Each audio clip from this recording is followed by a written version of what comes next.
is that? Oh, gamers. The witness. The Whatever that witness. thing is, we gotta take it down. It's the witness. Oh, goodness. I got no sleep. Let's go. We love no sleep live streams. Oh, I'm ready for this though. I'm pumped. I'm pumped.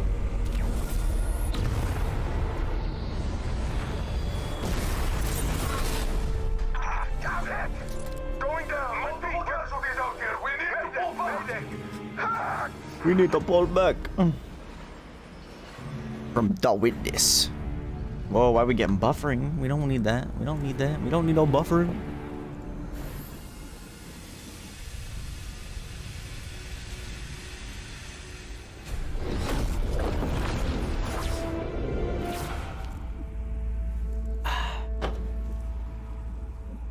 Disciple, you know what must be done.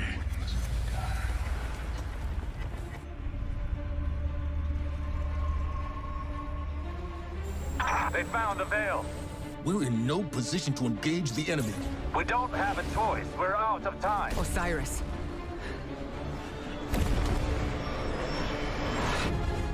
Don't die.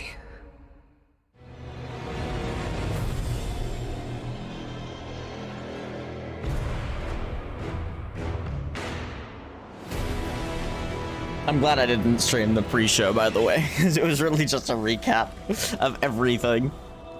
I think they do it every year. It's like, you'd think you'd get like some dev insight or something, but no, it's just them replaying cutscenes. Running away. Rest now. Oh my god, spoilers! I'm just kidding.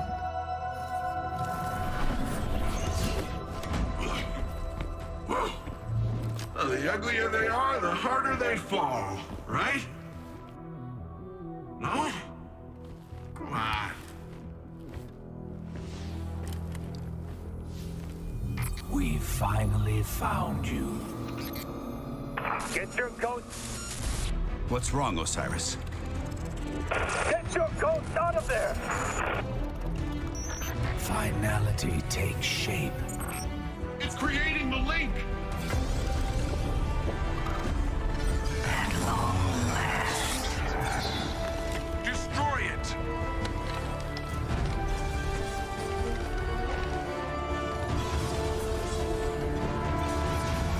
Dude, wouldn't that suck if we actually shot it though? That would be a twist.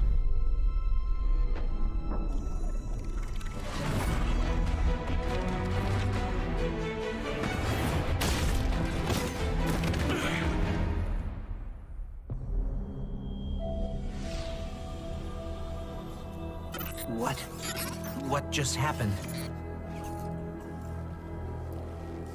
We just lost.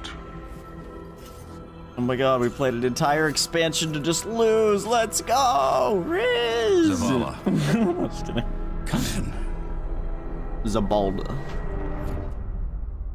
Zabalda.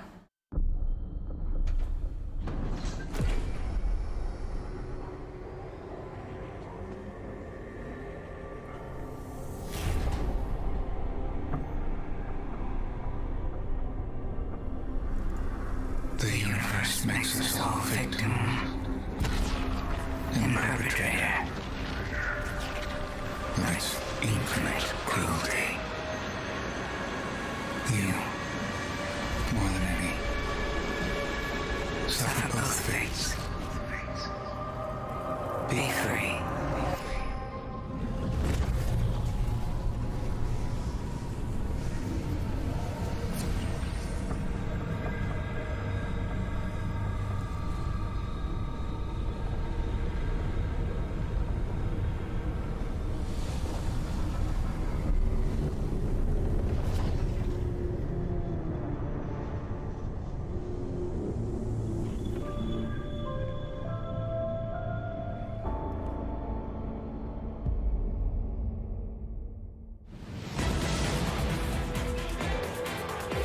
Three minutes.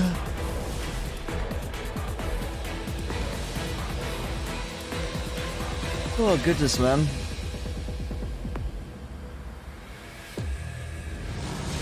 I'm so tired.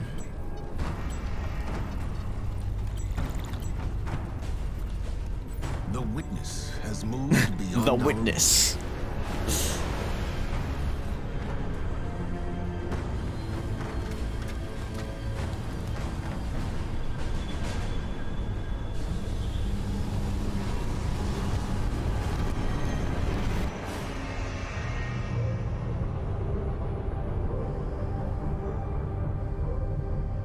all attempts to follow it.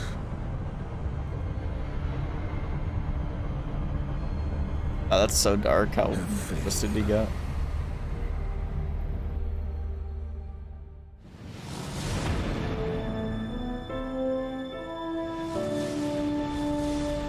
The unredacted season, redacted the final shape.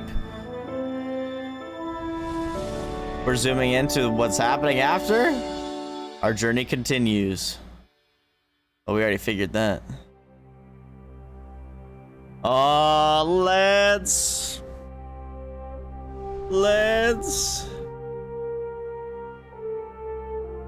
Sag.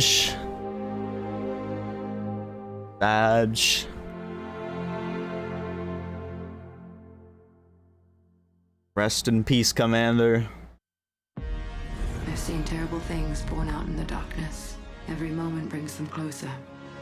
Oh my gosh, where are we? Yo, it's sweating. All ends and beginnings. Battle stations! Alright, game over, credits.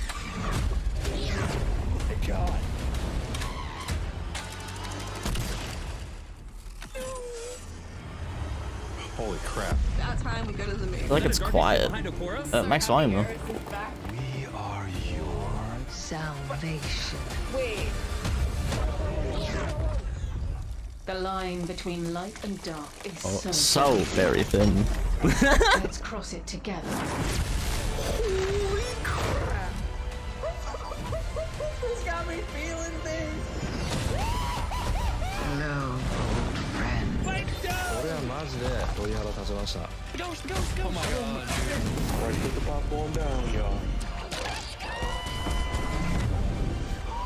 I'm afraid.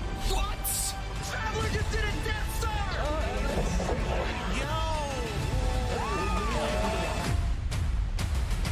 Oh my god. What is he doing? No way. Discover the final shape. Here we go. Here we go.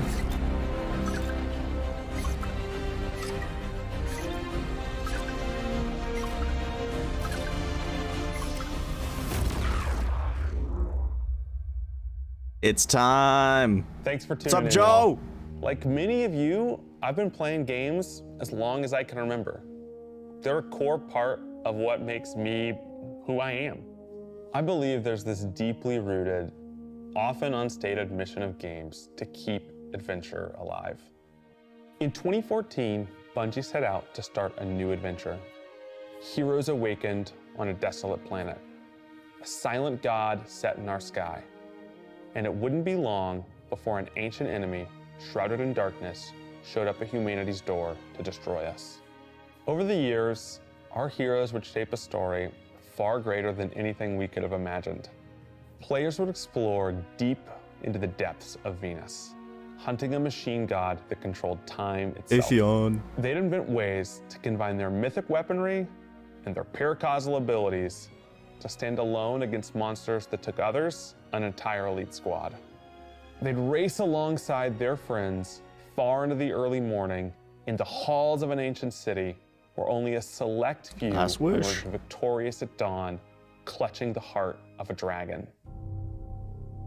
But most importantly, they'd bring their friends and their family into this world and together meet new faces on this adventure who would become lifelong companions. Now, What we do for real, Together. jump into giant holes. we approach the final shape. We're about to embark Plot on twist the is a last triangle. expedition of Destiny's first saga. So let's be clear about the stakes. In the final shape, you will go inside the Traveler. The journey will be difficult, No way. and what awaits you on the other side of this trek is nothing less than the deadliest entity we have ever faced. There will be no open betas. There aren't going to be any guides on the internet telling you how to handle what's to come. Whether you've been with us from the beginning, joined us somewhere along the road, or looking at Destiny for the Is first there usually time, open betas? anybody who shows up on launch day is going to be greeted with this same uncharted world, a vacuum-sealed experience begging for you to be the first person to peel it open. So today is your invitation to go forth and adventure.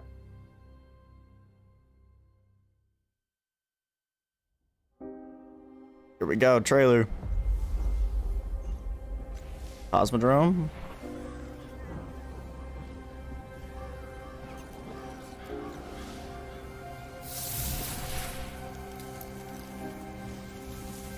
After all these years,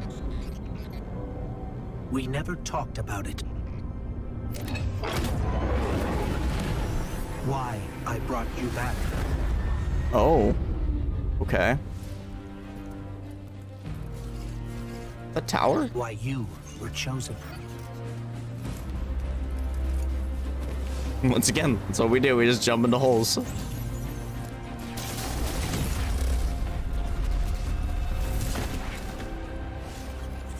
The truth is,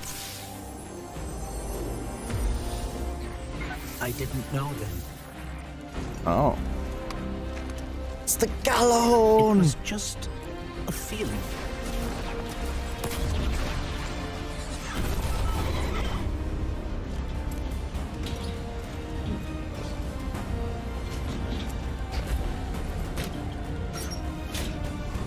But I know now. Nice catch. After all we've seen, Good. all we've lost, What in the world? this fight might be our last. Yeesh. So I'm asking you one last time to rise.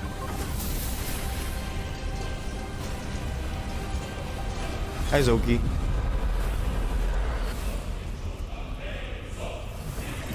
An axe? Oh, logo. Logo change. Become legend. The heart of the This is traveler. a momentous time in Destiny history. We've been building to this moment for the last 10 years. The final shape is the conclusion to that journey. This is a moment in gaming that as a developer you just don't get very often. Guardians and allies are fighting the biggest threat that the universe has ever seen in this big culmination of the Light and Darkness saga. When we were thinking of what the final shape could be, it had to be a lot of different things. It needs to pay off this epic confrontation with the Witness that we've been setting up for years.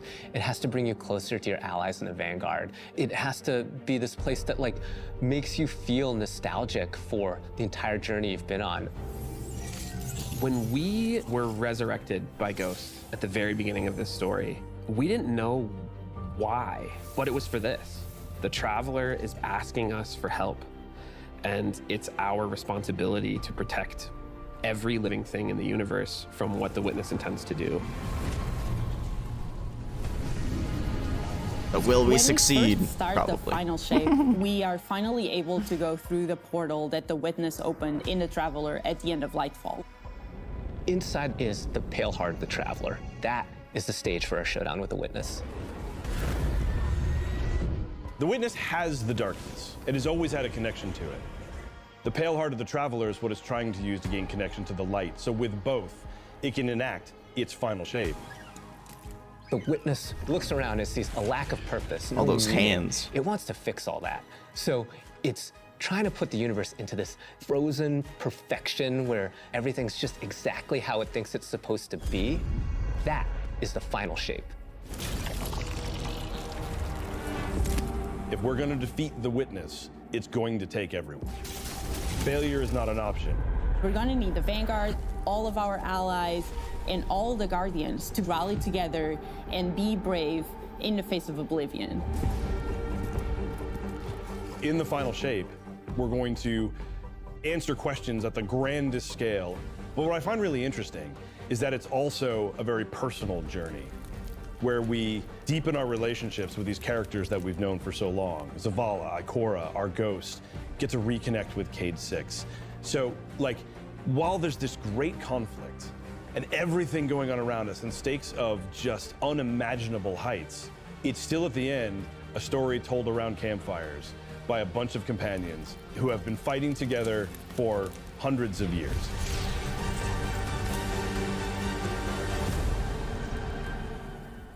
That shot goes hard. Because that's the tower. In the final shape, we're going through the portal that the Witness has opened up to confront it and stop the final shape. Is it like a Inside form of the tower inside the Traveler? Infinite, vast, unknowable. And we're landing on the Pale Heart, what the heck? which is a fraction of really what is inside the Traveler. The Pale Heart is weird. It's a little strange. It makes you feel a bit uncomfortable. And it is what also the heck? just so cool and artistic in the best way. The Witness entered well ahead of any Guardians, and so it's had time to kind of shape what's there. When our Guardian enters, the rest of the Pale Heart starts getting shaped also around what we've experienced. Oh, okay. This is the Traveler recreating the world in front of you as it saw on your journey. So it's gonna have a bunch of old locations. Palace from Destiny's past is the D1 tower. It's really a labor of love from the Destiny team. The final shape means so much to everyone who's building it, and I think players are really going to be able to see that. The Pale Heart is our very first linear destination that we've ever done. Linear I would love it if destination. players felt that they began their journey in a place of safety. It's so and pretty. Feel it escalate in danger, in surrealness, because there is this beautiful evolution of the space. So we're just gonna be walking through it basically. Things that are more and more wrong as they That's begin kinda to cool. go towards the Witness's monolith. It's kind of this omnipresent, foreboding thing off in the distance. The weirdest things happen as you get closer to the monolith in the Wow. form of reshaping. Looks crazy. Kind of It's like storming the castle, bro. deconstructing things and putting them back together just wrong. The sense of scale you get out there, like as you're exploring these spaces and you're jumping on these reshaped cuboids of Earth, you feel tiny. It's Minecraft blocks. You Just feel kidding. alone. You feel like you are not the force to be reckoned with that you have been. You're not the God Slayer right now. You're just this little person jumping from these massive pieces to massive pieces. Dude, this location looks sick. One of the things that we really try That's to Zavala? also capture is I don't that think the so, but Witness maybe. keeps throwing everything it has at you. And so you're going to fight these new enemies, the Subjugators. Subjugators. Oh, what? Subjugators are the new unit you're going to be facing in the final shape. They're using Strand. They have an enhanced power boy. set. They're performing stasis powers and strand powers to face the Guardian, well, in support of all the other enemies you're fighting too. They bring something entirely new to the battlefield, which is kind of this element of control. They're back there pinging away with stasis abilities, throwing crystals at you, freezing you in place. They're like the Tormentors, but maybe tangling more you. agile and aggressive. We're focusing you on the campaign and only the campaign. It's the most important thing in the universe at that moment. You have to stop the final shape from happening. And for that, we do need the help with our allies. And so we're going to make sure that the core Vanguard team gets Look back at them, together. it's all three of them Zavala again. And Ikora and Cade. The campaign is just the start of the Pale Heart. After you've reached the monolith and finished the campaign, we open up the entire destination. And so the entire Pale Heart is going to react to you and what you are doing. Okay. The campaign in the final shape doesn't really end with the final mission. The raids are where you defeat like the big bosses. So it's only natural that when you are going to confront the witness, you're going to do that in the raid. But that might Yes, the not witness be is the enough. raid boss. Wait, what? This is a moment where we need to rally all guardians to be able to overcome the final shape and the witness. Oh my god, is that the raid shot? Oh, 6 players. Harnessing the light. In the final shape, we are inside the Sound effects Traveler, guy. very close to this energy. This allows us to have new supers, Arc, Solar, Void. We want new to supers? create something that turns you into an offensive powerhouse, but also can benefit your allies in a support capacity. There is this thread of team play and like working with your friends to overcome the odds. Yo!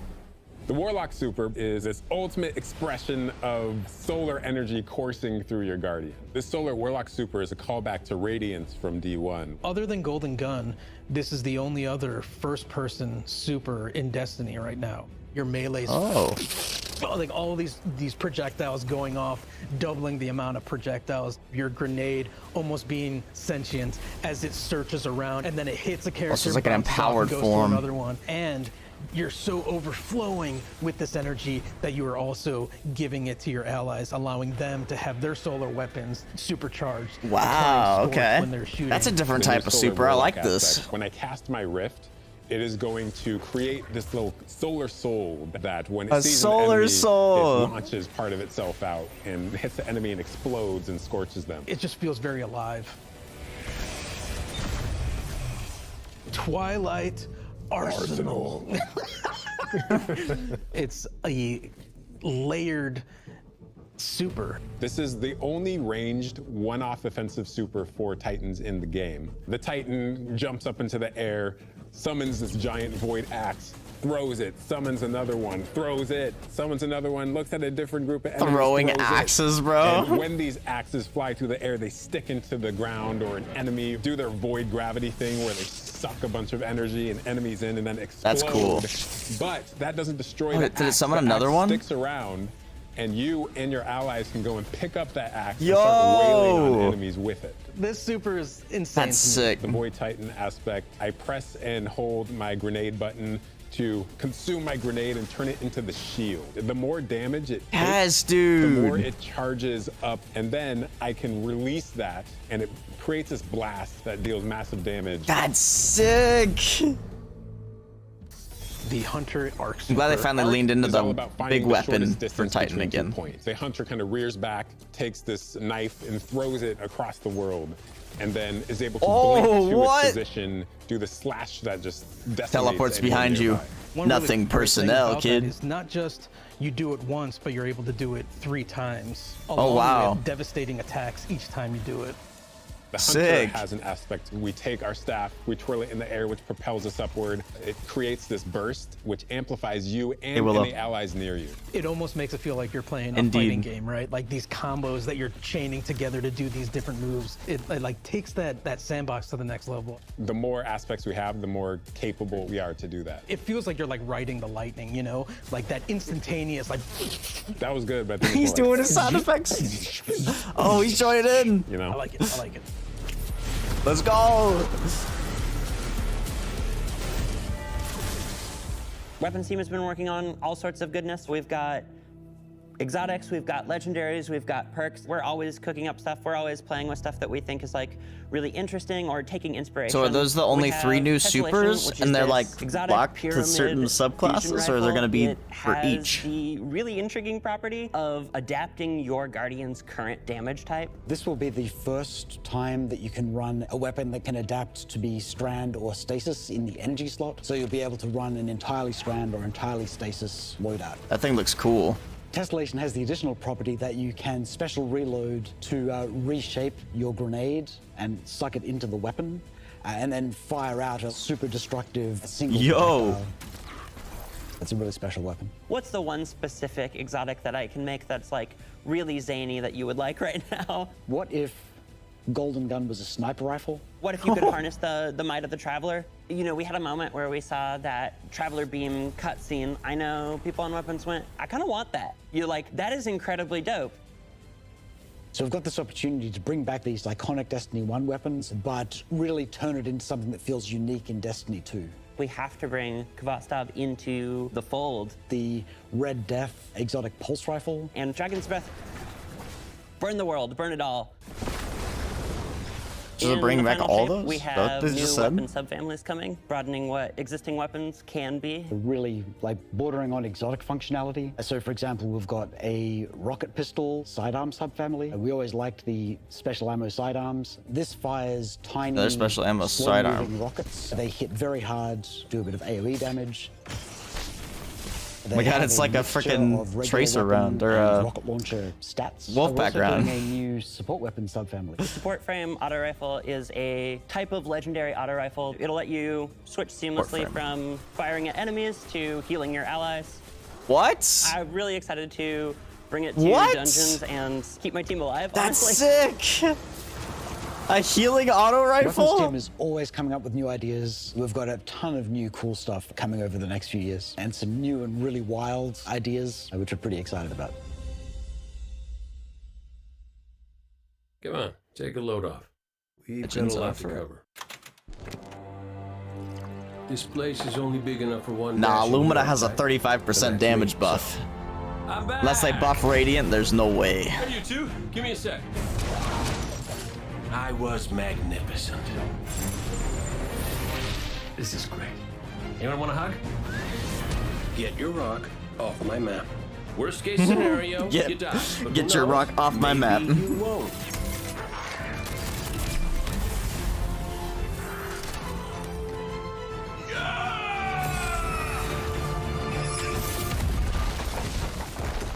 Well, better get back to it.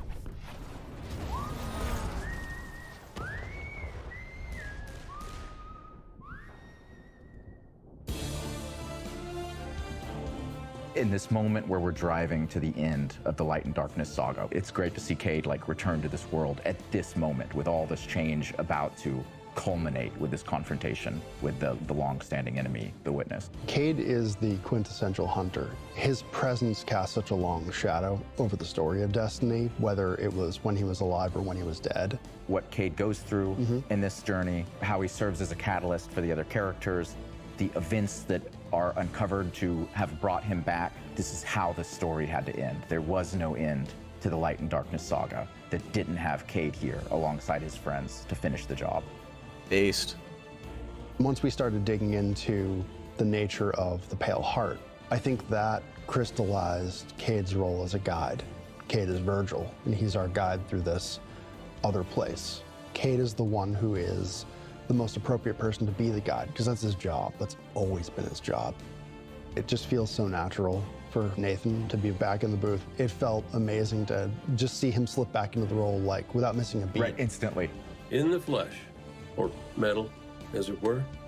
Cade's the glue that's always held Zavala and Ikora together. Having him back puts them in a position of questioning where they've been and what they've done without him. You think about the journey that Zavala's been on and how he's been taken down this dark path, and you think about the weight that's been on Ikora, having to hold the Vanguard together, having Cade's voice of levity and brightness that he brings to that group. I think it's going to be great for them.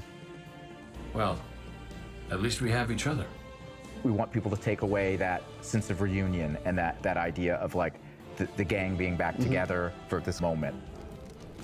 I'm here now. Wherever the hell here is.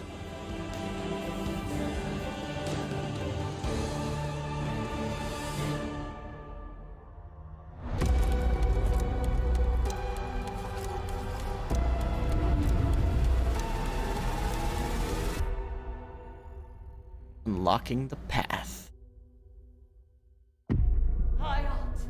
Guardian, the Witness poses a dire threat. And the Witch Queen holds the answers we Oh, is this seek. the season? But only if we contend with her sister, Xivu Araf. It rests with me.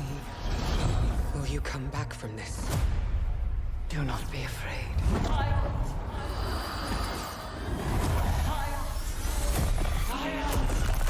Whoa! Whoa! The hell?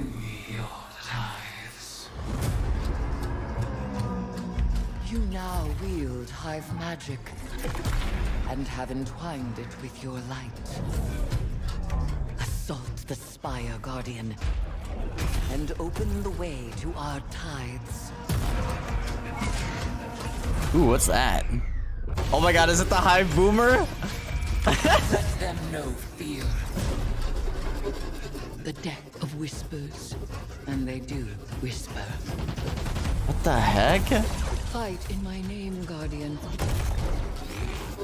Every opponent you defeat strengthens me.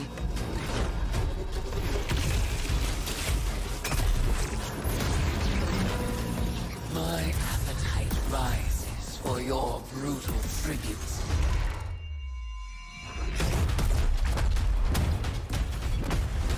Let us show her what it is to be Hive.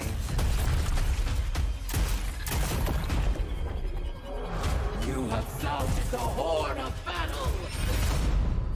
You are deserving of the greatest death I can bestow. Season of the Witch.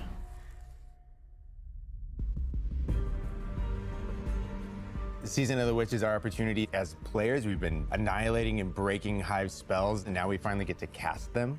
At the end of Season of the Deep, we learn that Savathun has the key to getting into the portal that we need to go into. That means we have to go find Imaru, her ghost. Imaru's like, not so fast. We've got a bigger problem first, and that bigger problem's name is Zivu Arath. If we fight her, she only gets stronger. Eris has an idea. It's a really good It's idea. a wild ass idea, yeah. She determines like, well, the best way to fight fire is with fire. We are channeling all of that energy that we're creating by going through, by eliminating enemies, and we're tithing to our friend Eris. Bring me your tithes. What does that mean for the characters and the player to kind of like be like Savathun? And that's where we went down the path of having Hive Eris. We want to extend that magical fantasy That's into cool. the player then. That ability to have overwhelming magical power, that risk and reward into all of our activities and systems experiences. And so that's what led us to come up with things like Deck of Whispers.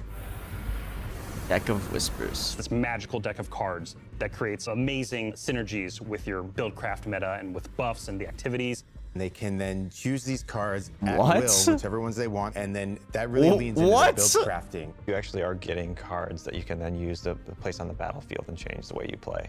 I'm such a sucker for deck building. Like being able to like They bring just that turned element into freaking Destiny into a gameplay has deck just been like, builder? oh, just- it's really super fun. Bruh. Last season was the roguelike. Now we're the now we're doing the deck So builder, we've got huh? two brand new seasonal activities coming with Season of the Witch. We've got Altars of Summoning and Savathun's Spire. Savathun's Spire is our new 3-player offensive. You're doing a lot more with the Lucent Hive magic, but it's got a high amount of combatant density. It's got additional random encounters that you can come across. The Witch's Spire itself, Savathun's Spire, was like her reliquary for all these different magical experiments as she was learning the light. Season You're of the there in order to Metroidvania. learn as much as you can in order to become a master spellcaster, right? To become like Savathun. The Altar of Summoning's activity is really exciting because you can spend like 20 minutes in it or you can spend 2 hours in it. It's a 3-player experience that you can hop in and hop out of. As you're going through this activity, you're filling the tithing bucket. As that tithing bucket is filled up, you'll get progressively more rewards. Cool confusion. And then finally at the end, it'll cash out and you'll get a whole mess of rewards. We really wanted to make sure that there was a home for any exotic mission content coming in seasons after the year has passed. And so we developed what we're calling the Exotic Mission Rotator.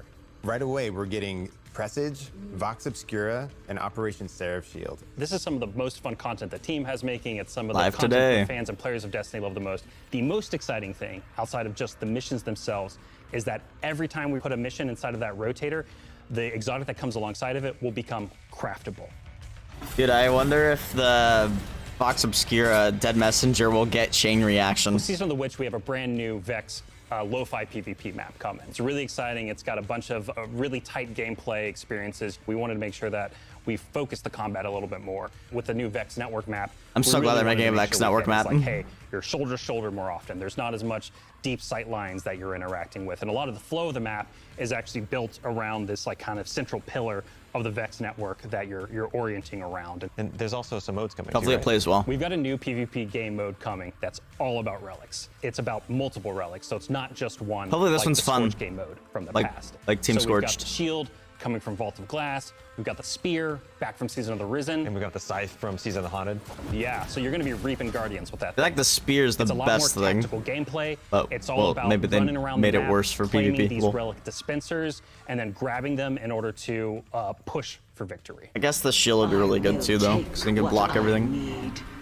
The words in my throat are the weapon in my fist. We were feeling pretty Hy-Vee this season. We're feeling obviously. pretty There's something Hy-Vee. in the air. And so when thinking about like what's a good raid reprisal that would really suit this very Hy-Vee season, there's only one Crotos. answer. It is Crotos. What else would it be? What other Hive raid is there? Yup, it's Crotos. Wow. A god. Crotos End returns.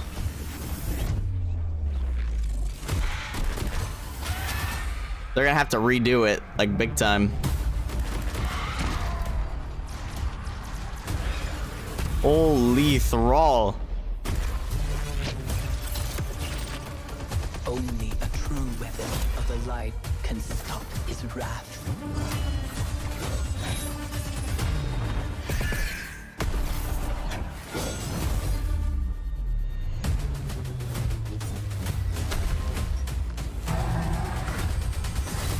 Scroda.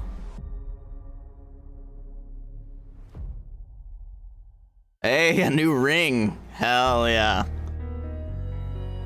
United we rise.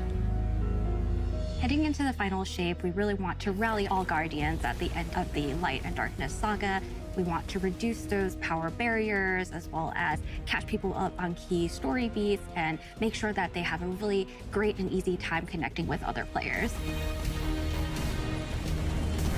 They talk about the in-game final shape, LFG. we're trying to find ways to make power more simple and easy to understand and also lowering the Power barrier to revamps. entry. It's going to make it easier for players who have not been able to jump into game easily because they were held back by the challenges in grinding for the power levels that are required by these different activities. One of the major changes that's going to be happening starting with the final shape is there are going to be a certain number of activities that are going to be power fixed. So it doesn't matter kind of what power level you are going into it, you're always going to be able to approach it. There's still going to be tiers of difficulty that you can do, things that are just meant to be experienced a certain way. Things like Nightfall strikes that will still have power enabled, and that's where we're really going to focus the whole power climb. The raids, the contest modes that everybody loves to engage with, that experience is fundamentally going to be staying the same. I'm excited for this because I think there will be a lot more clarity for players in terms of understanding the relative difficulty of things, where they sit now in the spectrum. One way that we're trying to do that is making it easier for new players to engage with you.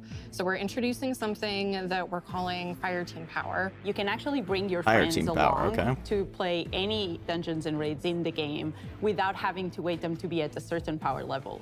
The person with the highest power in your fire team is actually going to bring all the others close to their power level, which means that there's no barriers really for any other Guardian to join you in this high-level content. When it's combined with Fire Team Finder, it also allows you to find strangers, people you've never played with before, and have that same experience. That's all regardless of the power level. So whoever the highest power level is, everyone will scale Fire up Team to Finder that. is the new feature that's coming Pog. in Season 23, aimed at helping connect and find other people to complete the best and most aspirational content in Destiny. We have a tag system that allows players to be able to say, well, this is my play style. I'm really chill. I'm anti-sweat. I'm just really here to have a good time.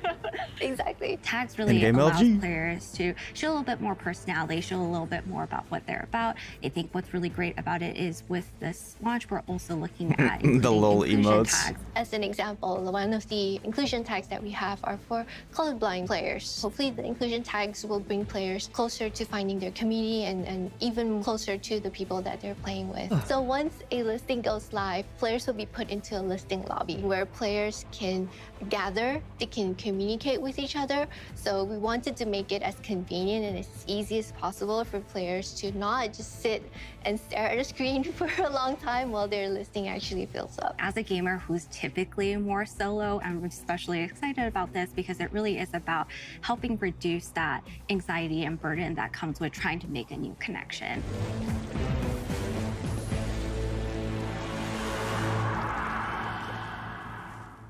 The feature coming out today that I'm incredibly excited about is Timeline Reflections. Essentially what we have done is we went back to previous expansions and pulled out missions that we felt Oh, they're actually using the timeline finally? beats within our story. We are going to have a mission for Forsaken, mission for Beyond Light, as well as a mission for Witch Queen. Thanks for the memories, Guardian. The neat thing about these missions is they're not going to be like one-to-one for how you would experience them in the campaign. You're also going to get additional pieces of narrative fed to you to like identify like, hey, this is why it's important that this happened, and here are the people you met along the way. A really big one that's really timely for Final Shape is Cade's last stand from Forsaken. This is a moment that a lot of players, new and old, are going to come back to Destiny. I think this is just the right time to introduce features that are going to allow those players to jump right in and find people to play with and enjoy this content regardless of their power level. Wait, so like some of the stuff is gonna actually be playable? Is that basically what they just said? All We're reaching the legends end are of this beginnings. 10-year journey. What comes next? The episodes. And the new way we're going to tell stories moving forward.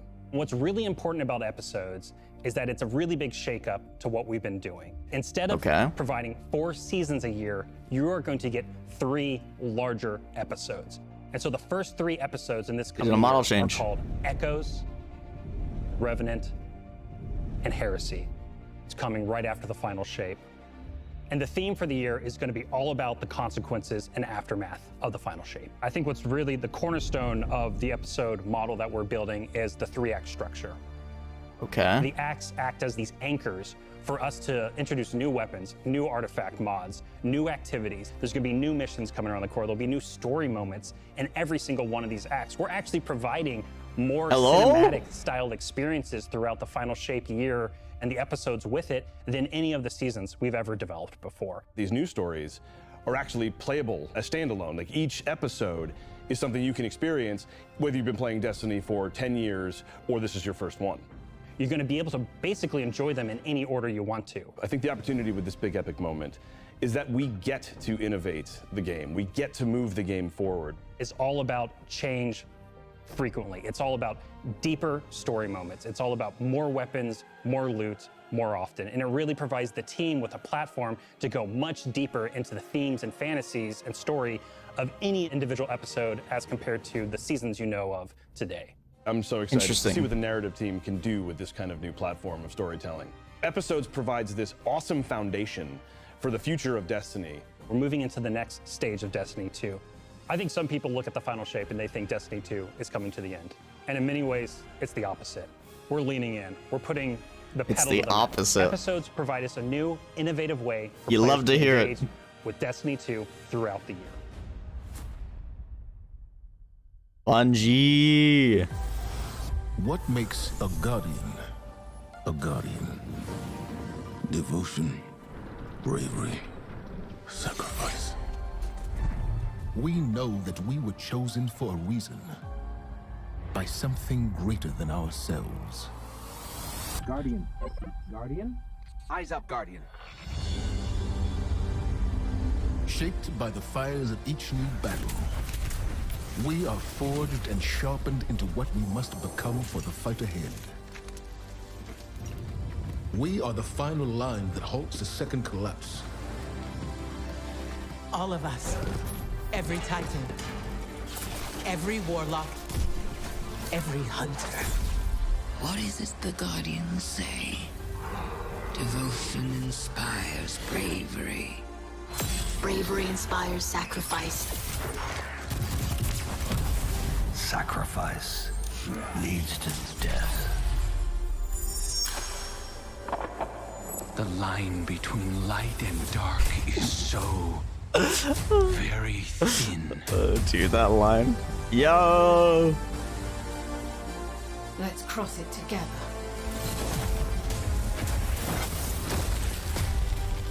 There are things out in the dark that only the dark can overcome. Trust me. You've heard the stories of the Traveler's sacrifice, of darkness descending upon humanity.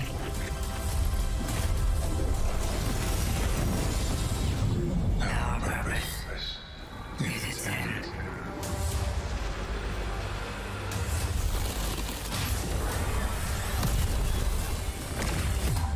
This time, there is no escape.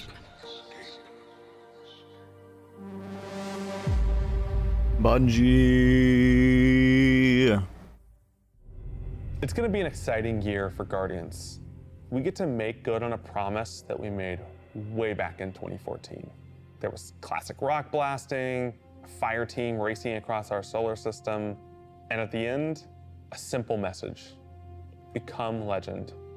Today, you got a glimpse at how we'll be cementing your legend in this upcoming year. We're going to be heading inside the Traveler, experiencing a destination unlike anything we've ever built before.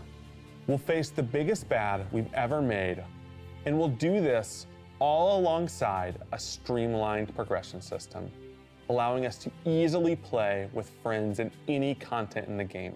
And as the dust settles in the final shape, we're going to continue our legends in Echoes. It's Destiny's first episode in a new phase of storytelling for Guardians, with brand new conflicts born from the resolution of the Light and Darkness saga. These first episodes are just the beginning. But if you're chomping at the bit to see how the Light and Darkness saga is going to kick off the future of Destiny 2, we've got a ton of great content for you to jump into today. Going live after this, we've got Season of the Witch, with a new story, new weapons, new armor, new activities, and new PvP content, all alongside a series of story catch-up missions, allowing any of your friends to jump into the game and get up to speed on what's happening in this world.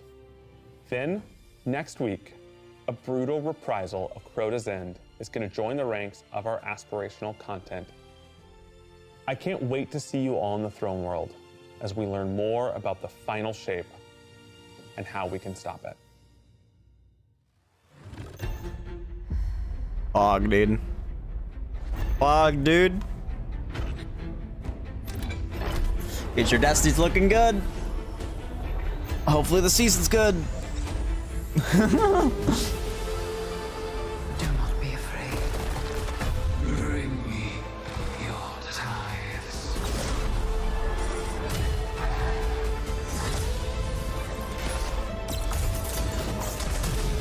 I was not expecting new light class supers. All we've lost. When the light subclasses get new supers again before before Strand and Stasis get another one. So I'm asking you to rise. One last time.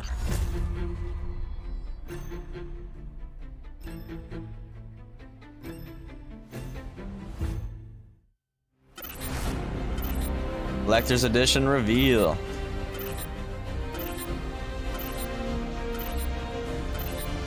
And then Willow's gonna go out and pre-order it. When we create a collector's edition, we try and recreate items from the universe for players to enjoy outside of the game. So this year we're doing Maybe I'll do it this Destiny time. 1 Oh, Tower. maybe not.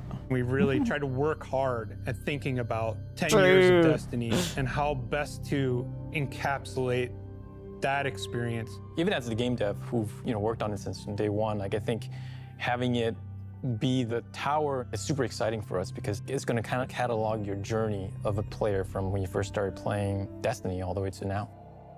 The tower It's cool, it actually like glows. a beacon in which you're a place you can call home. You get the tower, and then there are actual figures of the Vanguard mentors that accompany that architectural model. And there's a lot of like hidden messages and hidden things. There's gonna be some fun surprises. We're always trying to push the envelope.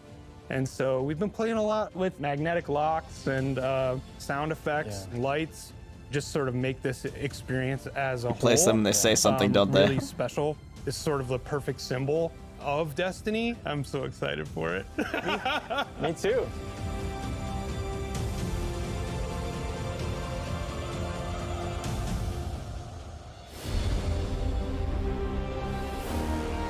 Damn, that key art though. Yeesh.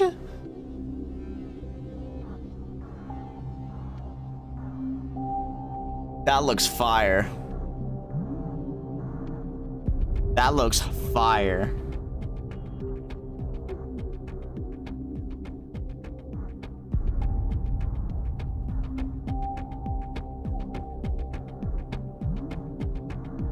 $20 and then the new season drops. Oh my goodness. Let's see what Twitter thinks.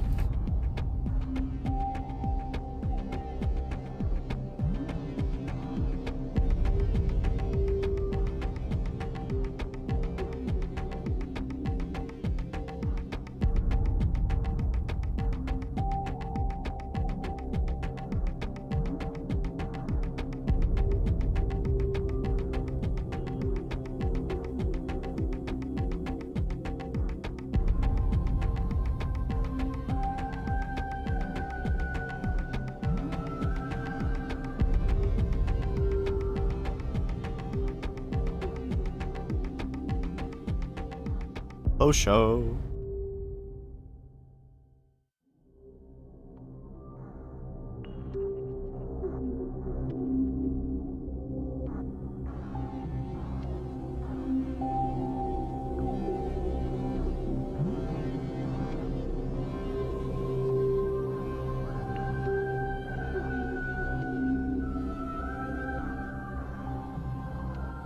I'm curious about the episodes though. Are we still going to get dungeons and raids? Because I don't see that in their picture.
If we buy the final ship plus annual pass, we instantly unlock the Tessellation exotic fusion.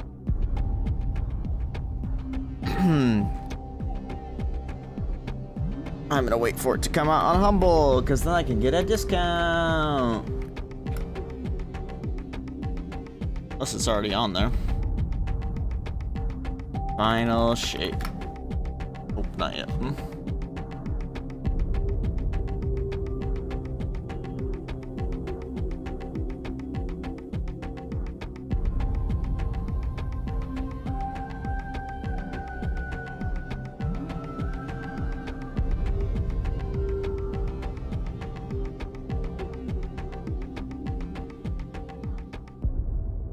I'm gonna make a thumbnail. Thumbnail why this is happening.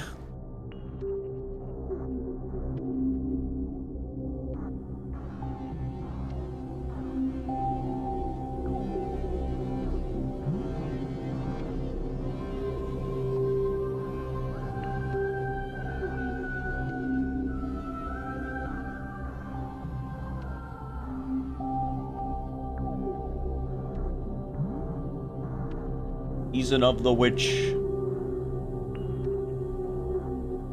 Where the fuck are my tools? Why are they over here?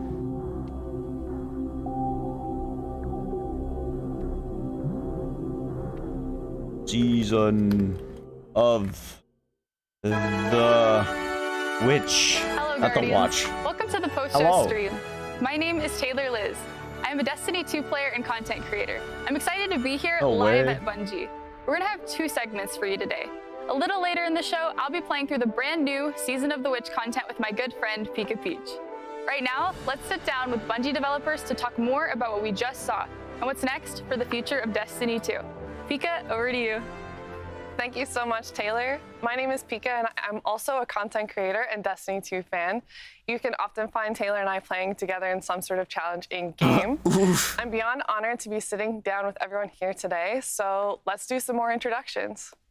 Thank you, Pika. It's great to have you here. Hi, my name is Cosmo. I'm the lead community role here at Bungie, and my role is supporting our amazing community team and all the great work they do, helping prepare weekly check-ins and sending info out to our players. I'm going to be teaming up with Pika today, and we're going to be asking some of these guys some questions and go over some of the things that we didn't get to cover in the showcase. So, yeah, Dan? Yeah, thanks. I'm Dan McAuliffe. I'm the general manager for Destiny 2. And that mostly means that I get to support all the amazing talent that makes this game. So thanks for sitting down with us today. Absolutely. Looking forward to it. I'm Joe. The I'm site's not the loading. game director on Destiny 2. And actually, while Taylor and Liz were doing the intro, I was hiding behind a pillar for the last 10 seconds. So y'all can like roll back the VOD and see if I did a good job or not. Awesome. So let's get into some questions. As a player, what are you guys most hyped about regarding the final shape and beyond? Anything specific you can call out? For me, I'm really excited about the story. I mean, this is going to be like the epic conclusion to the Light and Darkness saga. Like, players are finally going to get to go into the Traveler, confront the Witness. Like, the stakes have never been higher. I'm just really excited to get to watch everybody play it out as soon as they can. Can we make it live right now? I don't think so. I tried. Anyway, what about you, Dan? Oh, for me, I mean, it's a lot about the supers, right? Like, I just have think to go back to the trailer to actually we get have this ability with these supers coming out to shift the meta in a really exciting way. And like, I just haven't played through them and gotten some hands on them. Sorry, like no spoilers, but like, I think they're going to play in all parts of the game. So I think you're going to see these in the campaign, obviously, but you're going to see these in PvP, and they really feel like that sort of pinnacle achievement of our Guardians journey in a lot of ways. So just really excited to see the final product. Yeah, for me, I guess it's maybe surprising. It's the weapons. And I know, like... Shock. Yeah, we make a lot of weapons on Destiny 2, right? And so why are we excited about the weapons this time? I think the team sort of really looked and said, what's core to Destiny, right? Like, what's really important? And we said, hey, like, Destiny's at its best when you're getting a bunch of new weapons, and those weapons are so exciting that they are making it onto your character right away. They're like changing the way you play. So this is not just exotics, right? It's not just like, I think it was alluded to, like, what if Golden Gun was a sniper rifle? Pretty cool sniper rifle. I think it's also, we talked about these new, weapon subtypes. And so what's a support auto rifle? We've made guns that heal before. We've made exotics that do it. Well, if we do it in a legendary, what needs to be different about it so we can make this thing that feels as useful to a fire team as someone bringing Galahorn, that feels as useful as someone, bringing Divinity, right? And we know that's the bar that we have to hit. So we're looking at a bunch of different things and saying, okay, we're gonna make these guns and we're gonna make them matter, right? We're gonna go out and you're gonna get awesome stuff on, the Pale Heart. I think we showed a little bit of it. There's like these sweet, they look like a deck of cards. Go back and watch the footage. And there's a bunch of awesome stuff coming in the weapons. And so I think we're really just trying to hit that At its core, Destiny. like, we're a loot game, right? Like, the loot should be awesome. Absolutely. Yeah, well, me too.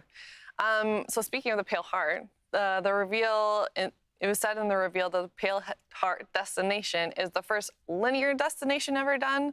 So can you talk us through why it was decided to make a more linear destination? All right, linear. And like, what it means. Yeah. So the math lesson now. Yeah, I'm not sure how many folks have been in It's still algebra out. recently, but if you're like me and need a little refresher, linear Please. line, right? Walk like me that's through what it. we're saying here. So a classic Destiny destination, we think of it as a loop, right? There are these big public areas. They're all connected in a circle. And then from those areas, there's little offshoots. There are little alleyways that you can go to. And that just didn't make sense for going inside the Traveler. One, because the Traveler is huge. When we talk about the Pale Heart, we're saying, you know, like, Traveler's hey, what if you were an huge. alien, you landed on Earth, and the only part of Earth you saw was like a parking lot in Montana. Oh. And you were like, oh, this place is huge, right? Like, it's sort of like, okay, so we're going to show you a really small slice of what is inside the Traveler. And then we said, it needs to feel like you're going somewhere important. It's a vast, unknowable place. Okay, well, on one end, we've got the portal. Right. And on the other end, we've got the Witness that's built this giant monolith. And so every single area that we've built is built in a consecutive line from one to the other. So you travel That's through cool. these things and you can look back at once you once were. And if you need to go to the next part, you're not going into these offshoots that dead end. You are going to where you need to be going. It's really focused on, hey, you've got a job to do here. So it's like tracking your journey. Yeah, it definitely is. Okay, cool. Well, that sounds insane. So, super different. That's what we go for. During the showcase, it was Yo, also mentioned that completing look at that the campaign Trials would armor. unlock the full destination, and that it almost like I can reacts as become we a progress. bear. Is that kind of what you're hinting at, or can you explain that a little bit more? Yeah, so I think two things we want people really to come away with thinking when they think about. One, this is a bit different in the way that you experience the Pale Heart right away. So normally you might land on the throne world and you do a mission, and then you're out with your Sparrow exploring the throne world, doing the missions if you want to. Day one of the Nice, final shape, nice. you got a Congrats. job to do, right? And so it is You made it through mission, the, mission, right? And you just go through and you say, hey, we've got to You stay made it through focused the on this queue. thing. When you get to the end of that day one experience, everyone can sort of like collectively take a breath, collect themselves, and then you just this realization like, oh, we're like inside the Traveler, right? Like we should probably go see what that's about. And so the whole destination unlocks for you. And there's a lot of things that are different about the Pale Heart than our other destinations. I think we're gonna save some of those juicy tidbits. I will gladly for play Trials with What's you. different about this destination and how it sort of compares to what we've done in the past. But yeah, it's a pretty different experience than even what you So might expect. I from almost some went of our, like, flawless the other night, right? And for real, like we do want to And save I thought some this guy was juicy really tidbits, good, not but just I because reported it's him fun, anyway. But He because got banned. like, I mean, the Traveler's just been You this ruined my inscrutable, flawless. godlike sphere that people have wanted to know more about for so long.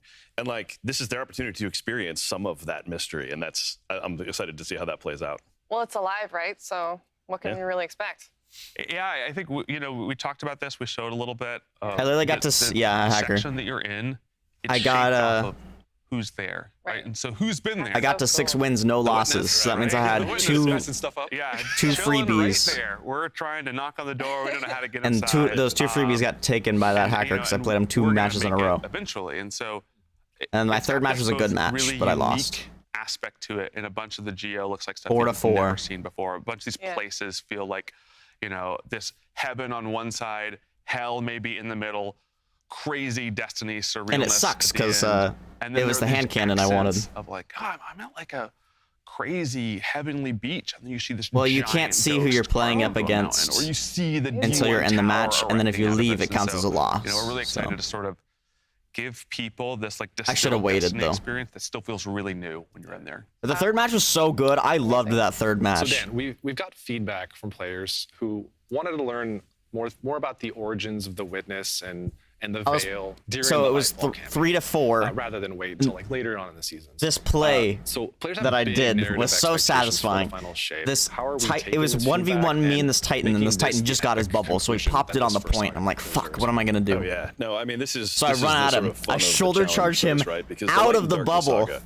has been and I such kill a his ass. focal through line. And it's really 4 to most 4. of Destiny's existence, right? Like, unfortunately, it is this epic story. Joe was just talking about, some of that third round did not go so well. Culmination of experience inside the Pale One Heart. teammate immediately got So sniped. This is the other one died, and then I got a spot pinched. where we have to really land that culmination in a satisfying way, right? Like there is a confrontation that's been happening. There's a story that's been being told. This part of the Destiny world, we have to end really well, and the players deserve that, and the story deserves that. And so there's some things we're doing to account for that. But in addition, we have to set up the next set of stories. We're going to talk probably more about episodes in a bit, but like starting after the final please talk shape more with, about episodes. with the new episodes framework that we're rolling out, we're going to tell all different stories, and we'll learn more about the world of Destiny moving forward. So that's the unique challenge that we are taking very seriously. And to accommodate that, we've done more, I think, on the narrative side of the fence than we've even done in the past. More significant writers' rooms. We brought in more folks from even other parts of the studio to really kind of consult on this and make sure that. So if they're standalone stories, are they not going to link at all? Destiny lore better than I do are getting the how's that pieces gonna work? and answers to the questions that they want answered, unless we want to save some of those questions for the future stories that we're going to tell. Right. There's more to it that you and the team have been doing as well. If you want to talk to that. Yeah, probably to steal a little bit from Cosmo's and Pika's questions and give them the note card shuffle here in a minute. I think one of the things that we knew that was going to be challenging about this is, hey, we're telling the climax of the story. We know that, hey, when you get in the final shape, in those first moments, we want you to feel like, okay, Bungie delivered on this promise, delivered on this promise of becoming legend, delivered on really putting a bow on the Traveler and Pyramid story. The thing that was also important for us is okay, well, you're gonna confront the Witness, the biggest bad in Destiny. Ooh, new featured quest screen. And we think you have to confront the Witness in the raid, right? Like a version of Destiny's chronological history where it's the Witness was tough. Not quite as tough as Valka-Or, right? It's probably not a thing that our players are gonna be super happy about. Not a thing I'm gonna be happy about. And so what we really think is this day one experience is sort of like the penultimate episode, or the right before the season finale of your favorite. You can just show. launch it really sets the stage missions from the this is exactly from the quest screen. What's going on in the world of Destiny. The stakes have never been higher. You go through a pretty epic journey, and then we say, okay, now we have to have this raid beat, and so it's sort of a reverse. Taken King, if some of our people remember that moment. In the Taken King, we delivered a thing where, hey, day one, for 80% of our players, they're like, I dealt with Oryx. And then for 20%, there was this other thing that they could go do, have another experience with Oryx. Right. And so for this one, we say, hey, want everyone to go really set up what's happening in the final shape. And then for everyone, right, and we're not going to get into that, right, you should all wait for the raid, right? And we're going to help make sure everyone is brought along for the end of this journey. I think it takes a lot of our learnings from both really classic experiences like Crota and Oryx and sort of infuses them with what we've been doing with things like Savathûn and Callus, and taking all that lessons and saying, okay, we think we can do this the right way. Yeah, and also just for something like this, when you complete the circle of this story that we've been telling, we want to make sure that we're paying homage to the things of the past, and we're talking through just so many of the things that have made this story what it is, but also telling it in a way where if you're coming into the final shape as your first experience, you can enjoy the mission, you can enjoy the campaign, you can understand what is happening. Right. But there's just a lot more where's if the you update? have almost a decade's worth of Destiny play knowledge that you can look at. So it kind of sounds like that means I have to play the raid to get the full story? No. Now, while we're really excited about something like Fireteam Finder coming in and making it easier for anyone to get into the raid and experience those beats, yeah, I think the different part from our strategy sort of as in the past was we said, hey, there's something more for those who raid. There is a piece of the story, right, that is told in the raid. There's a piece that's essential. But it is definitely not going to be a moment where only raiders get to see the end of the Light and Darkness saga. Right. Okay. How does that work? That's good. As we carefully skirt around 1,000 plot points here. So We showed a glimpse of the new enemy, the Subjugators. Are they going to be as terrifying as the Tormentors? Like, what sets them apart from previous enemies? Yeah, we were running through some questions yesterday, just like this. Spoiler alert: we do practice a little bit. Like we do think about this. And I got in trouble because I said several obscenities last time I did this. So I'm not going to do that today on stream. Who scolded you? No, it could have been anyone. not a meeting. Anyone that scolded me. Okay. And so I've been playing a lot of the Final Shape recently, probably surprising to no one. Subjugators are very different than Tormentors. Tormentors are sort of like this Kool-Aid man that busts through the wall and is kind of like saying, all right, look at me, right? Oh, okay. And Subjugators for us, oh yeah, they come out in these moments where you feel like you have a battlefield full of enemies, and then you hear the pyramid screech sound. There's a sound. And a Subjugator beams in, and it's like they're the ultimate sort of backfield tactician, right? And they're doing things like giving everyone around it little pyramid buddies. Like you've been shot in PvP with an Arc Soul. Like imagine 10 taken Scions and suddenly a Subjugator's like, what if you all had little pyramid buddies? And you're like, oh, thanks, Subjugator, right? And so there's still these moments where you're like, you might want to just hold on to your super. You might want to hold on to some heavy ammo when you're playing through the campaign, just in case this busts through. I think one other thing that we've really learned from both Tormentors and Light Hive is we started building these sort of like captain-y units, right? These things that feel scary. And we were very careful in both Witch Queen and in Lightfall to make sure, hey, we don't want to overuse these. We don't want this to become a thing where you get a bounty and it's like, kill 20 Light Hive. Like, oh, wow, they're just everywhere.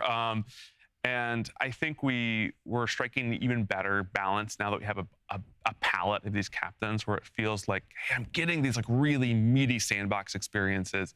There's the update. And we know how to sort of engage them in both the destination and the strike and the mission. So I'm really happy with a bunch of the learning the team has been taking as we continue to make these things. Oh, totally. Yeah, my super basic take from having played it is that like, and I didn't know how this was going to play out until I experienced it. Joe described it really well, but it's, what I want from these units as a player is I want that moment of and insert obscenity here so Cosmo doesn't yell at me. Right. But like, and the Subjugator absolutely delivers that in the same way that I felt from the Tormentor and the same way I definitely felt the first time I saw the Light Hive. But it's just, to Joe's point, it's a very different way, right? Like it is, when it comes out, like I'm just as terrified and worried for myself and my fire team, but for different reasons, right? And with different tactics, and you have to approach them a very different way. So I think it feels very good to me, at least as a player. Why am I already nervous? Because whatever he just described, what you were picturing, is probably lighter than what's actually going to happen. Like pyramid buddies are Arc Souls, and you have to say. I'm picturing some, okay. Yeah. I'm a little nervous. Okay, so Dan, this is for you. Your favorite, or everyone's, not yours, everyone's favorite Steam, open it again. Cade 6 is seemingly back from the dead. Can we get a little bit of the story on that? I mean, I'll happily take this one because I love talking about Cade 6. I mean, here's the reality. We've been talking about this all coming full circle, and Joe was talking about the campaign as mission. You have a mission. There's a thing that has to happen. And like both as players and developers, it was just hard to picture finishing this fight without Cade 6, right? And so it's a buffering here. Cade 6 back, and you're going to get less details than you want, but but Cade 6 is back for this fight, and it was super important to us as you go through to have Cade 6, Zavala, Ikora on comms talking through, and I think the most critical part of that is it's Cade 6 with Nathan Fillion, and I don't know about everybody else, but like Joe and I were talking about this yesterday, and I think Joe said it really well, which is like when you're playing through the builds as you're going through, and the moment Nathan's lines started actually coming through recorded, man, it just hits different, right? Like it just felt, maybe not. It just changes the dynamic for me good enough. as far as like what I feel about what's going through, the sort of complexities of the story. Right. But the part that's important, I think, to know is that like this is Cade. Like Cade is back. Cade is with you on this journey. He is your guide through the Pale Heart. Yeah. And there's other stuff that we're not going to talk about just yet because I want players to experience it. But yeah, anything more you want to add there? It's exciting. No, we'll probably say this a few times.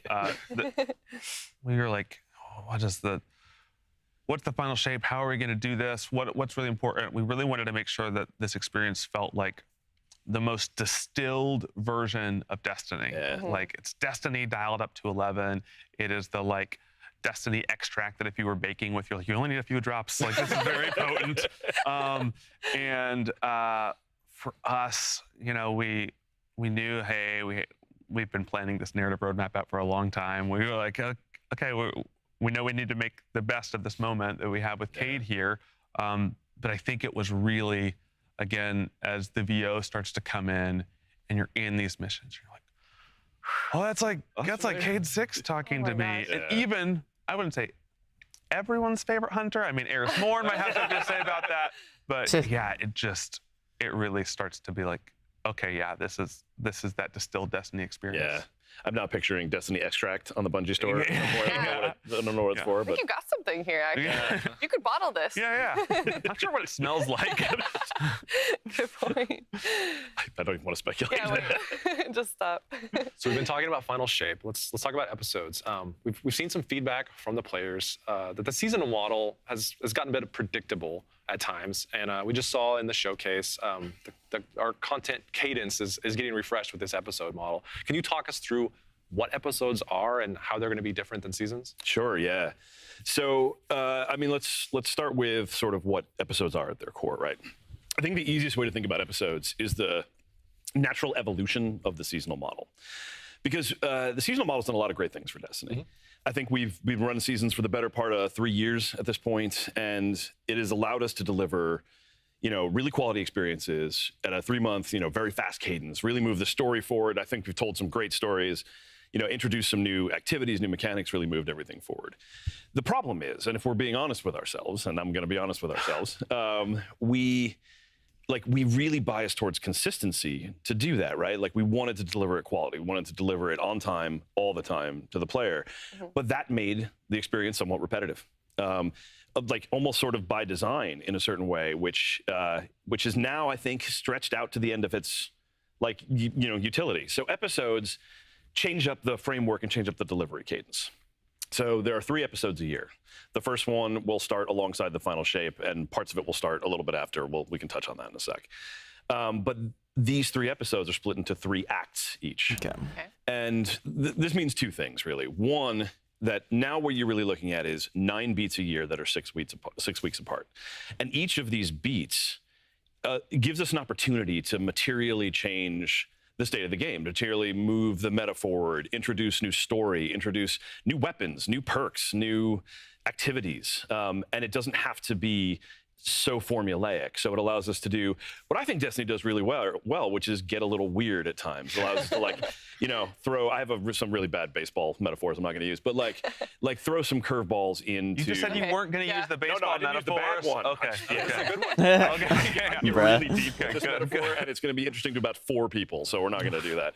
But like, it allows us to react more to, you know, what else is going on in the game. It allows us to change up the way we look at content delivery in a way that I think is just strictly better for all of us who are players, right? Like these 6 weeks, the 6 weeks in between major beats, I think is a really good way for players to, you know, play Destiny in where, you know, within their own lifestyle, how it fits into the white space of their life.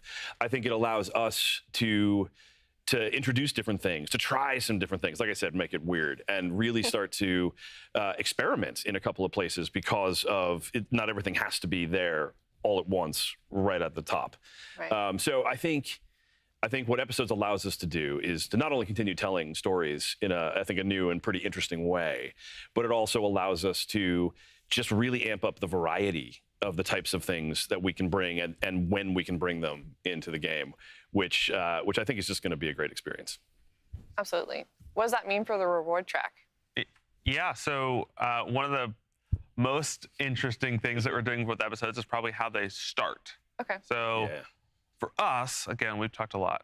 It's like pretty important that when the Final Shape is happening, everyone in the universe is saying, you know what's important? This whole thing that's going on in the Traveler right now. We've got to stay really focused. So we wanted the episodes to be a reaction to what happens when the Final Shape resolves, right? And so this means won't happen until after the raid. Tell a competing story at the same time. True. And we want, hey, once the first episode kicks off, for it to be in the context of what happens in the Final Shape. So the majority of the narrative content, the activity content, really when the episode begins, happens that reset after the raid. Okay. However, that makes sense. Right away, we know there are some systems that just need to be online. So the reward track, you're going to be able to get Red Death, log into the game, claim it from the past. I've been using it a lot in playtests. It's a solar weapon. Can I say that? So like a little bit like, yeah. Someone from the weapons team is like, oh, I said it was a solar weapon. Yeah, I think we're excited for that. And there's even a few stuff that you're going to be able to get weapon-wise from the episodes themselves. We have another sub-archetype that's going to be out there. We haven't talked about what sub-archetype that is, but we might see it in I think it's the kind of thing that people are going to be like, oh, I might bring this to the Raids World First race. And so we're excited for both having some of this content available right away, but keeping the meat of that narrative, keeping what's important for the story and the world of Destiny to say, no. We're going to take everyone's on the same page when this kicks off. If you are in episode 1, you're hearing those lines of dialogue, you're getting those story beats, everyone is saying, okay, we all just saw what happened, right? Like we were all there for that. And like, yeah, we were. And nuts and bolts wise, so episodes, we're still going to run season passes alongside episodes. And so before, where it was a season pass specific to a season, now it's actually going to reset at every act. So you'll have 100 ranks for the first act of each episode, and then 50 additional will be added for each subsequent act. So 200 ranks throughout the course of an entire episode. And that length actually allows us to add some more stuff to it, right? Yeah, I think we want to make sure that 200 levels. Those additional ranks in Act 2 and Act 3 are really rewarding, and so we've both learned. Hopefully, from it's our not players, like, hey, we as really grindy valued as this. it is we get now. more of this, and so like, great, we got that. And then It's we're not also that bad just right now, but going back to some old bad. experiments. One of the things I'm really excited about is, in the 30th anniversary, we tried this experiment where we're going to give everybody a tiger helmet, right? And it's like silver and it glows, and I'm like, yeah. And Hunters, Titans, Warlocks, they can all wear it. I'm like, maybe we should do that again. Maybe that should be what's on the very end of the pass, where not only is there a unique armor set, but at the end you can be like, hey, and I was there. I did the whole thing right now. I got this awesome helmet, and everyone wears the same thing. So we're excited to be taking a lot of learnings and pushing this and saying, okay, I think we've made a thing that players are going to be able to sink their teeth into and feel rewarded from and be excited about. Yeah. I like the idea of having a unique reward to an episode. That's really cool. Yeah. Well, you answered the question about 2 separate narratives, so we don't need that card anymore. Good. What about the artifact, like the perks? Like, are players going to have a different experience there, or are they going to get the same kind of day 1? Or yeah, so day 1, you're going to see something that looks exactly what you expect the artifact to look like, right? It's got the same amount of rows and columns. We've really been honing in on how to make each artifact feel different. What's going to happen, though, is when Act 2 rolls around, some magic space appears at the top of the artifact, and a whole nother row appears. Nice. And so this is not meaning you're going to get less in Act 1. You're going to get the same amount you're used to. But Act 2 brings another row. Whole new ways to modify the game. And Act 3, another row on top of that. So we really want these acts to feel like, hey, it's not just that we're bringing new activity content in. It's not just that we're bringing new narrative content in. We are shaking up the meta. There's new rewards, there's new ways to play, there's new nightfalls in the rotation. Right? All of this is sort of what we're pitting out. It's like, yeah, we love this idea of, players finishing the final shape, an episode kicking off, and then just being a few weeks away from wait, Act 2 is weeks away? And you're like, yeah, it's right around the corner. And then they're in Act 2 and oh, Act 3 is weeks away? Yeah. How can we make sure that Destiny always feels like it's changing and evolving? Yep. Yeah, it sounds like it'll be really refreshing more often. But can you tell us what happens after the first 3 episodes? What's next with Destiny 2? So the episodes are our new storytelling framework. You're going to get less information than you want. But they allow us to really move the story forward in different ways. And so one of the things that we want to experiment with is, can we make some of these episodes more standalone stories? Do they have to all interconnect? Can you play them in specific orders, things like that? And so, so after after the episode 3, the intention is to continue rolling episodes forward and keep telling different stories and take whatever learnings that we get from the first 3 episodes and start to evolve the framework. Yeah, and I don't think Dan's gonna kill me here, but we'll see. So maybe keep the coffee cup out of his hand. I'm waiting for a spit take. Yeah, That's what I'm doing right now. We got a lot of people. Most of them are at home. I was going to point to the other side of the office. Most of us work from home now. That are working on Destiny 2 and are going to still be working on Destiny 2 after the final shape. And so they basically talked about how the new episode structure is going to work.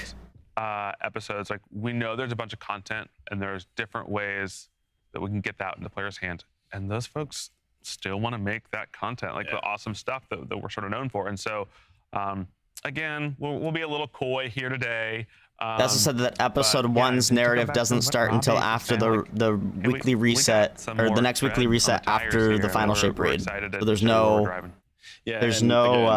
overlap, fortunately, the which is episode good, model with the 3-act structure allows more like flexibility for us to make some of that cool content and make some different content. And I think the team is pretty excited about that too. So episode 4. Maybe. Who knows? You know, you got to find out what happens in the first 3 episodes. All right. So, all right, here's the entire story. No. All right. Well, I cracked the code. What are some changes that are coming that will make it easier to get my friends in the game? There's a ton. I mean, as much as I want to hear about this, I want to play Destiny. We'll go through some specifics, but like, goodbye, Bungie. Goodbye. Goodbye. Goodbye. Goodbye. Goodbye.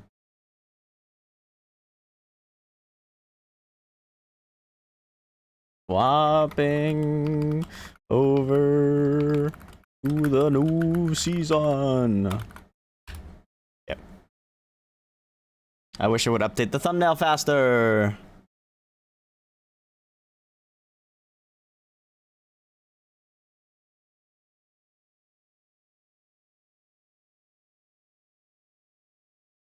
Oh, what I mean by that is like for us, the narrative for the episode doesn't start until after the raid, basically. So that there's no overlap like there has been for the expansions in Destiny. I should have known. Maybe I should go back to the live stream. I know what we'll do. We'll open it in Firefox, and I'll do picture.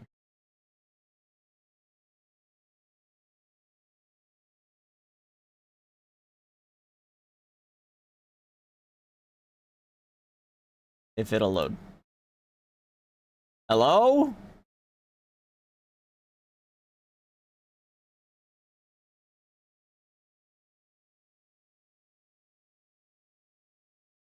Bro, why isn't it loading? Is it because of ad block? I don't watch Twitch anymore.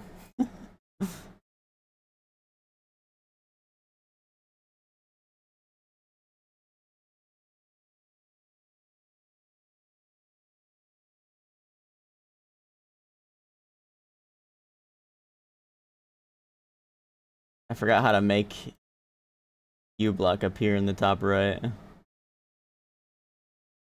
By the way. Fuck, how do I do that? Forget. I don't want it to be hidden.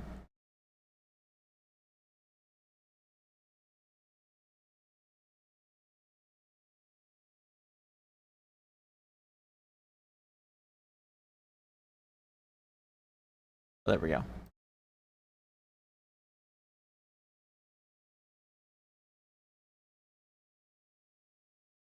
Turn it off for Twitch.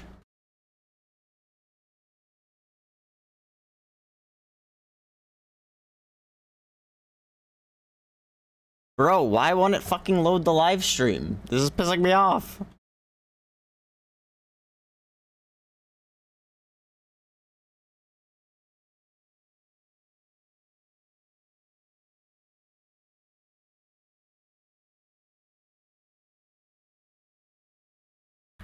Twitch.tv/Bungie.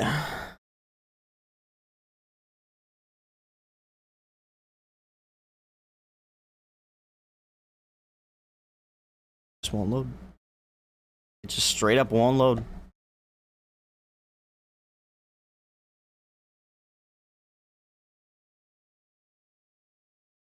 I love Twitch. Twitch is my favorite.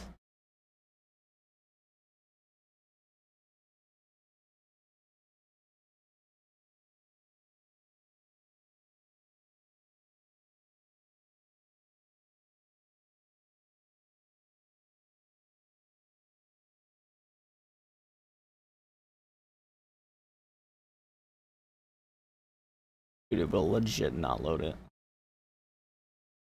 I don't think Edge has picture-in-picture, does it?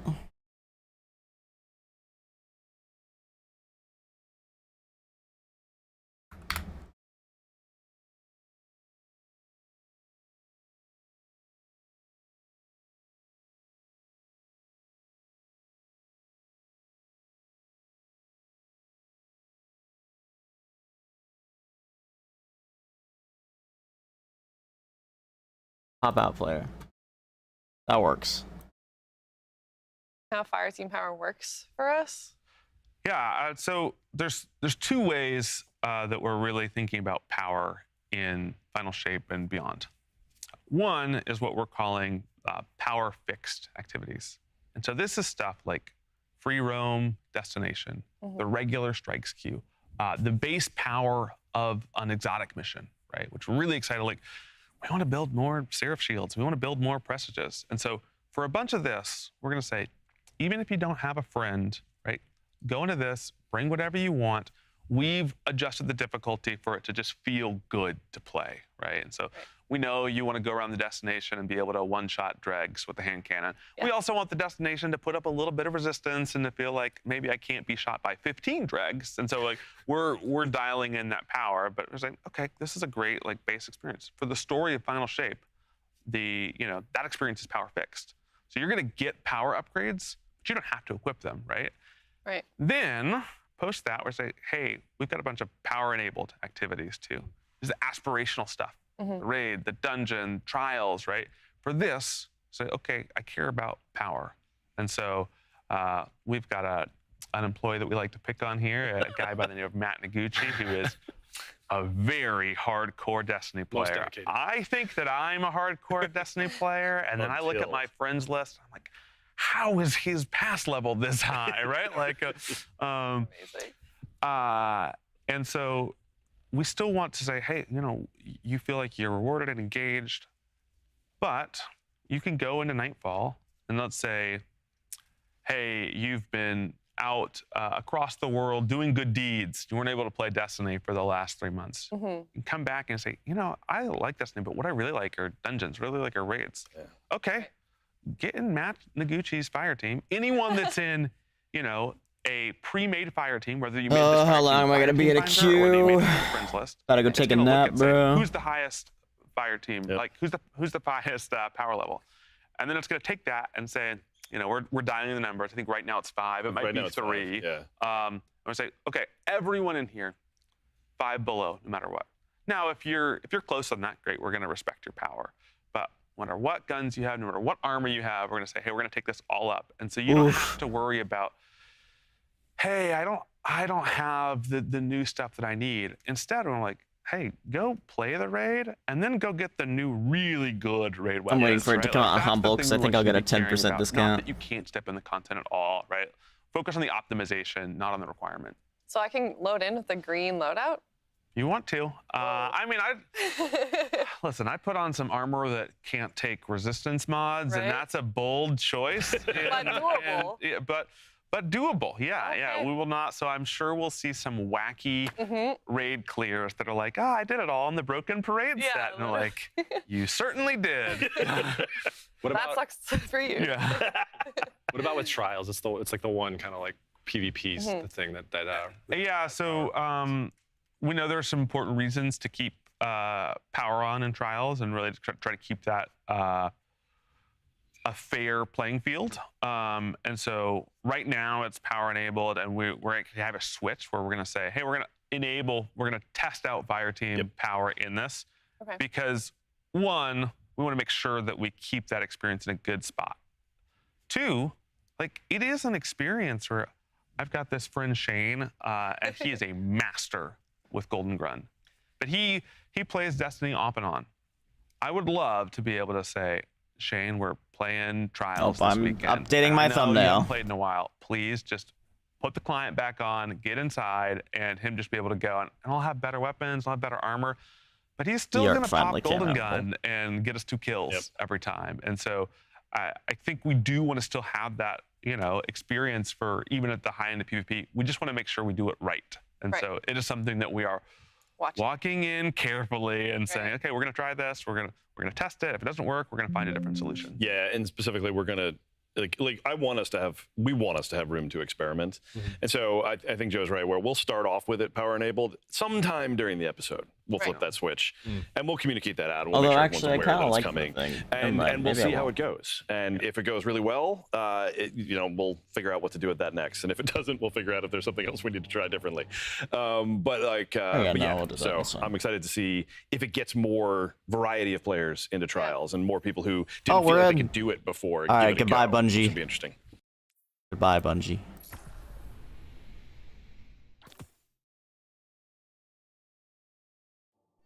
Listen up, glitter bums. This is First Ghost and Maru talking. You're still trying to get through the witness's portal, huh? That ain't a door you can just kick open. Why not? You even passed some leftover worm for answers. Too bad she led you right to us. Now you need help from the one witch nobody can trust. My boss, Savathun. Even though she's temporarily dead, she left instructions for this very situation. As usual, you maggots are 3 steps behind. Savathun will help you on one condition. First, deal with her sister, Xivu Arath. She's the hive god of war and the Witness's best general. It's a win-win, see? Don't look so sour. You've already got everything you need. I suggest you start with a witch of your own. Season of the Witch.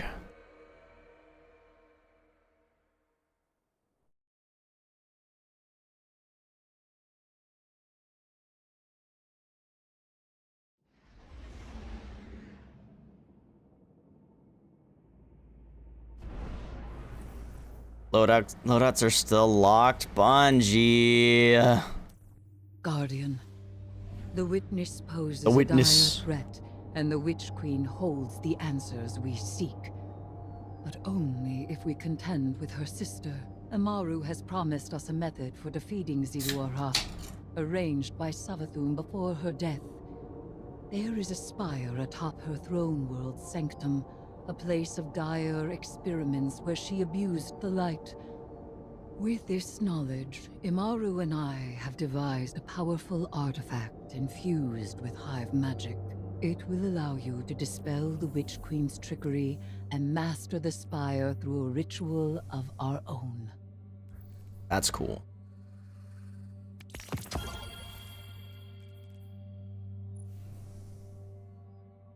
Vexplosion.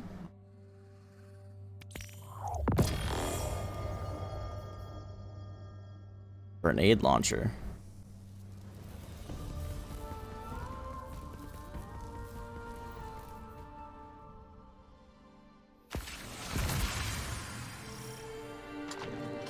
Even in death, the Witch Queen lays her snares for us. Be careful, Guardian. This is a real privilege, so act like it. Savathun doesn't open a spire to just anyone. If such a place exists. Why lie, when the truth is so much more dangerous? You are not the Witch Queen, and the Guardian is far more dangerous. Please. Xivu Arath is too much for you to handle. You need our help. And you need ours. I guess we'll see how double special works out now. Imaru, Tell your Lucid Hive to stand down. Savathun's orders are for them to guard the spire. I'm sure your little glowworms can handle it.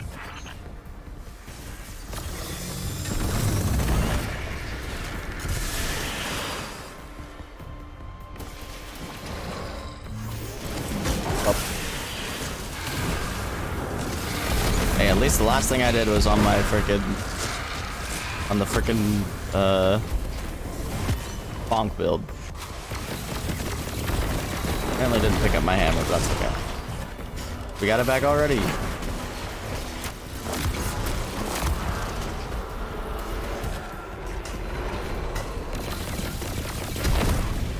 Certainly have not seen any heavy yet. This is worrying. Double special's dead.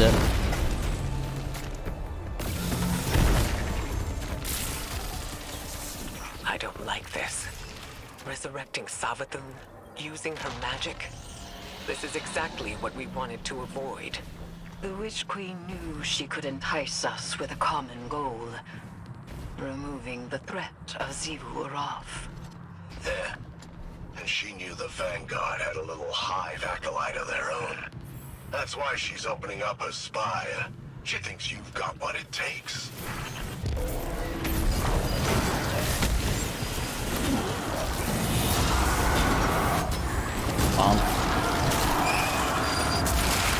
Void crystals bend reality through tightly channeled power.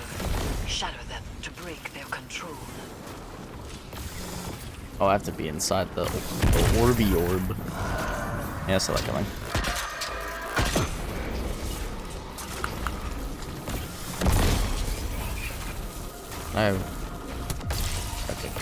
Use that witch's staff to cast a little spell of your own. Yeesh.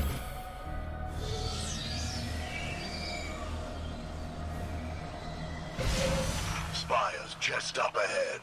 They'll need more than some lightless lackey's fancy eyes to see it. This is where the Witch Queen fell, and you fled for your life. Remember that. We should focus. That was a fluke. Your guardians got lucky. Really? Nah, skill, bro. How many of your apostate ghosts have seen the Guardian's mercy? Don't you threaten me. I am not threatening you. I am telling you what the Guardian will do.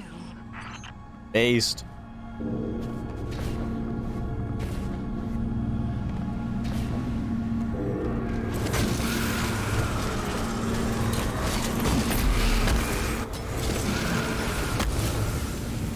Bonk. So where is Holy. this spire? You'll see. Start the ritual to bring down Savathun's illusion.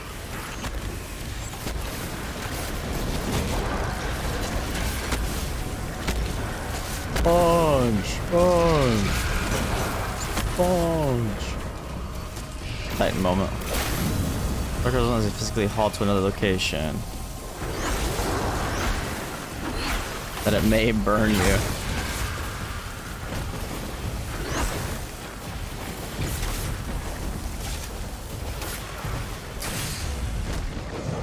Ah! Restoration meta.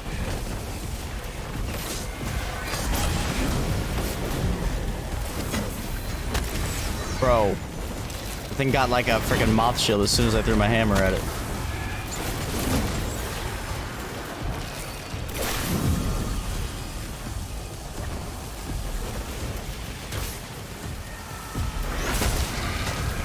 Yo, sunspot.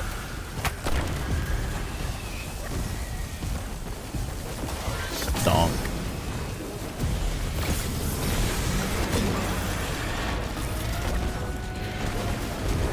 Bonk, bonk, bonk, bonk, bonk.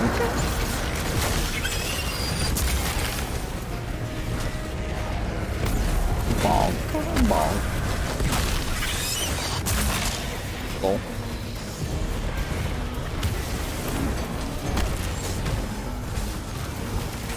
Conduct the arc charge between the crystals. The arc charge. Oh my god, what the hell? Transfer the arc current from one arc crystal to another. Locate an empowered arc crystal and melee it to absorb energy. Transfer energy to an unpowered arc crystal with melee.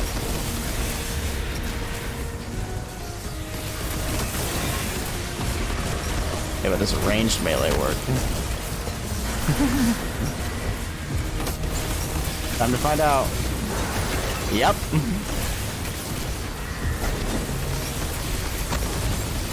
I think that.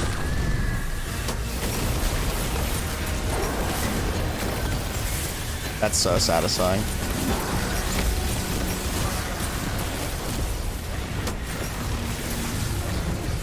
Looks like I had the right idea.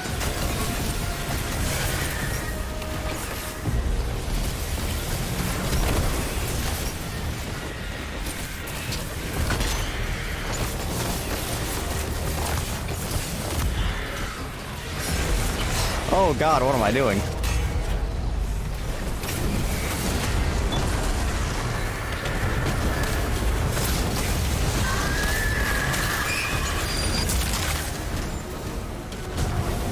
Guardian, channel your magic with the witch's staff.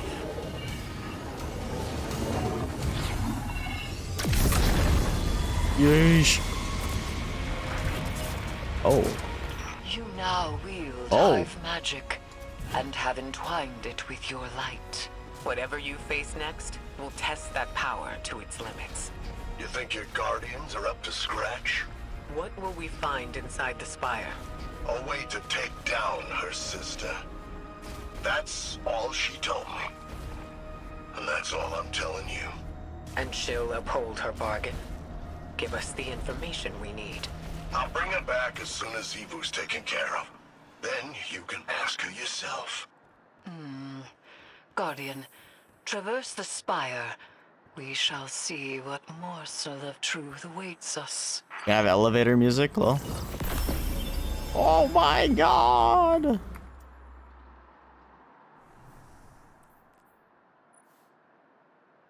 $140? Oh, whoa, that looks fire. Head rush. Standing up after crouching for a short time grants this weapon a brief period of improved handling and reload speed. Awful roll. But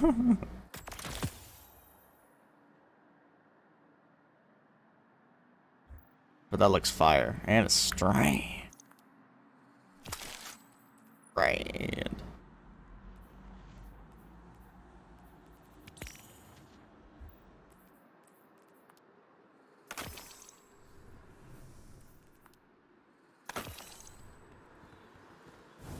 Let me in! Let me in! Let me in! Damn it, invisible walls.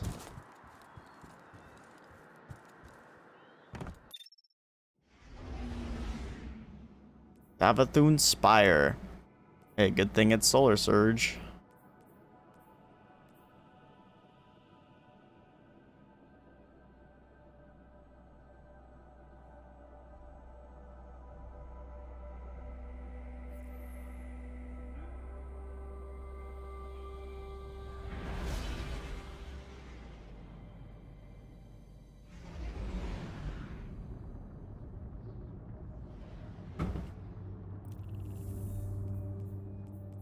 Satan.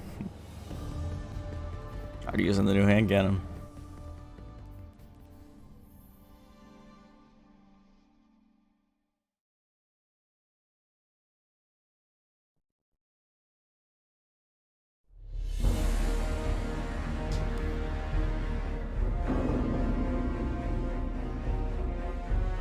It's pre-rendered, it's so low quality.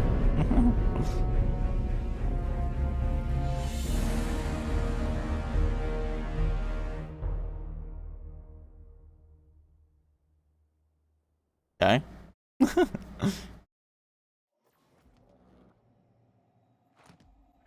There is nascent light to be found here.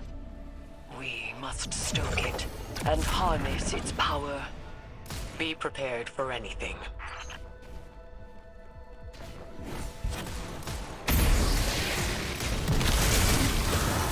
Bonk.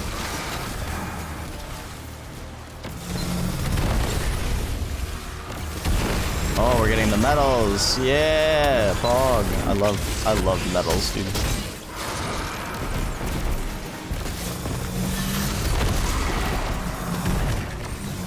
Take the high flight to the ritual circle. Void light empowers you.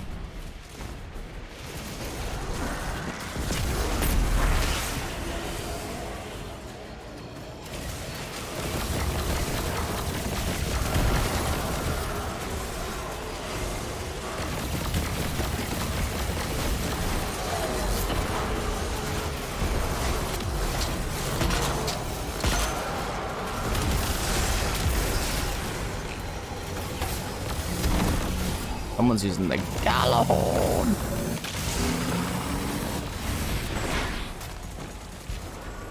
Let them know fear.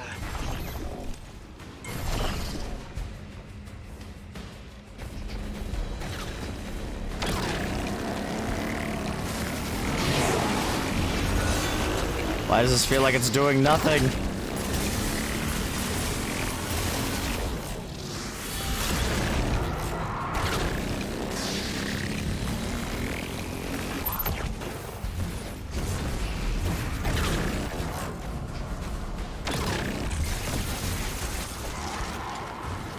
Let them know fear with these weak-ass crystals.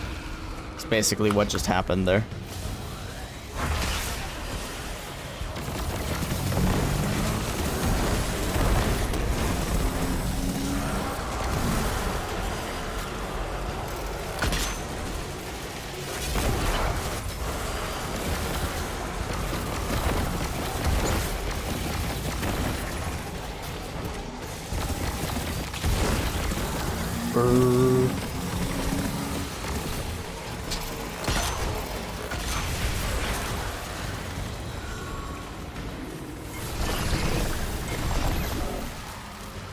Yay, Void Relics to do nothing again. Let's go. At least we don't take ammo, I guess. Holy. Yeah, screw this, dude. That thing's so freaking weak.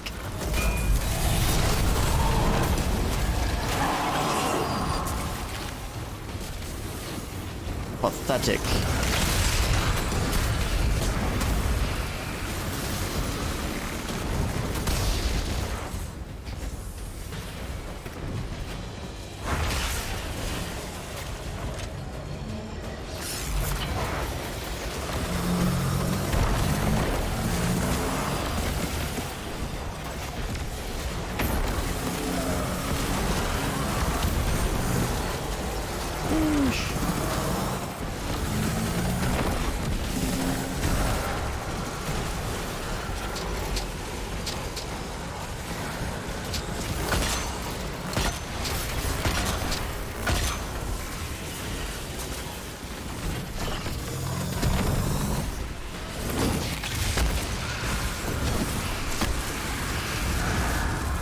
Lol.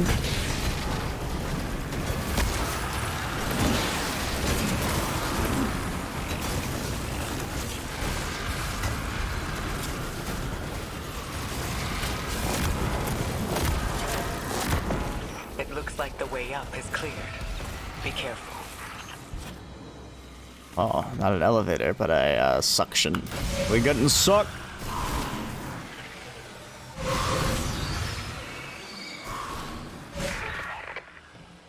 Guardians, I'm sure Imaru has given you a warm welcome on my behalf. I think she knew.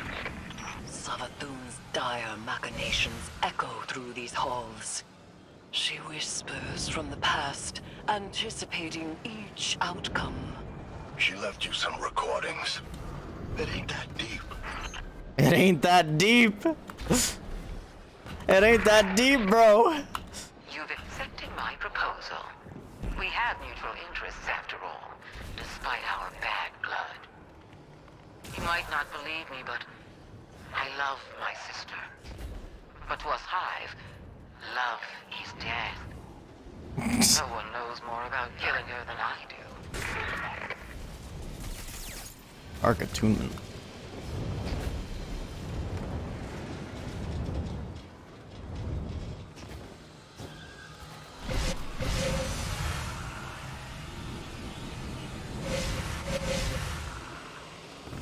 Okay. There is something vile at the heart of this place. Steeped in hive magic, but bound by the light. Savathun planned for this moment. She knew the Guardian would end up here eventually. Eris mourn in tow. That was kind of funny. The guy just jumped right into it. No questions asked.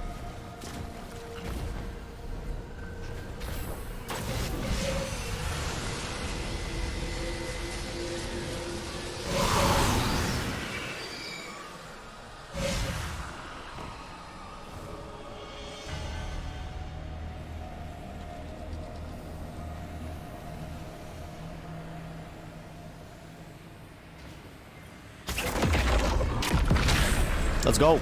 Let's go, folks. One of Savathun's experiments with Arclight. Interrupt its charge.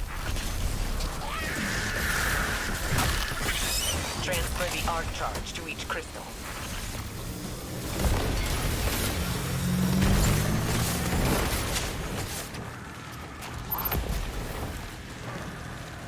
Yeesh.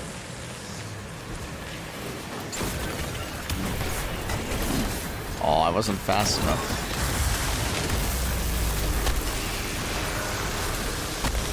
Holy yard.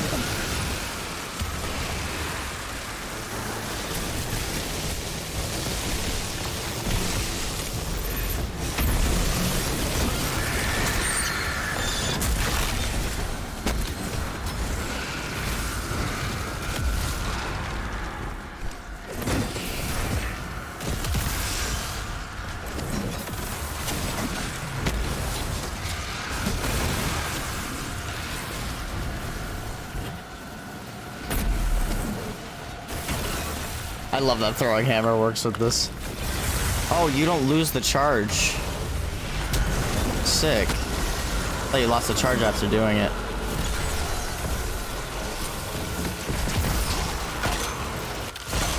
Oh my god, can I land my shots, please?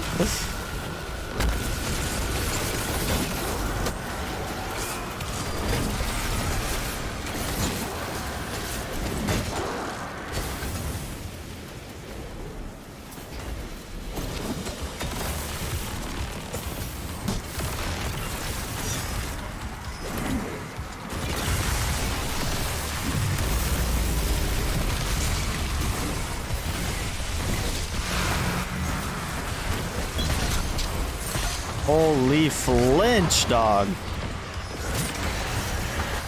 Oh, I'm dead.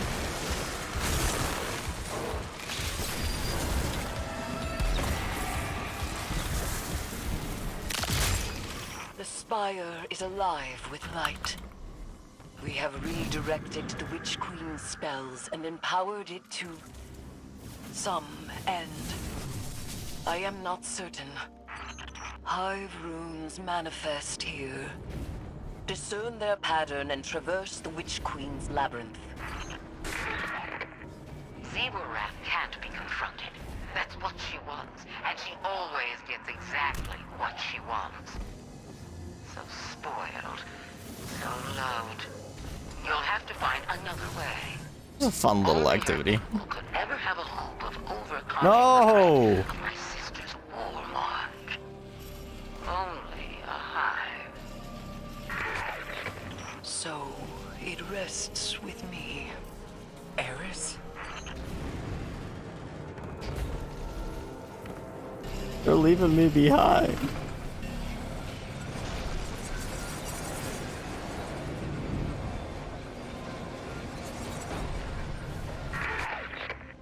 My sister depends on the foundations of her cold logic. If you want to remove her from the board, you'll need to test her thesis. There's power for the taking, Eris. And for that, you'll have to prove your right to exist. Savathun speaks of the sword logic. No, we can't play the Hive God's games. And yet we must.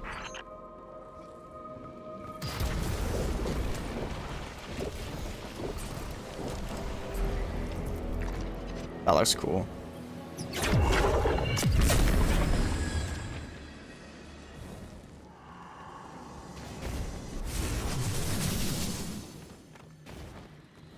Clear out the scores and take the spire.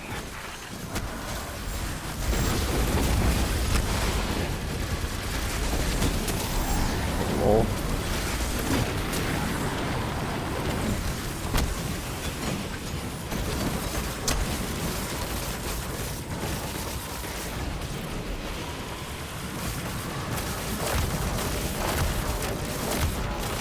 Wanna stop targeting me for 2 seconds, Shrieker?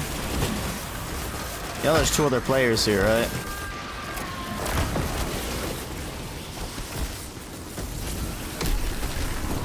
A new seasonal pulse, I think.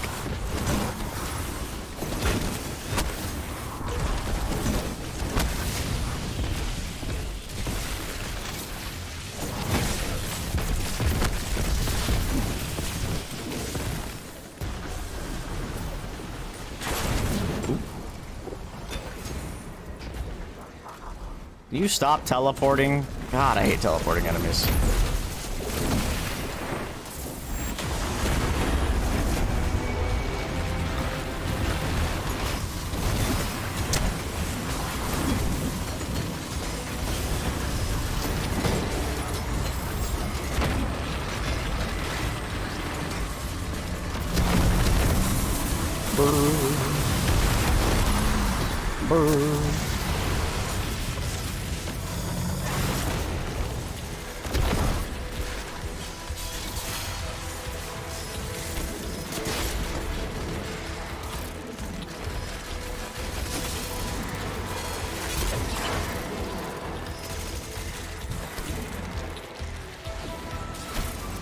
Bro. What the hell? Stop targeting me! What did I ever do to you?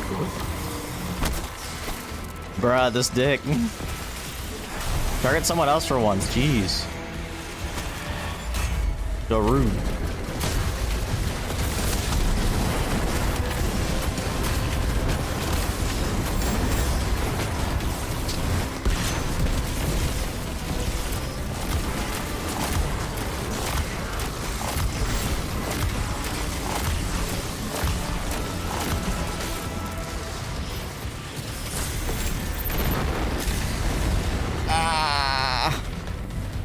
What did we do?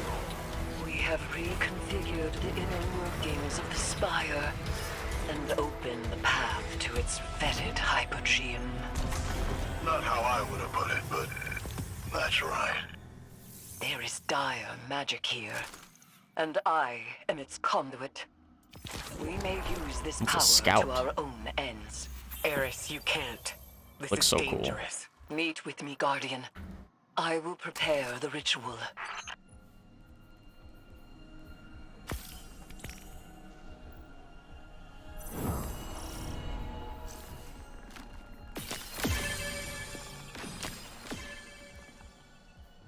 Yeesh.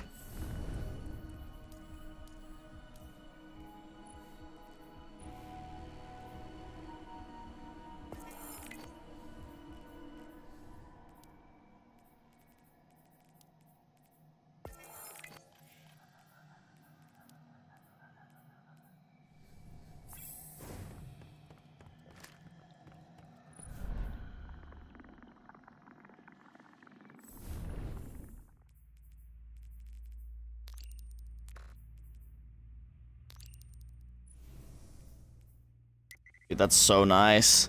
That's so nice. The quality of life. The quality of life is so nice. You don't have to go click on the planet anymore. You could just hit launch from the menu. It's beautiful. It's beautiful.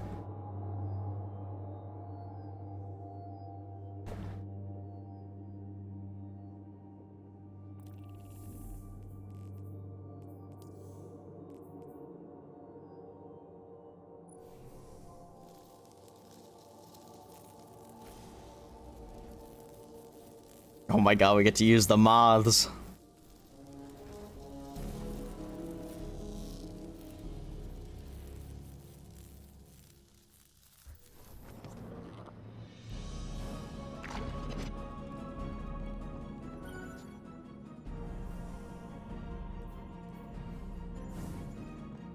New cloth? Make sure I grab the legacy things. Or I forget.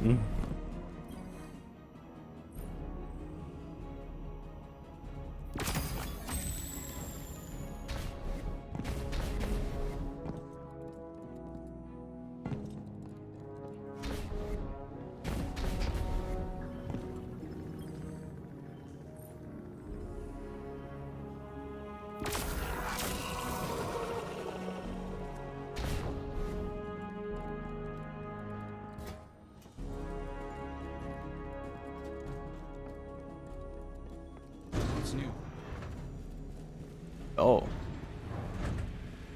Nice place you got here.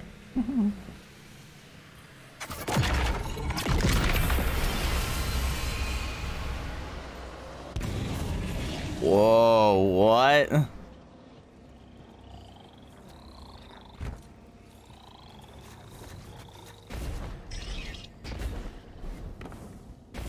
Area is pretty.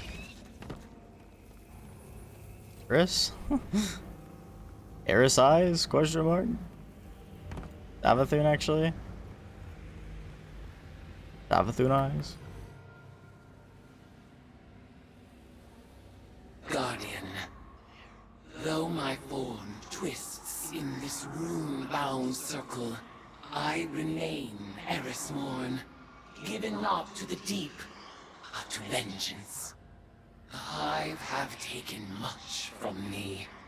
We didn't see the cutscene. Was it because we exited the activity? From them, and I must take from you.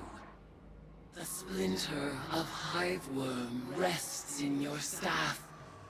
It is enough to bind us and mark you as my acolyte.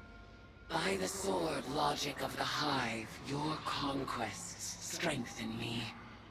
You must tithe mightily if I am to become strong enough to defeat Xivu Arath. She draws power from all conflict. She is the Blade Breaker, war, drinker, conqueror, immortal. I ought drown her in blood. Add your voice to the chorus of violence. Let us show her what it is to be Hive. I think we missed a cutscene.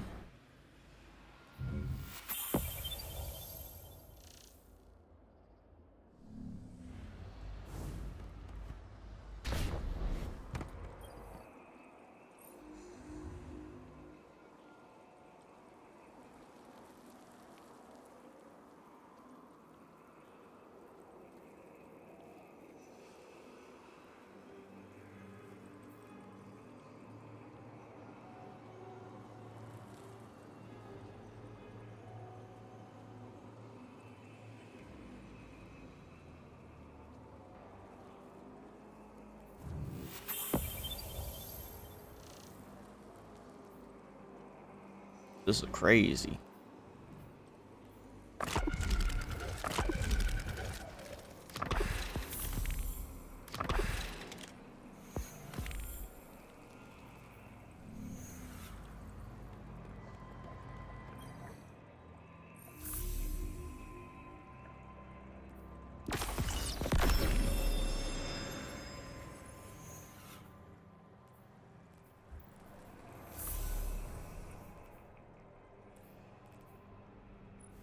High ground.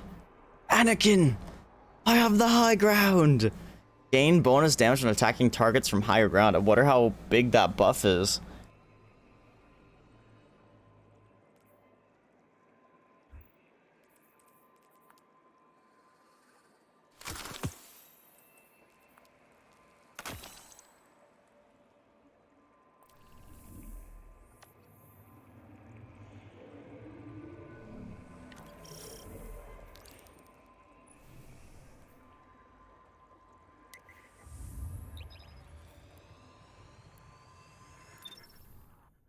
Invoke.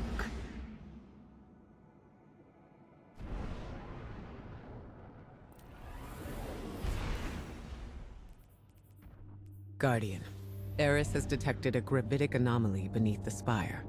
She thinks it's a ritual chamber. We call that the Arcane Oubliette.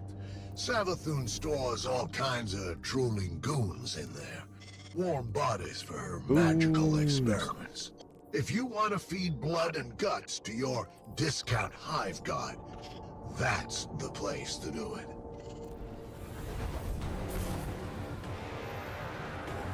And I'm still kind of annoyed that loadouts are locked. Hopefully they fix that, like, today.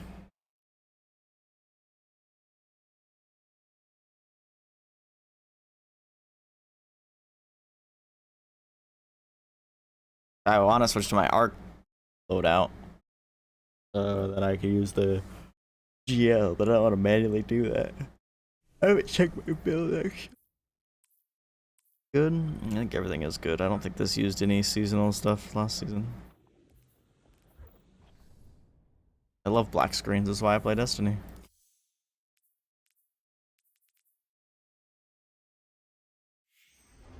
LOL.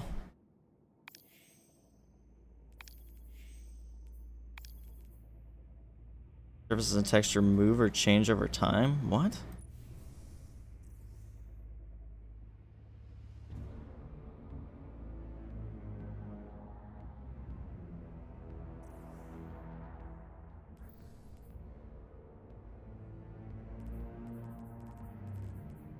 What do you mean by that?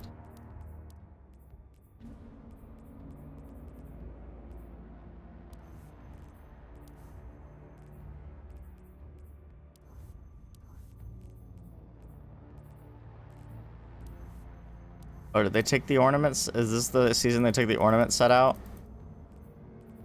and made it something we could earn?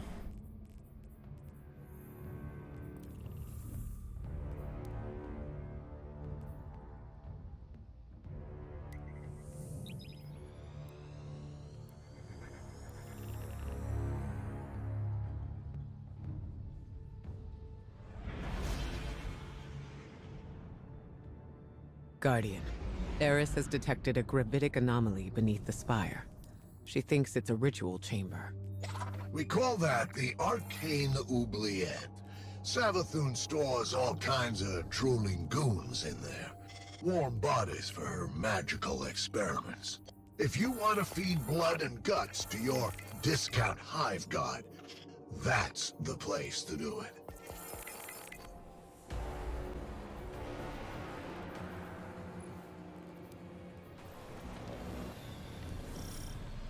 Panicked throws echo upward from the well of power and death.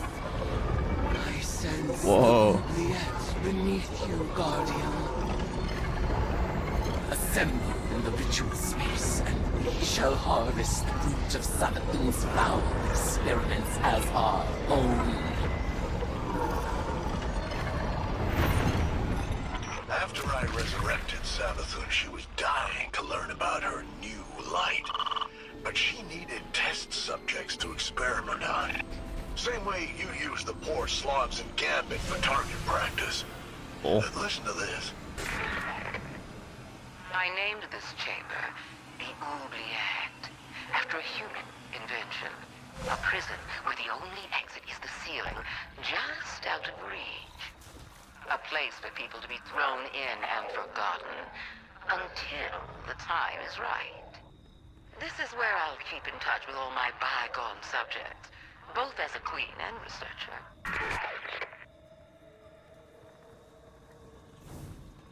Hey, what am I waiting for?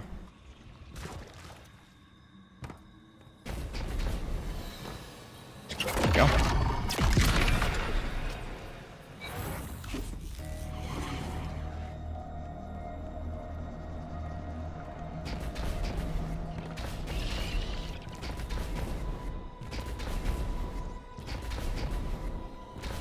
Goodness, man, I'm so tired. Really wish I could have slept better last night.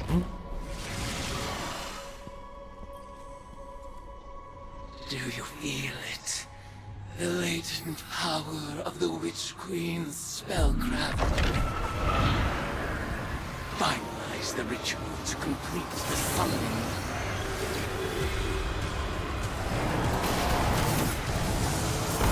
Oh shit, here we go again.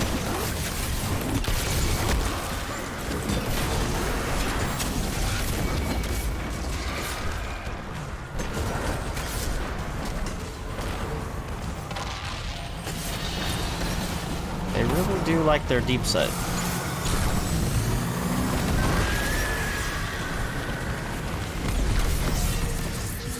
Oh my god, modes. Ambit.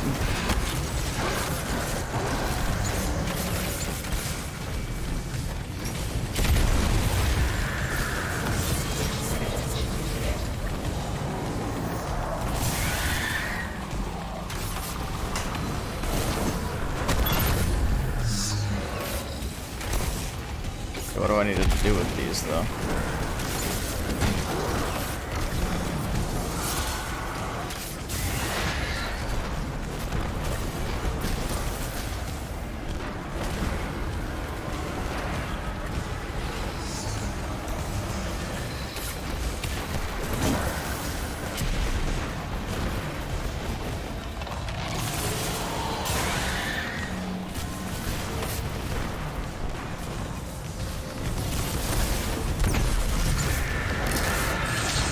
There we go.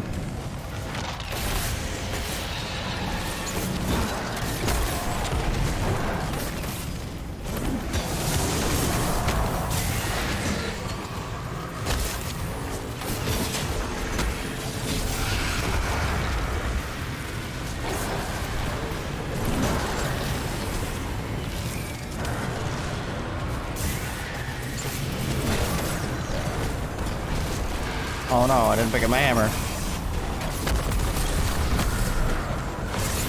Got it back already. Lol.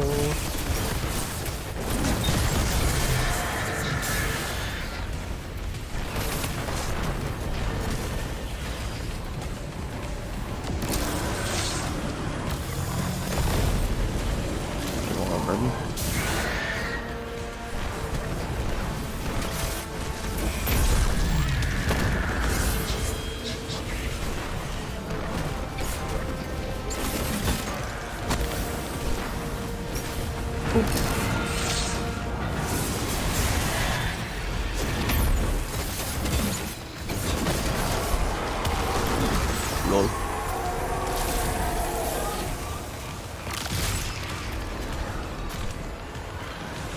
Your tides flow through me like a surge of hot blood.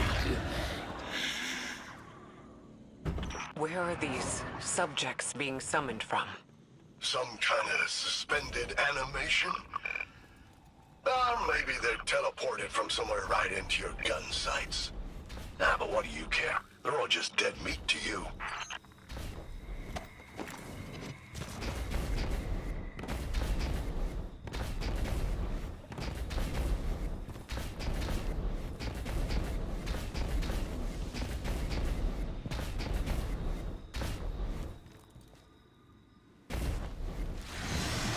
Alright.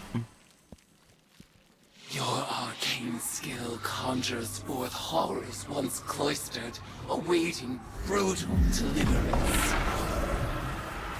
And so they shall. Oh, what the heck?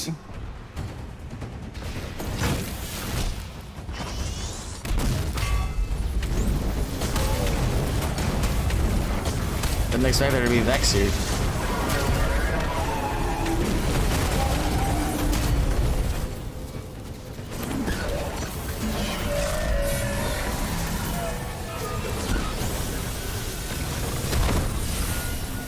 Prevent Vex sacrifices.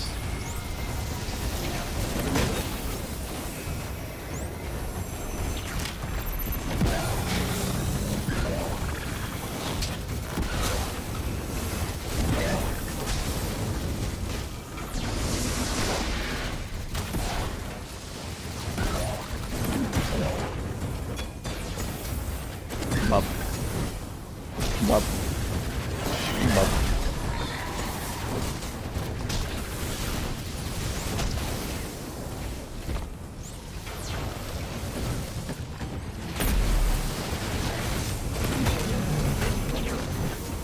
Bruh.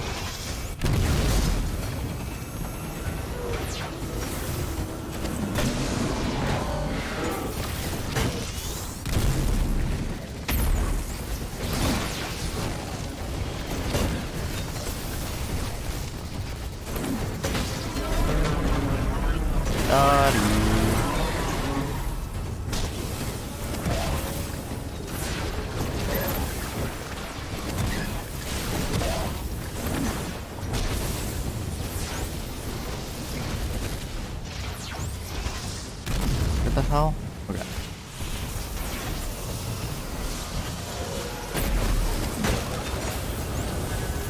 None of that. None of that around these parts.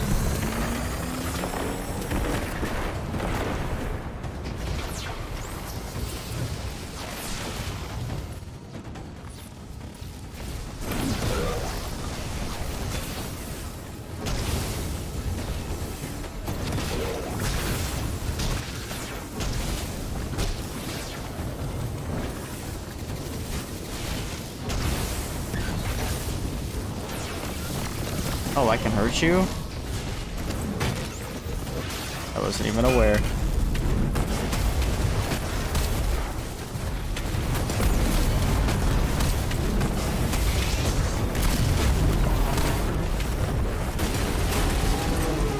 Trolling.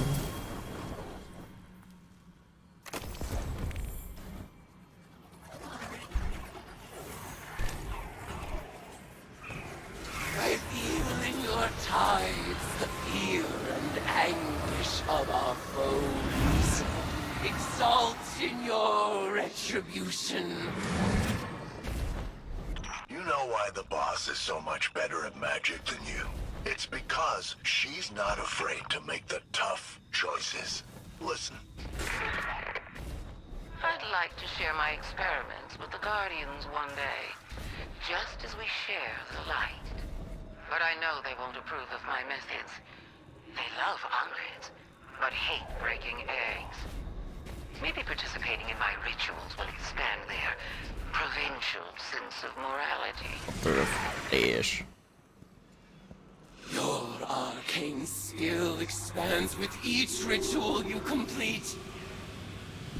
Our powers grow in tandem until we are ready to challenge the god of war himself. God of War moment.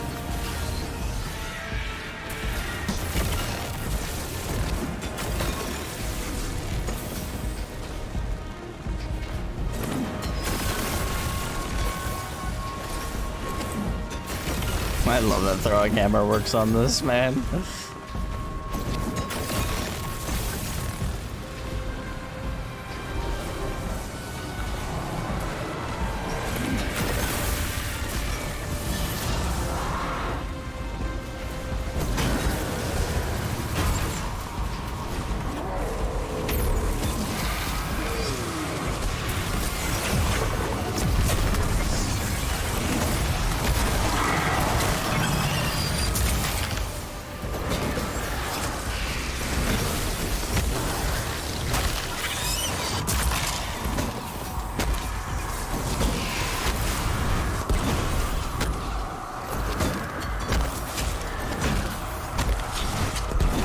Little hammer.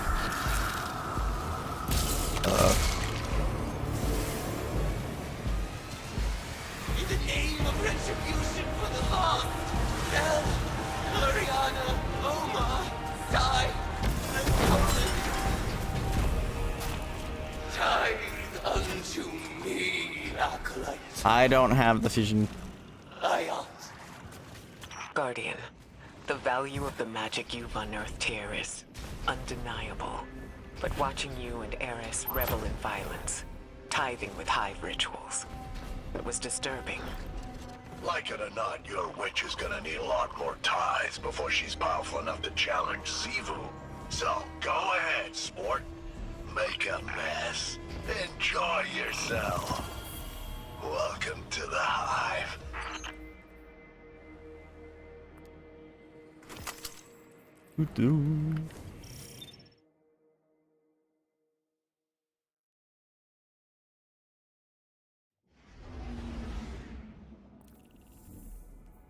Oh, this is, I still love this so much. Who needs to look at the map? Oh, stretch.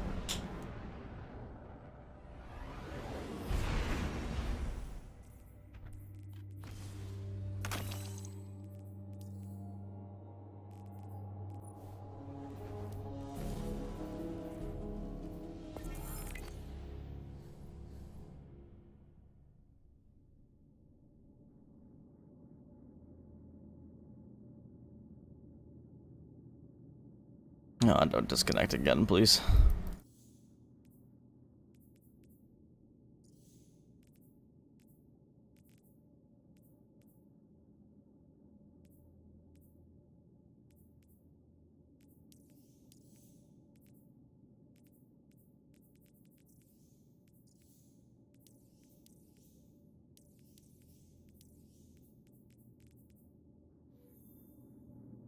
Bro, what's going on?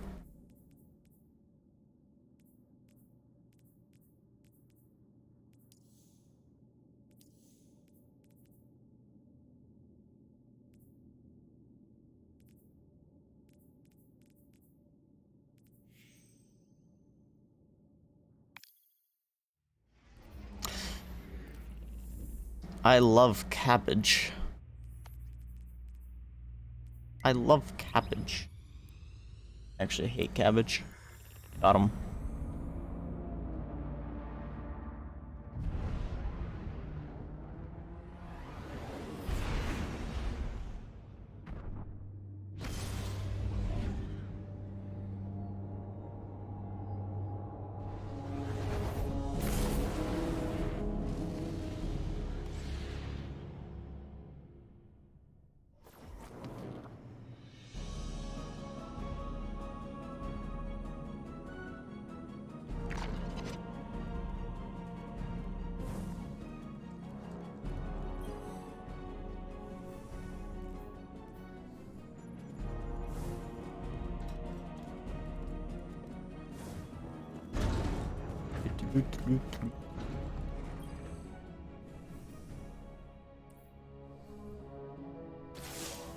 It's hard not to feel that this is my responsibility.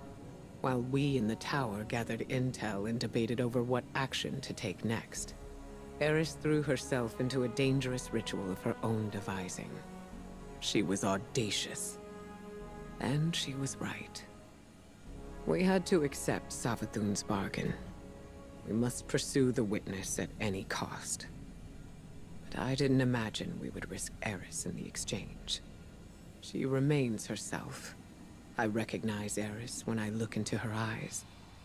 She wears her new form like a suit of armor, but she speaks of whispers calling to her from the deep. And I have no assurance she can resist them forever. Yeah, what do we get to fight her? You must embrace the hive rituals as she did. Offer your tithes so that she may gain the power she desires. And quickly, commit yourself to her guardian. I believe it is in everyone's best interest to keep her metamorphosis as brief as possible.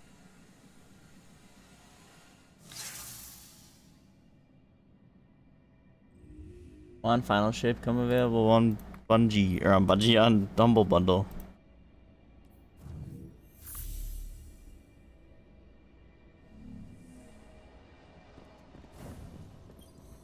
Hive magic reveals itself in precise shapes. They follow the same lines and the same means. And yet our rituals still hold many secrets. Cards have scattered in the wake of your oblations. Our bond made manifest. I call them the Deck of Whispers. And they do whisper. Each of their ideograms appears to carry the weight of symbolism. Do not fault them for the forms they take. They are reflections of the real, and as opaque as the natures of their referent. We will interpret their configurations, divine their use. They may hold many meanings, alone and in conversation. As with all hive magic, they ask us to separate the true from the dead. We will do so. Okay. So we're already done with the seasonal story. Bull.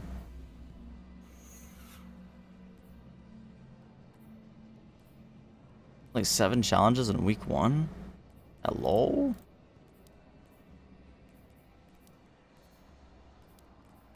So is there not even like a table at all? Or I guess maybe it's the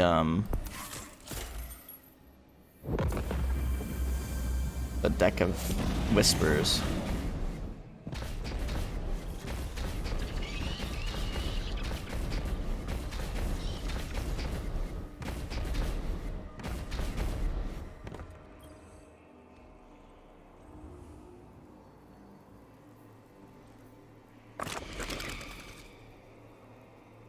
The next season of the Witch weapon you focus, Thirstial Table will be Deep Sight Resonant if possible.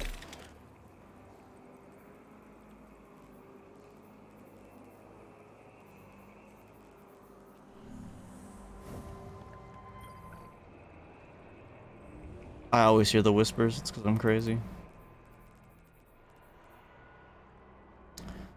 Strand Rocket, but does it have the perks?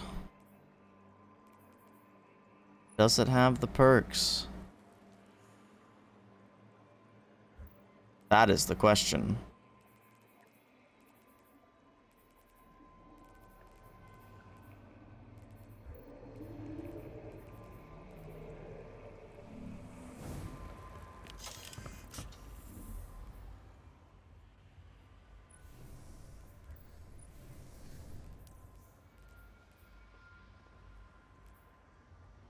Gather insight by defeating hive combatants inside within Spire and the altars of summoning.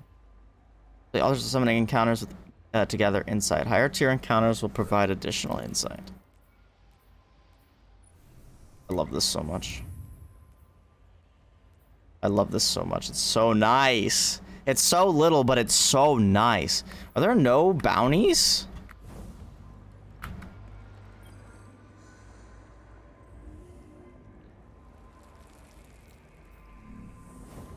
There are no seasonal bounties on God?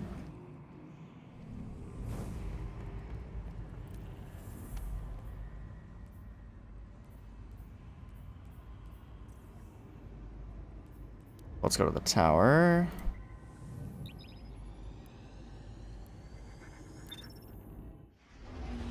It has to keep away. It has keep away and explosive light.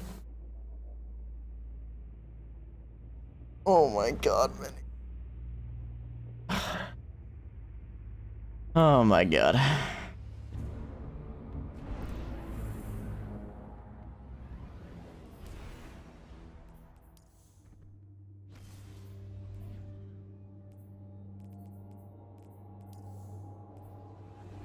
Oh my god.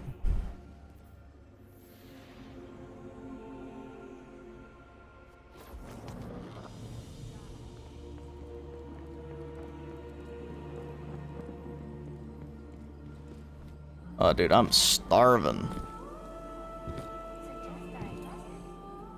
Greetings. Maybe I should actually order food today.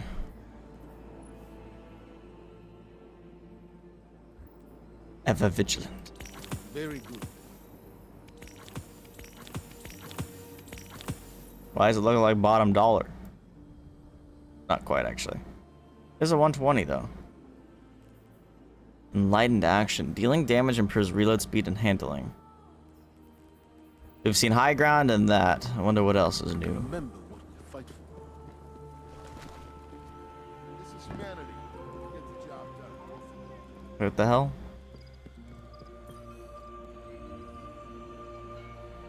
Oh, yeah, that's right.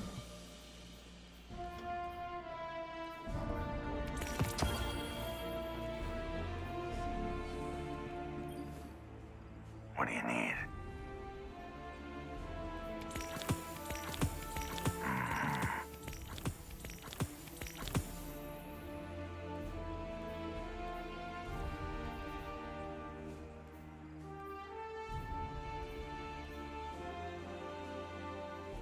Amanda's dead, bro.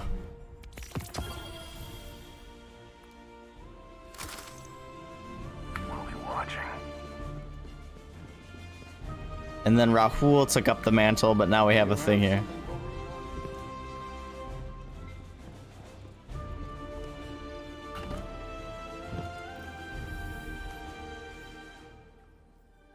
Monte Carlo. Is this how you get the catalyst too?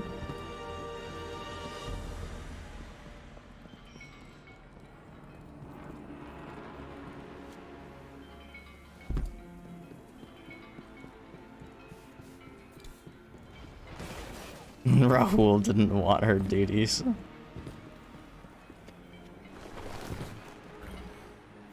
Yes, Guardian? Yes, Guardian. Complete the mission Cade's Fate. Timeline reflection missions. Good luck. Oh, this is the first mission of Forsaken, isn't it?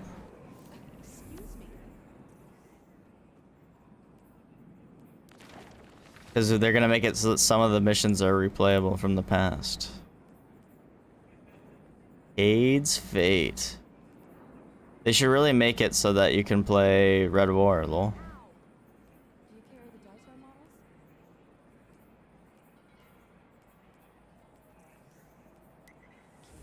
You also get Ostringer? Why? That's such a weird reward. Cade's Fate. I love replaying Forsaken missions, lol. I'll pass, Mini.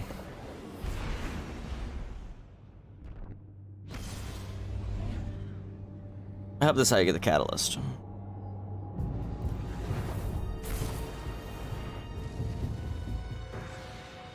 Damn, I haven't seen this skybox in a minute.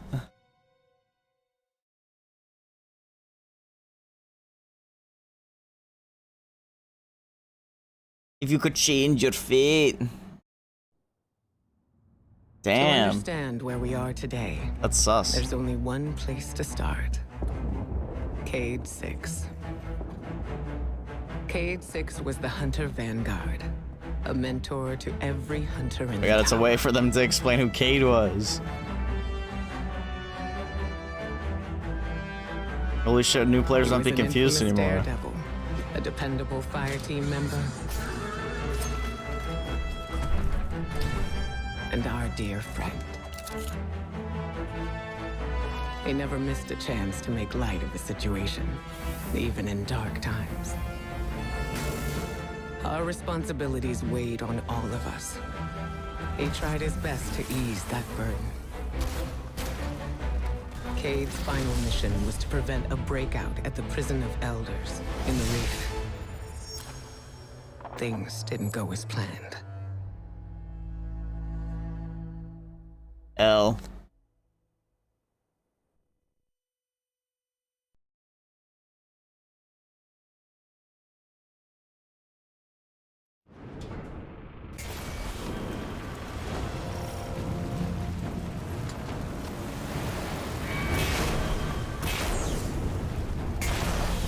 Well, the riot.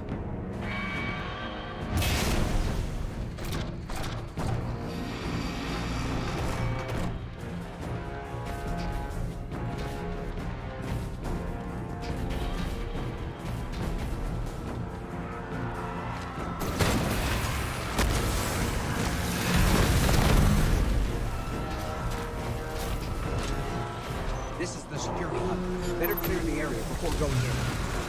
Why is it telling me how to use my super?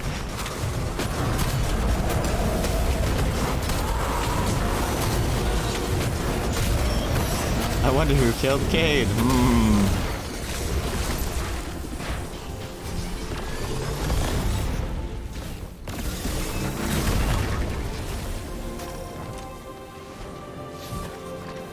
This says we need warden level clearance to open the door. Cade. I got you. Stand by for promotion. Something's loose. It's close. My god, defend goes. Or defeat Scorn, same difference though.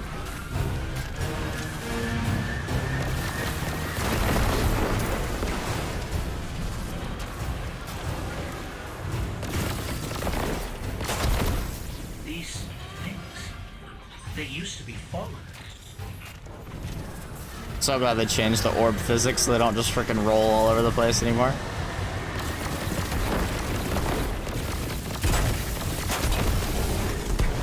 Fallen didn't just become this. Someone did this to them.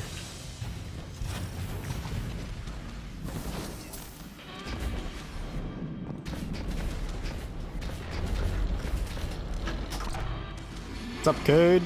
Impeccable timing, as usual. All that's He's about to show us the power of Bungie servers.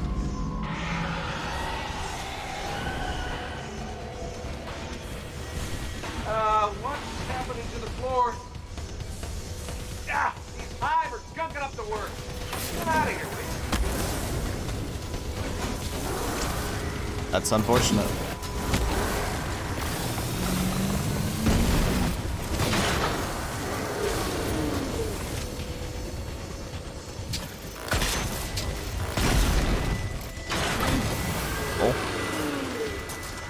Hive got struck. Now, remember to purge the buffers. Sure, got it. One question? How do I do that? Press the red button. They're all red! Then press all of them.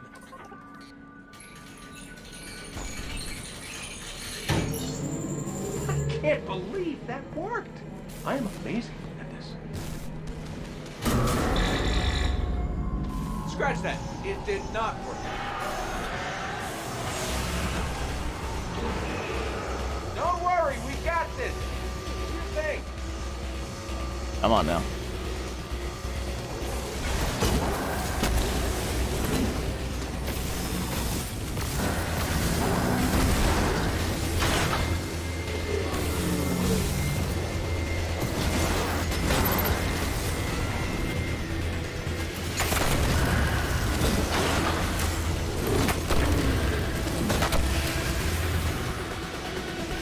Yep, I'm definitely feeling the changes to the double special. I don't think I've seen a special break drop yet from the typical usage. Booting it. For real this time. Come on, come on. And stay down. Tech support with extreme prejudice. True. Well, everything's where it's supposed to be, but now it's asking me for some kind of secondary activation. Should be a terminal you can use out on the catwalks. I'd go with you, but I hear this place has turrets, and I really want to fire them. By the way, you and me, good team. Let me get that door for you. Oh, the turrets have a manual mode. Interesting.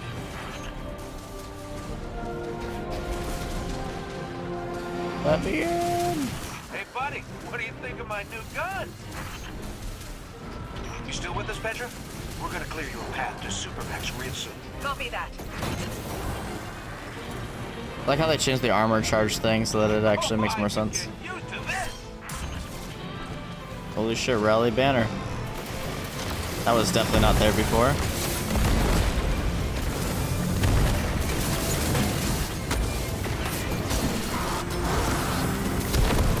Can I just say I'm having the time of my life right now.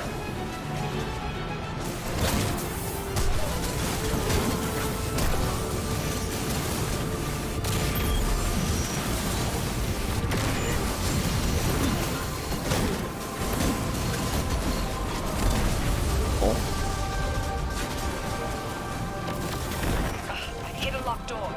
Any updates for me?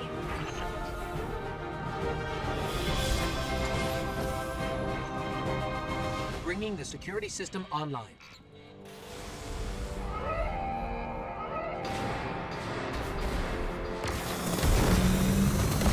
You in the green now, PV? Yes, accessing the lower levels now.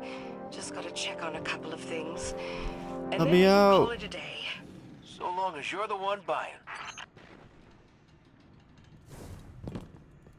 Let me out. Ah.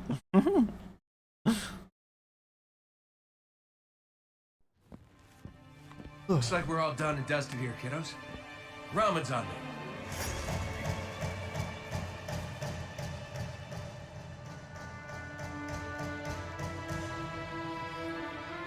Looking pretty good down here.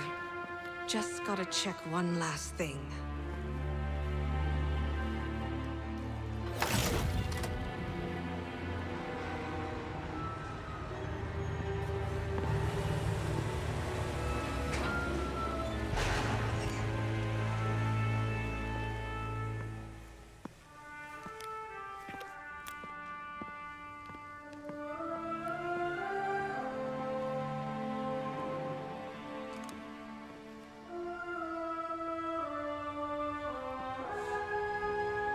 no, no, no, no. Cade, he's gone. This isn't a prison riot. It's a prison break. The airlock on Deck Zero. It's the only way out this far down. They're going to escape. Not if I get there first.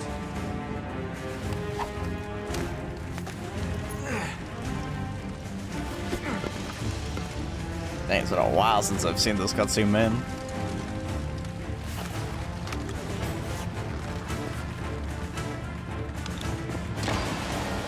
Cade?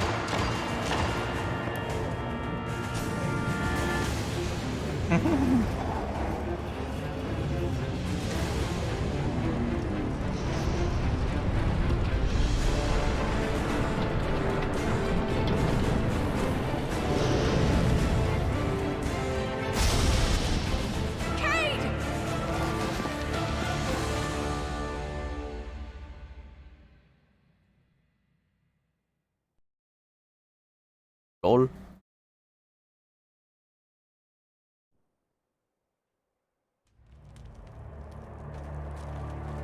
The cutscene to end all cutscenes.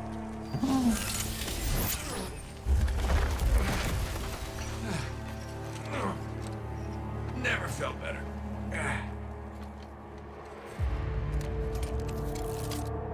You see that, Petra? Petra? Guardian? Must have knocked out the comm relays with that spectacular landing.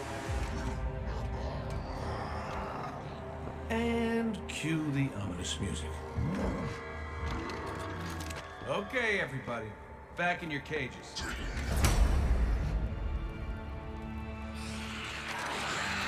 I said, back in your cages!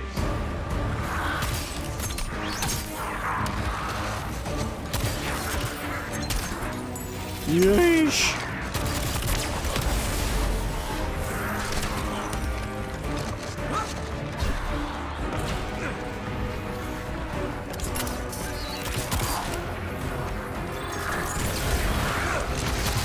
Trip mind.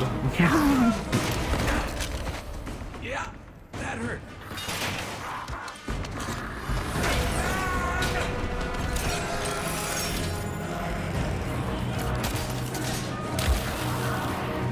Smooth. Sorry, not sorry.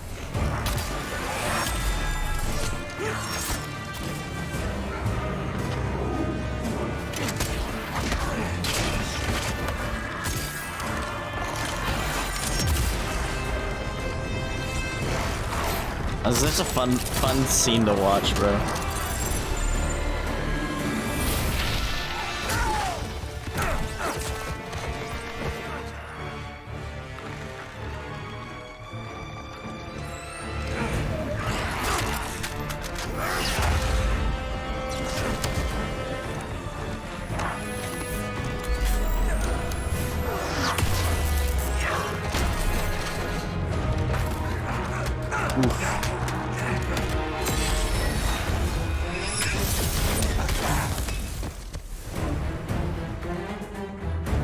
That's it. Now I'm pissed.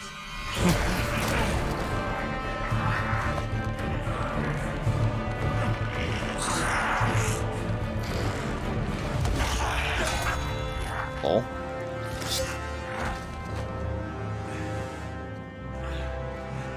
Oh, is that really all you got?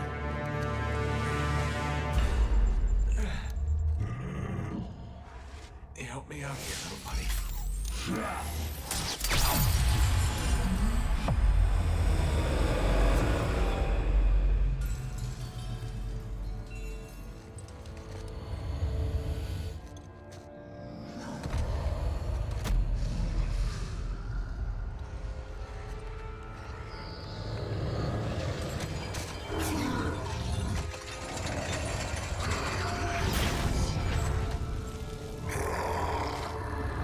I'm coming home, Ace.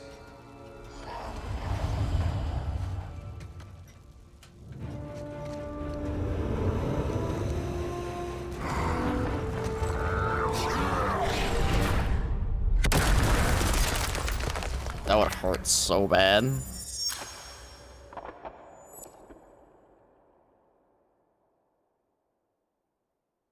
That would hurt so bad. Oh god.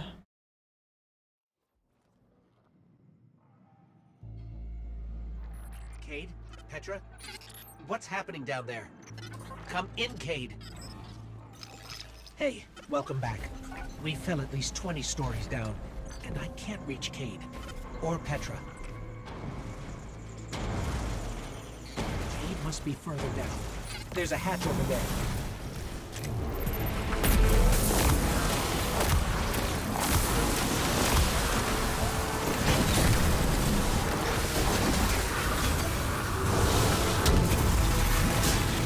Ah, I'm just trying to get rug flip stacks, damn it. Wow.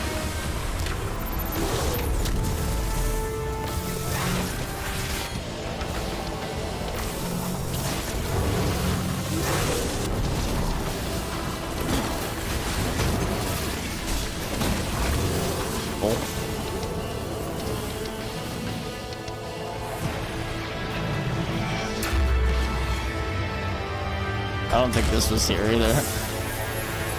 They did update them a little bit. Oh, it's the Austringer, huh? Yeesh. Oh, it's a static roll. She's dead.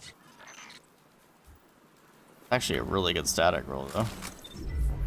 On God.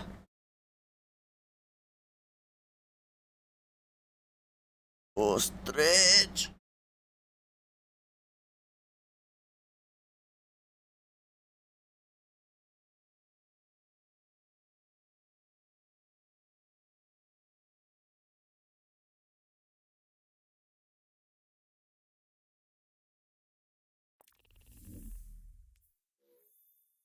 Oh boy, I swear to God, if I disconnect, I get cabbaged.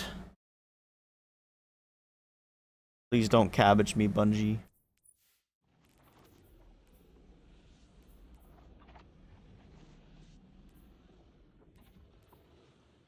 Hearing the whispers of the worms.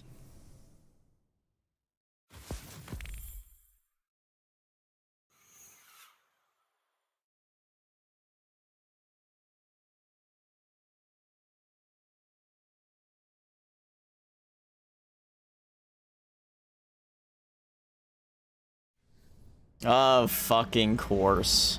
Let me guess, the mission's not complete and I have to do it again. Sick of this shit, Bungie. Not doing that again. Huh? That's so fucking annoying.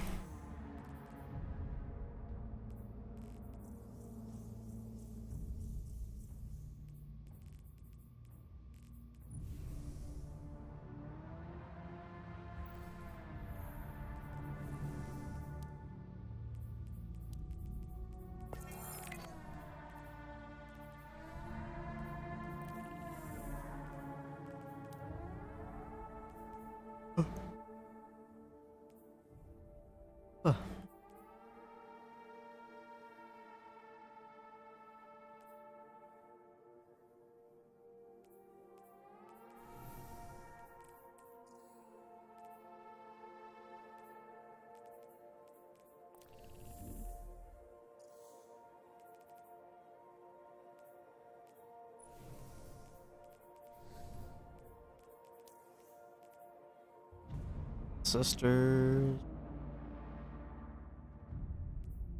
Which?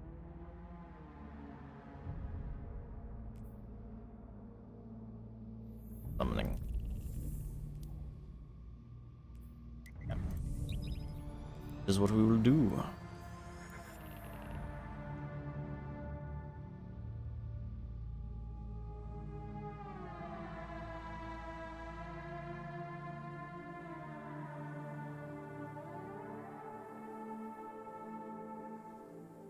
Yeah, their new strand aspects. How do we even get them?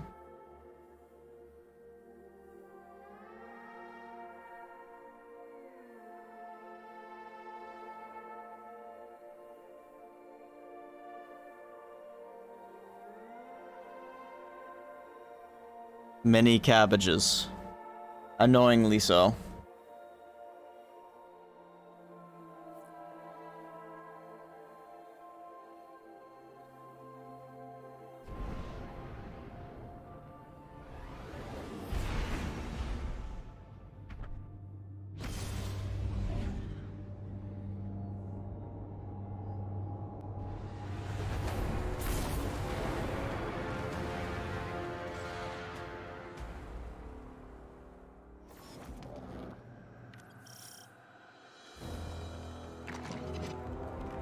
Let's go. We love cabbage.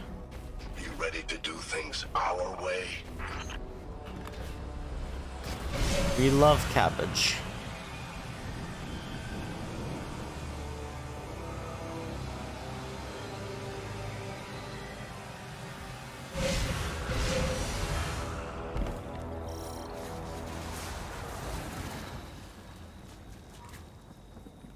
Does it matter which one we choose?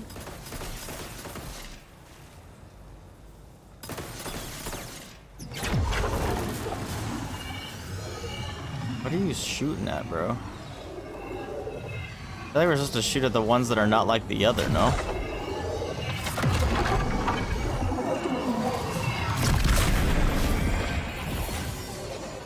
So, you made it to the oubliette. There was 3 that were different. Don't pat yourself on the back just yet. If you want to juice up your little hive god, you're gonna have to improve your spellcraft. And quick.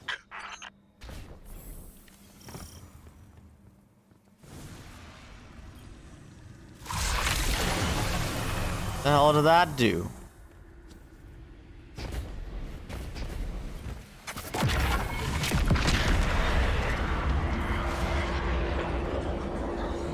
Hello?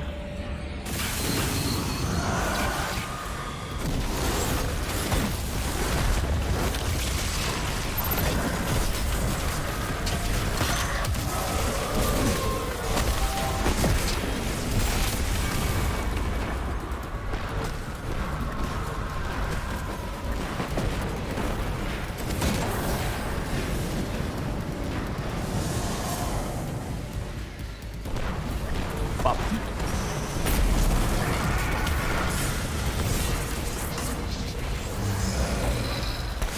Come here, bitch.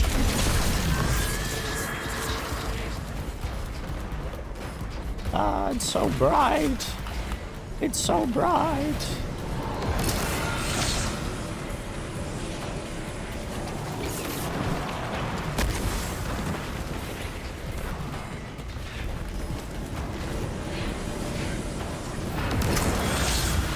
Yep. Damage! Holy shit! I just got destroyed.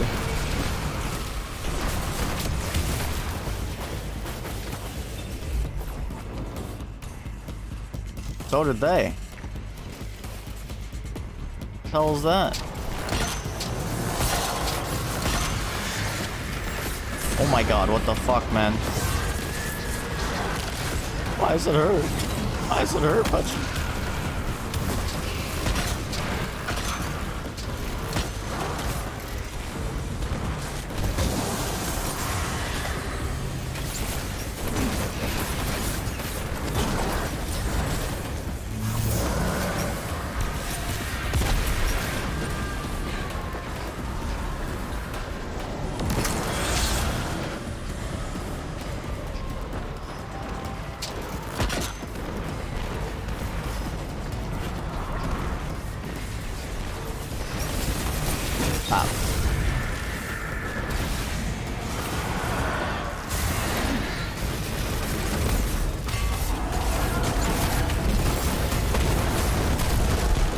Dust.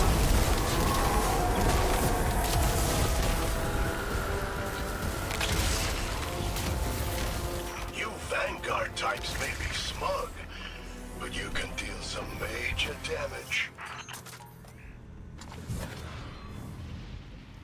What's going on? A robust, a feeble. Powerful offering required, damn.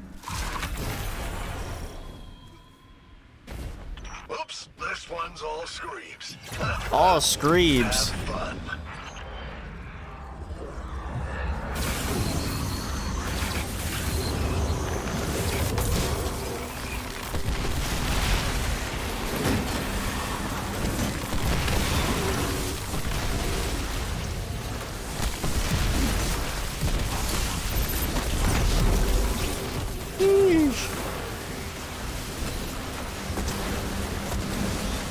Bro, what?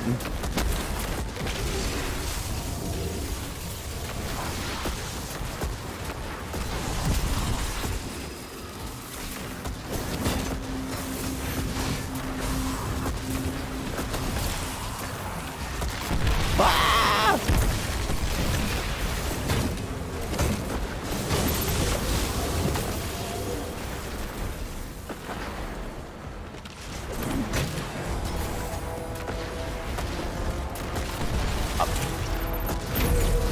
Up, up, up, up.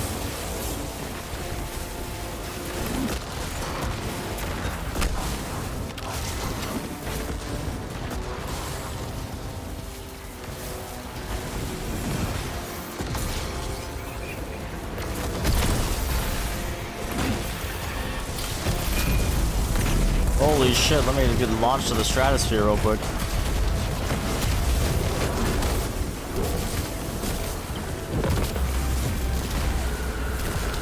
Huh?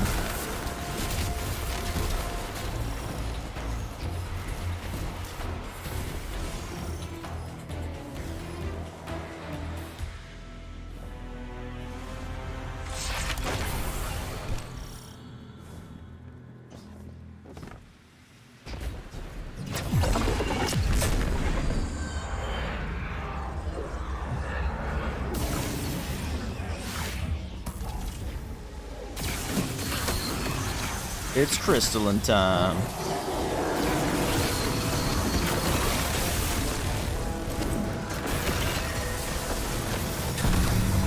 Holy shit. Kaboom.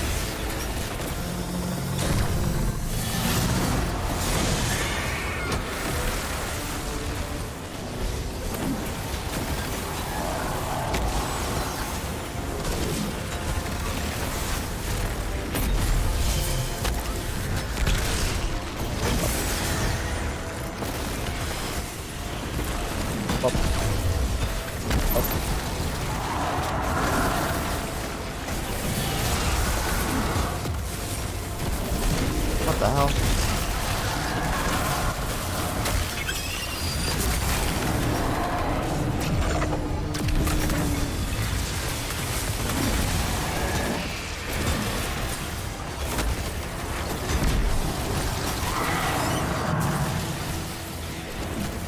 Bro, what?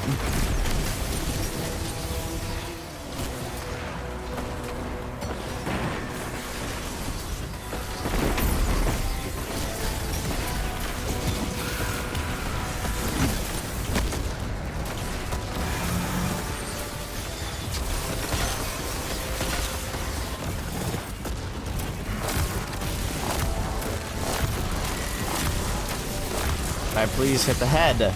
No, I can't because they're freaking keep turning it. Or her. Have it.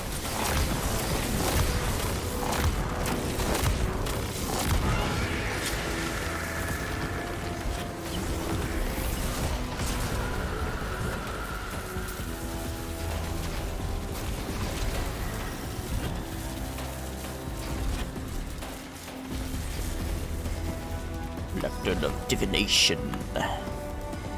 It's funny. I really never fit in with humanity or the other ghosts. But when I found Savathun, it all fell into place. It was like I'd been part of the hive all along. I just never knew it. Maybe Eris feels the same.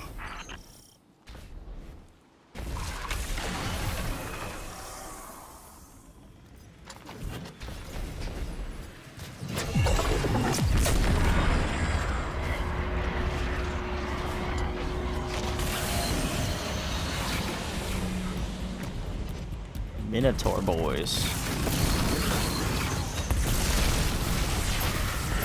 Oh, what the heck? This is our first time seeing a precursor wyvern? Holy.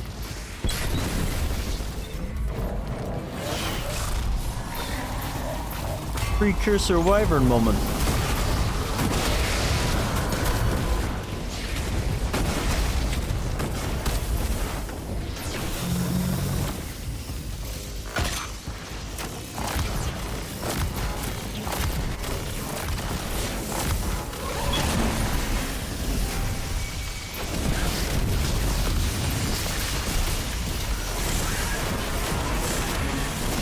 Whoa! What was that? I feel like it just spawned them on it, didn't it?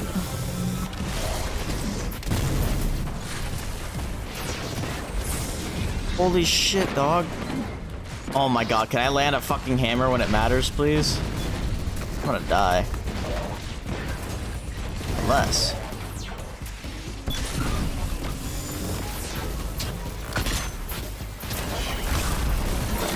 Oh my god, this wyvern's blocking, dude. Literally getting down, Mr. President.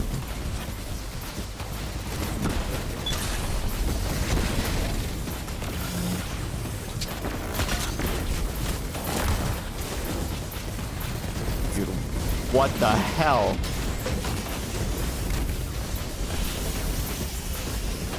Why does it hurt so much, Bungie? Why does it hurt so much?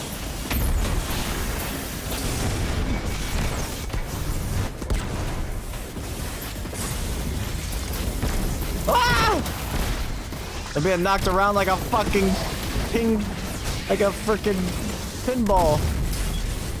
Oh my god! Oh my god! Holy!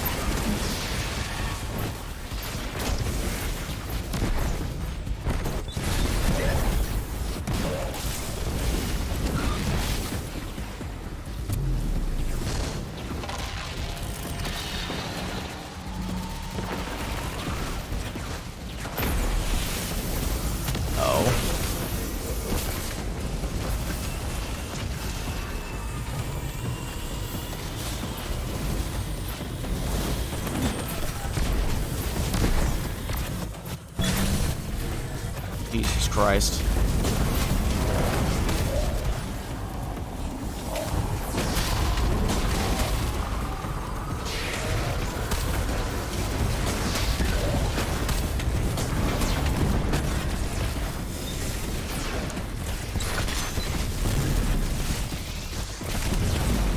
What the hell? Bro! Getting knocked around for real.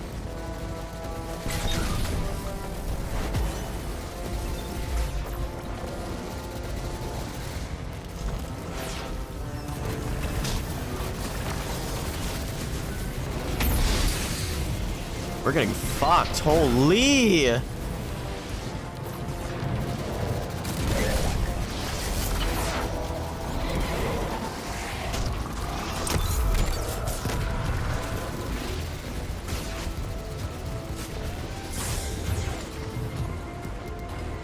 Dude, I have none of my abilities.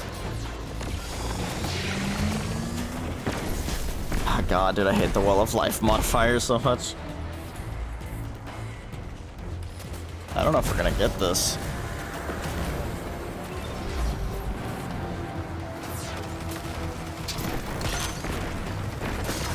Can you not block your fucking weak point?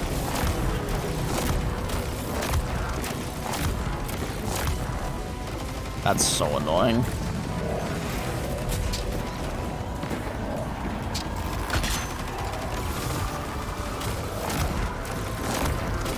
Dude!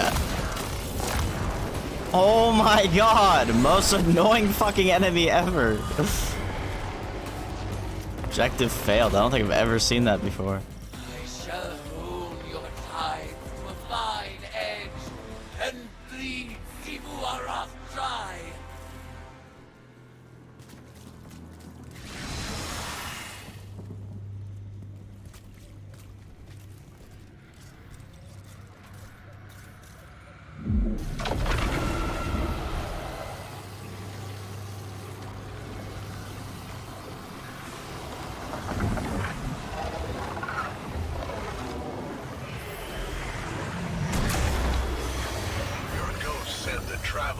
quiet lately. Alter's primed. That's not exactly true.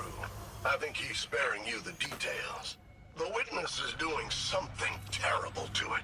I can sense it in my light.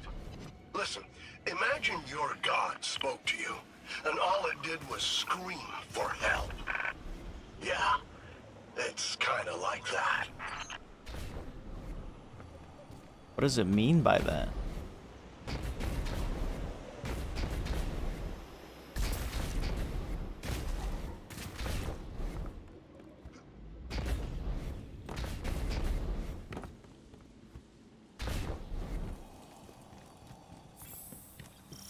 Oh, you can just keep going. That's what they meant you could drop in and drop out. I think. I think that's what they meant. That's actually cool. I like that. So you could just stay in there and grind. You can stay in there and grind. Holy shit, dude. I might have to take a nap and then come back. I'm pretty interested in this this thing. This activity.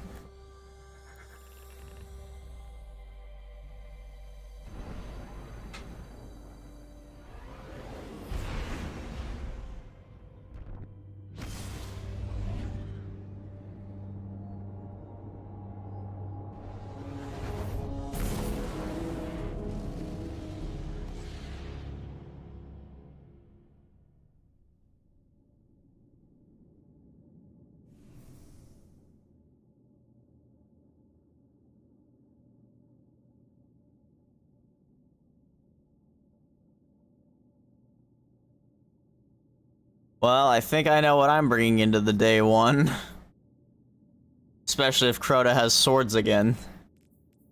Because apparently Titan has an aspect and strand that increases sword damage for nearby allies and yourself.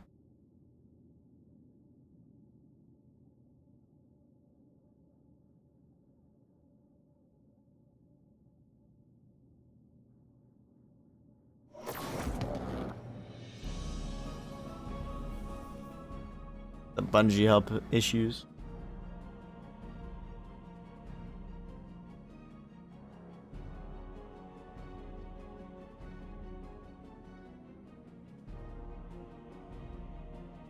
Unstoppable Taken Phalanx are immune to receiving headshot damage.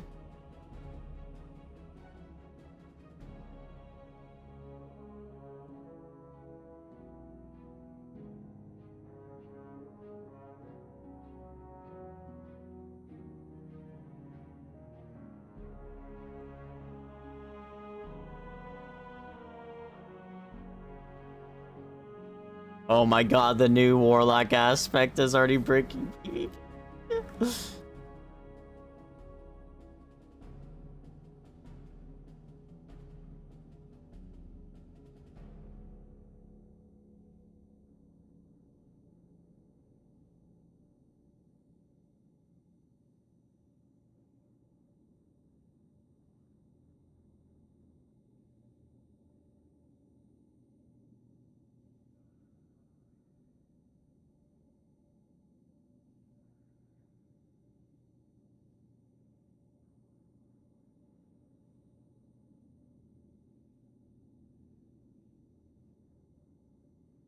This shit crazy, bro. This shit crazy.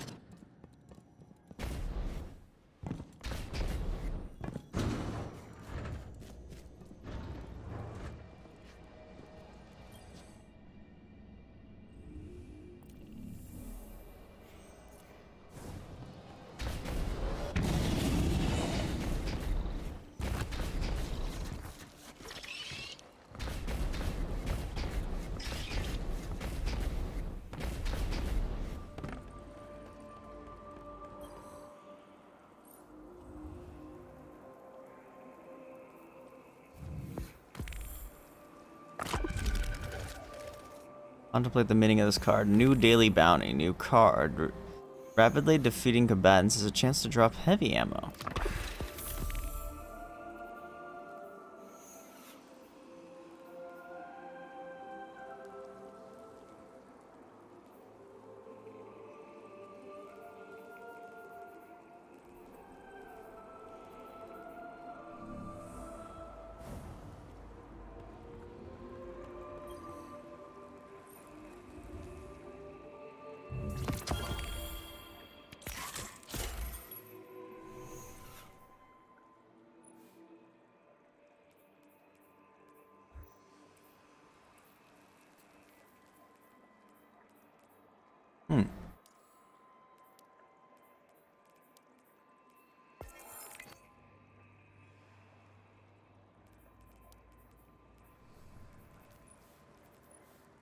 I'm so fucking tired. Help me! Help me! I don't want to take a nap, but I probably should. But I want a game! I just want a game, Bungie! I want a game. Let me game. Eliminate combatants using swords, glaive, melee attacks, and melee abilities in Savathun's Spire, the altars of summoning.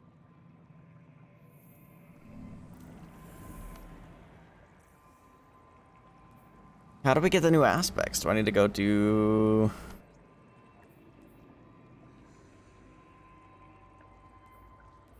I need to actually get caught up on it.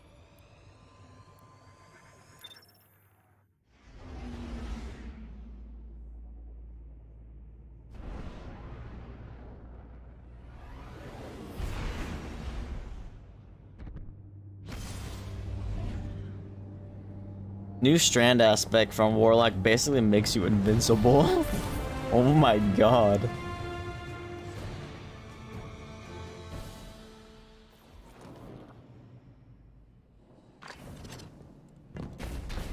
Yeah, I don't know how many I'm behind on this one.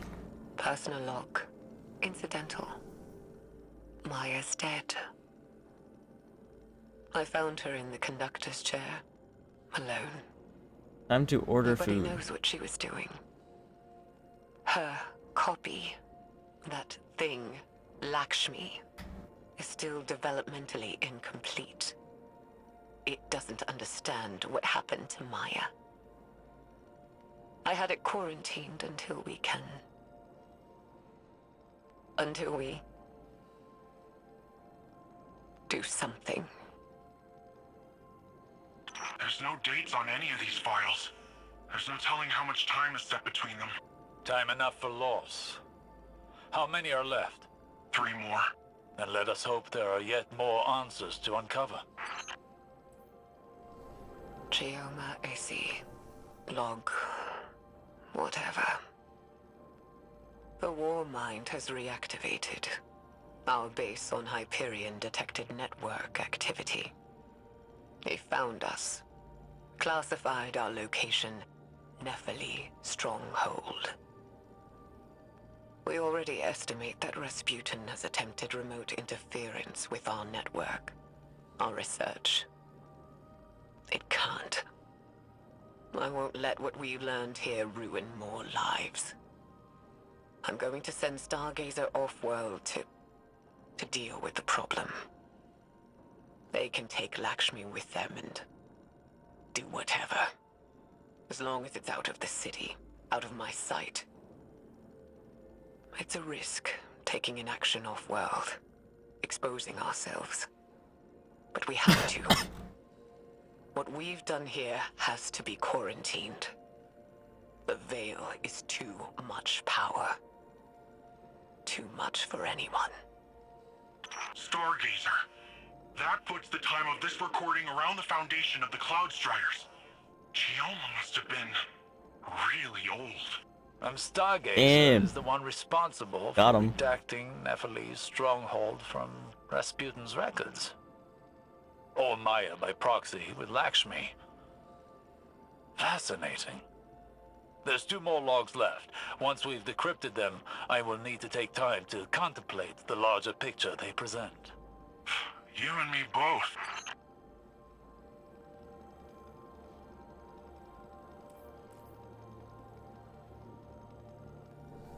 The Veil is too great a power for humanity to wield responsibly. All that's left is to close down the facility. Neomuna will go on. Humanity will persist on the back of our unspeakable work. But I won't pass that guilt on to humanity's future. My hands can be bloodied. Let the children have innocence.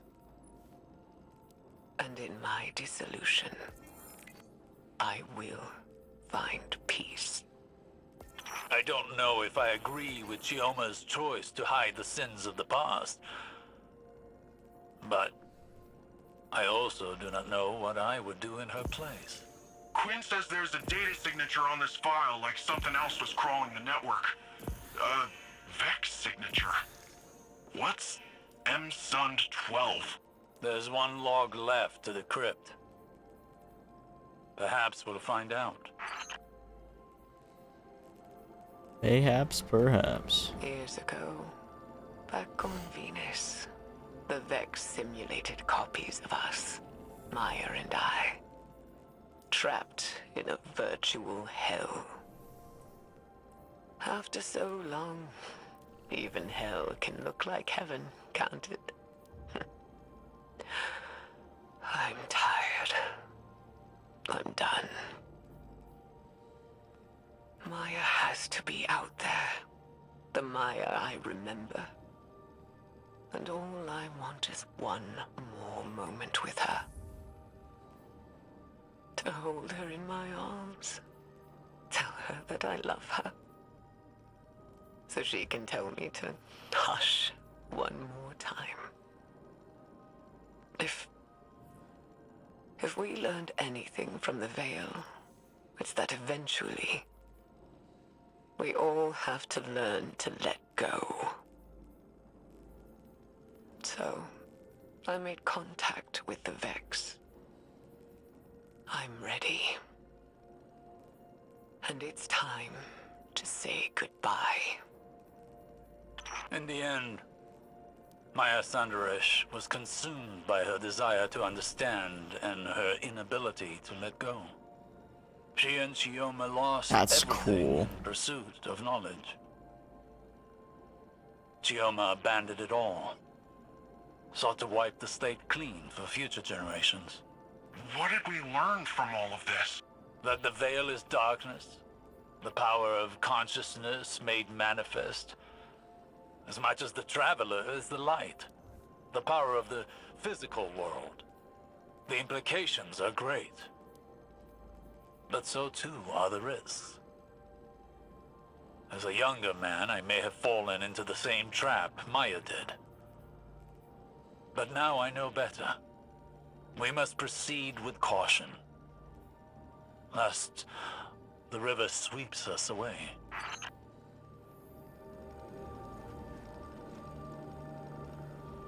There's no more of that. Bro, how do I get the new aspect? Maybe I just...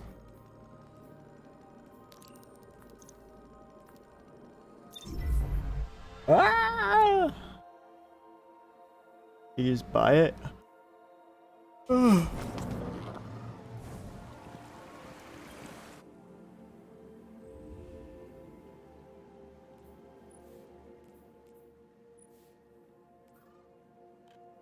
Unveiled quest.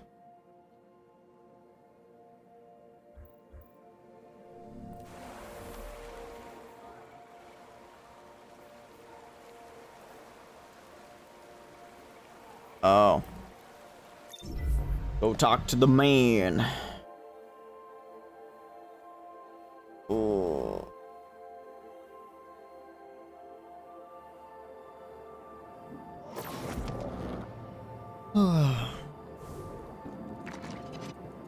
What's up, Nimbus?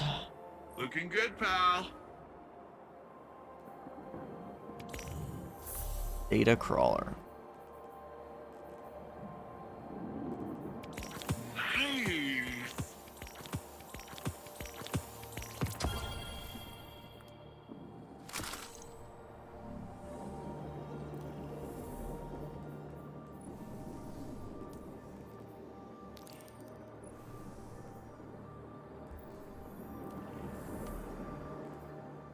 Where?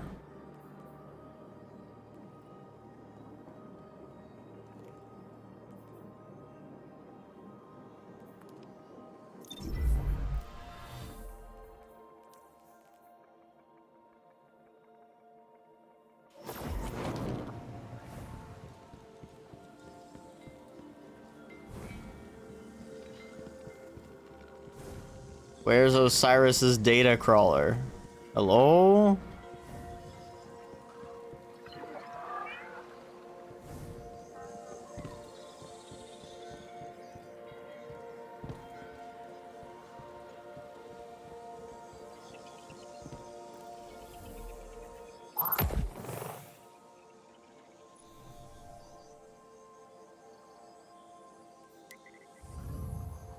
Oh, veil containment. Oh. That would be why. That would be why. Oh, goodness.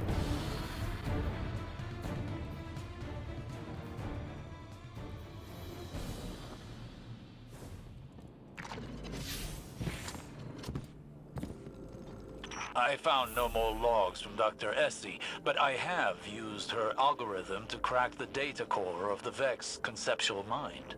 That's the doodad we got from the Black Garden, right? Indeed.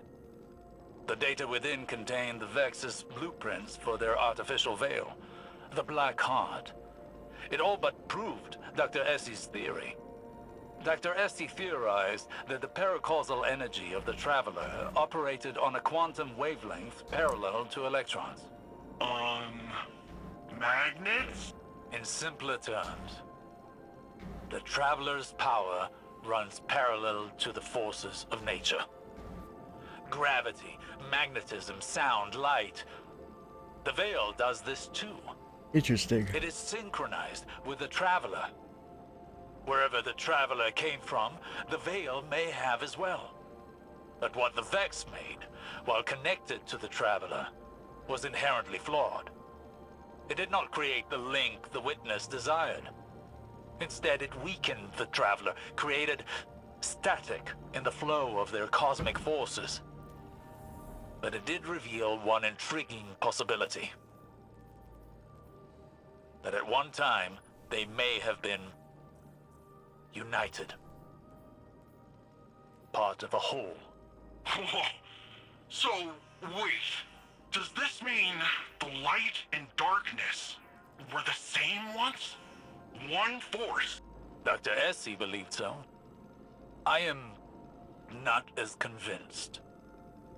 But it is a theory. One many scholars will explore once this data is shared. But this data allowed me to calculate the telemetry of the beam the Veil fired at the Traveler. When the Witness linked to the Veil through a ghost, it created a faster-than-light connection of darkness to the Traveler's light. A bridge to the Traveler's consciousness, if it has one. But the beam did not stop at the Traveler, rather a point inside of it. Inside? Wait, what's inside the Traveler? No one knows. But Except if we the do. data I've been able to extrapolate here is correct, that is where the Witness is now. Inside the Traveler. It may be the reason why the Traveler has gone dormant, its attention directed inward, where the true threat is. But I am speculating. There is more I need to study, but I fear it will take a substantially longer amount of time. How long do you need? Months. If we have that long left, that is. Until then, I suppose.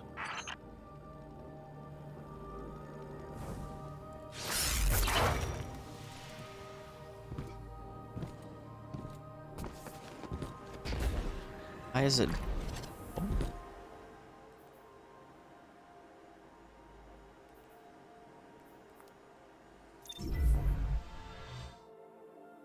It's like telling me to leave, lol.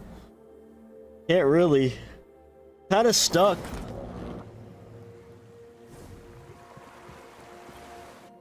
Good call for step, bro.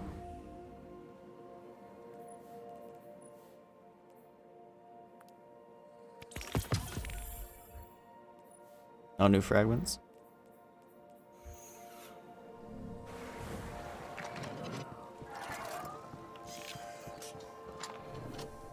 Oh, do we build around a sword now? Really wish this would go out. The strand. Okay.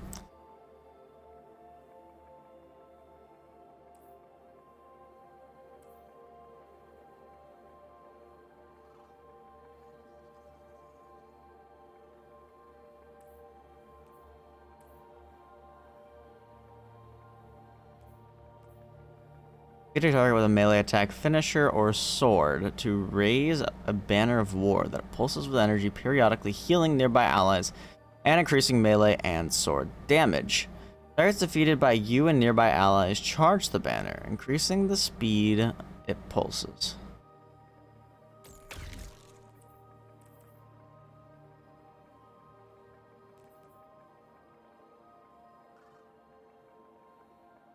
God, I have no strength.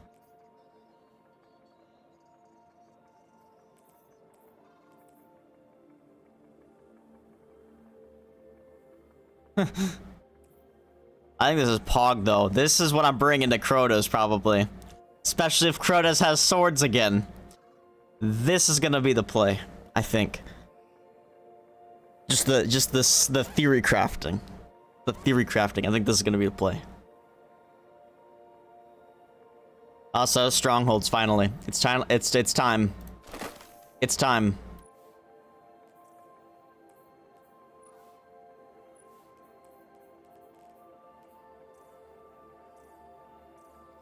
Oh yeah, can we favorite shit now?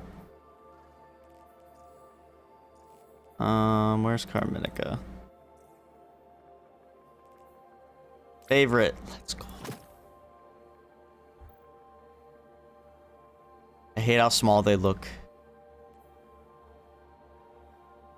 Anyway, this doesn't matter anymore because I won't be suspending.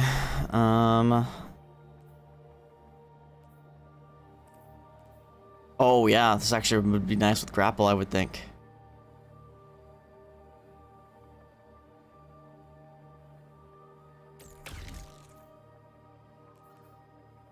Damaging targets with a tangle grants melee energy, maybe. Activating your grenade ability reloads your equipped weapon. Finisher final blows create threadlings. We will be doing finishers. I'll put that on for now, but let me look at the stuff. Picking up orb of power grants woven. Oh yeah, how does this work? Destroying a tangle or casting your. Oh, that's right. Ambient leap is what gives you woven mail. With Dranger's Lash.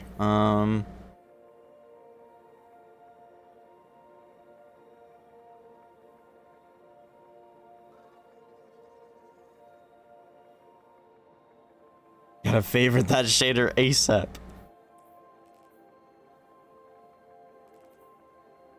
Grand weapon, final blows have a chance to create a threadling. That may be the play. We have woven mail, weapon final blows create a tangle. Hard melee final blows grant your strand weapons unraveling rounds. Threadlings travel farther and deal additional damage. Landing rapid precision hits emits a severing burst. Super final blows emit a suspending burst. Dealing damage generates grenade energy. You already have that on. Then unravel and sever effects have increased duration.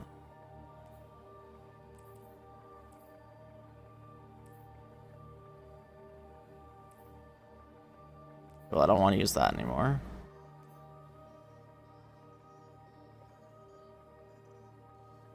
I think this one. But I need to be destroying tangles like all the time. They did lower the tangle cooldown though. Dude, I wish I had the frickin' navigator. How many times have I run that dungeon now and haven't got the fucking navigator still? Grr. Grr.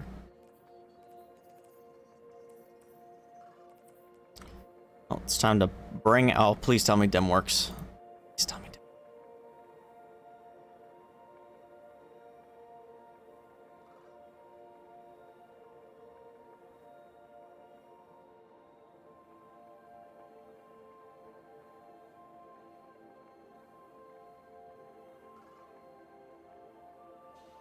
Dude, why I have to enter all this shit? Why does my birthday matter? Hello? What was all that? A weird champ? Just a little weird champ.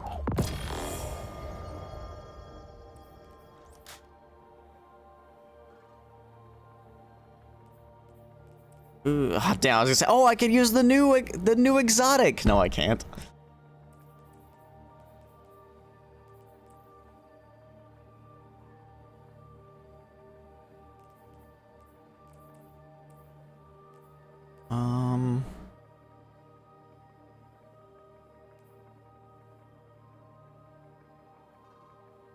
Oh, okay.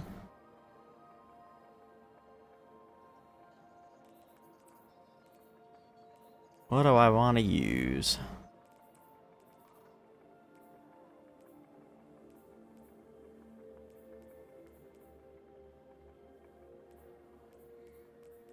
Probably something I haven't leveled yet.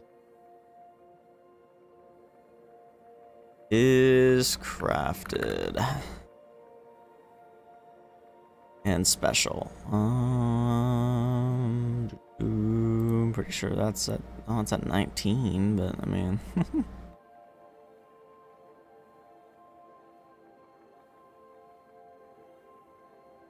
Piccolo shotgun, yeah. That's gonna be interesting to use, to say the least. Do I have like any strand heavies on God?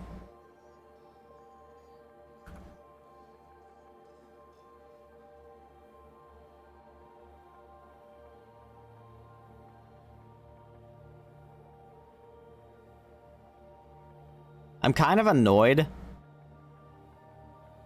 that I don't know if there's a way to get the harmonizers still, other than from the battle pass, which is stupid, in my opinion.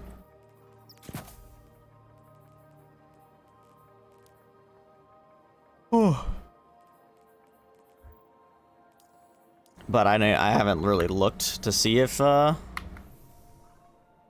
there's a way somewhere, but they haven't mentioned a way.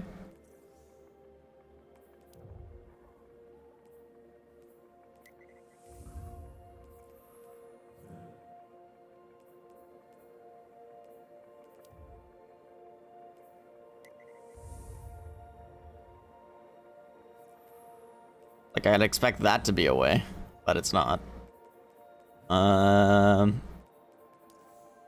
So yeah, wait, are they even in the pass? Over there?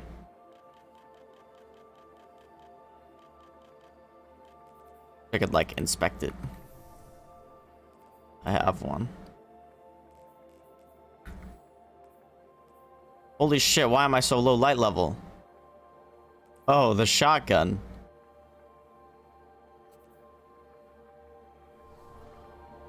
That's awkward. Shows you how much I use it.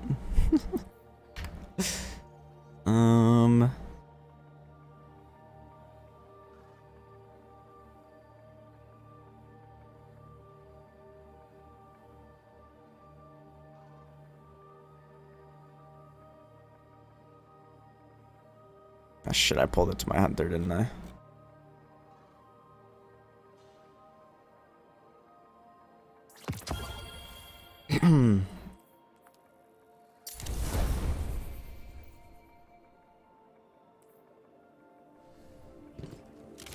Alright, all in all, we're still working on the build here. I don't know if I want it, what I want to change. I don't know if I really want this.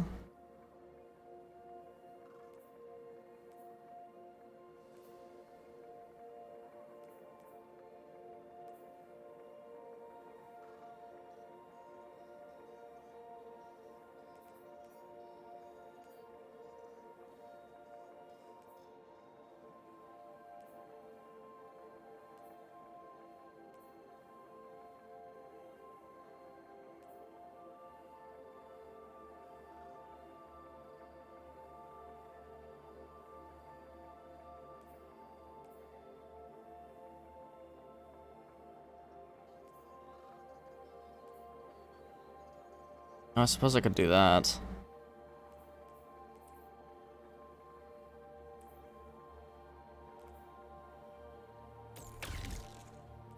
I will be creating them. I don't know. I'm kind of getting a kind of mixed build here, and I don't know if I like it.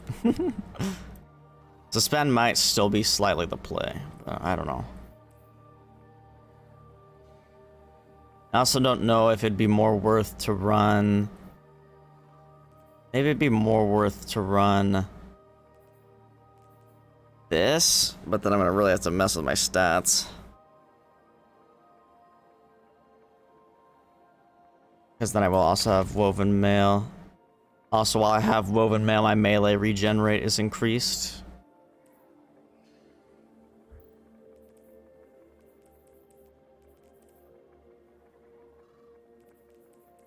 Okay, well, I don't have a mod on here yet, so let's do that. Okay.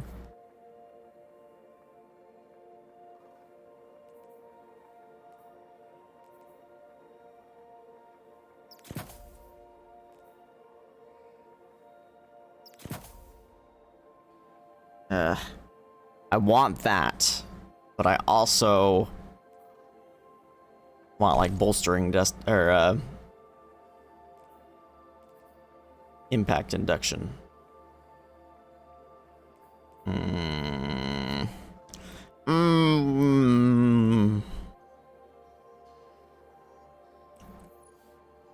Sosmogus.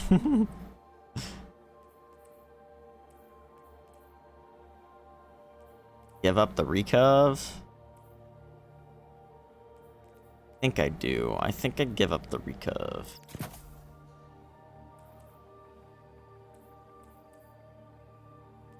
Drain! Okay. Wait, what am I doing? I want to be using a sword. That's right. Did I craft that sword yet? Is strand.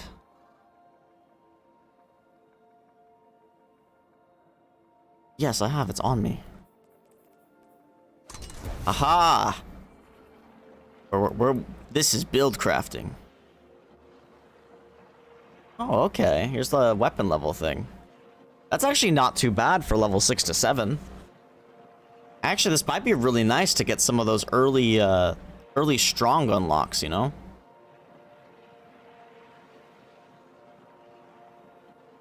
That's actually kind of nice. I like that.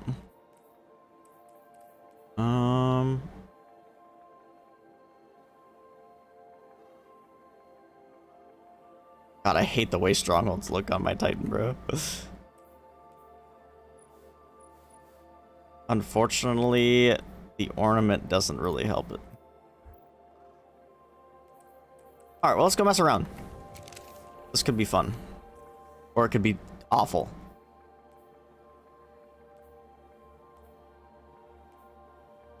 Guess we won't know till we know, right?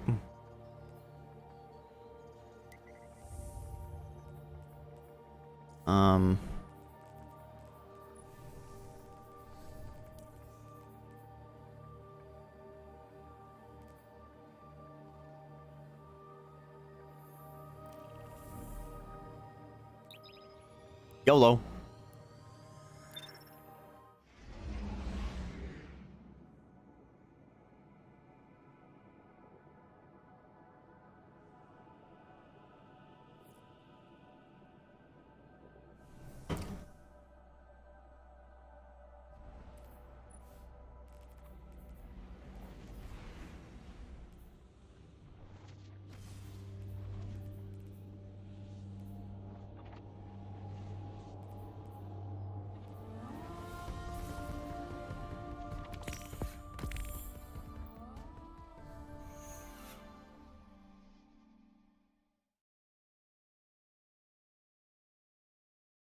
I feel like I'm gonna be unkillable, man.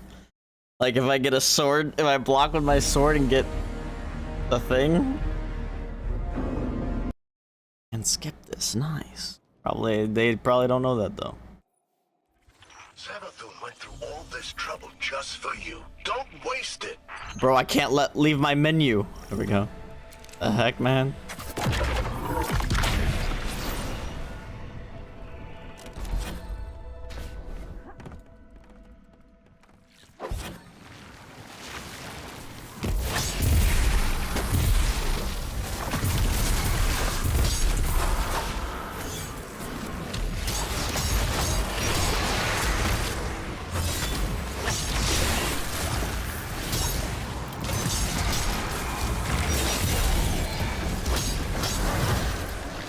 Okay. Take the Hive Blight to the ritual circle.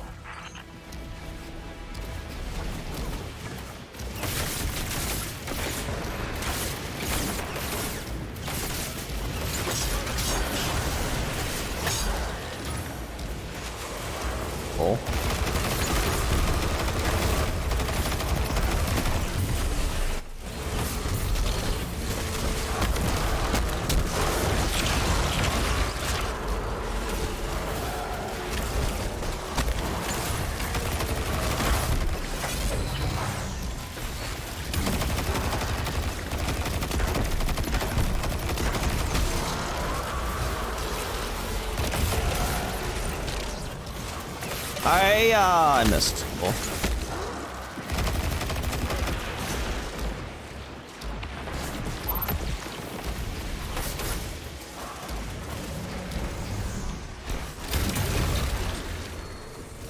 Go to town.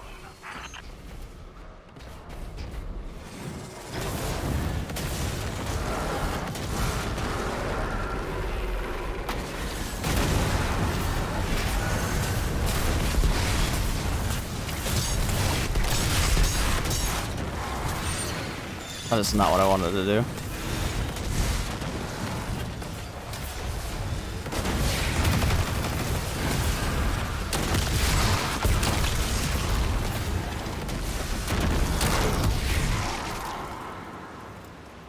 Yeah. Oh, I don't have Strand Siphon on, do I? How does change that? Oh, I do have Strand Siphon on. What do you know?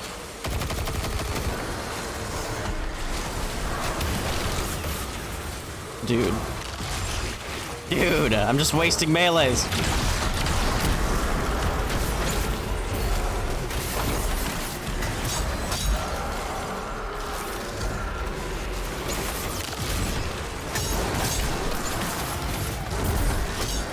Okay, this is kind of insane.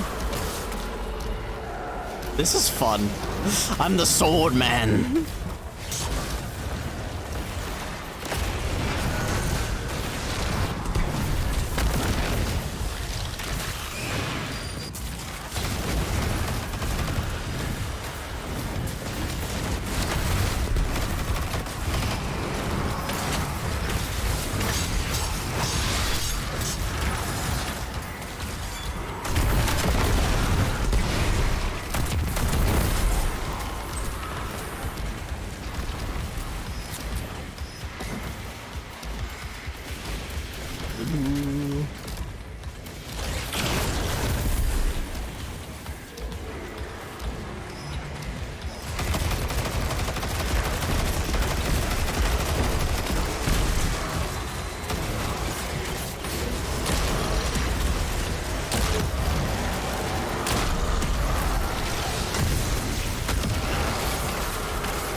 Yeesh.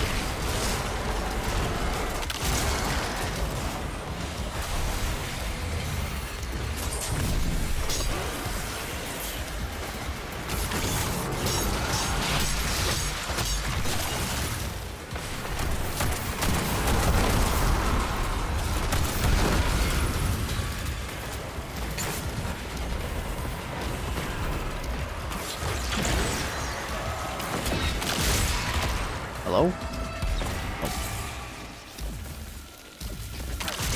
The Banner of War lasts so long, too.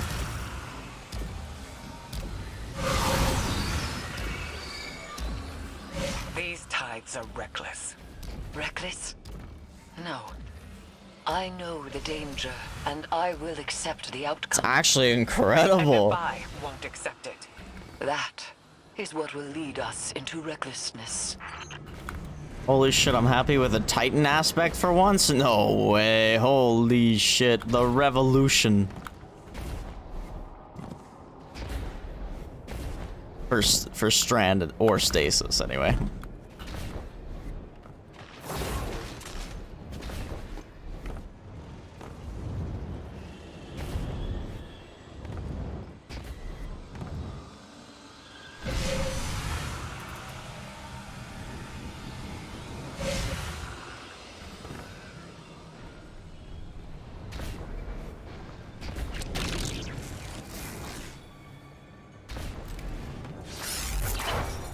Oh shit, do I not have...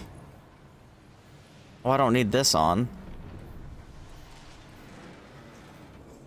Go.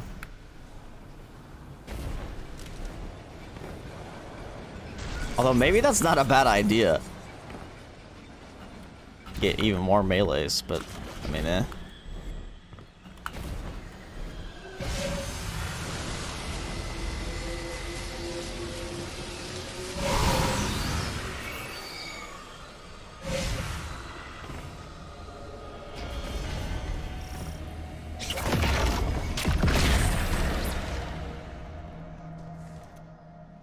unchecked solar light. Savathun's experimentation. Contain its power, Guardian.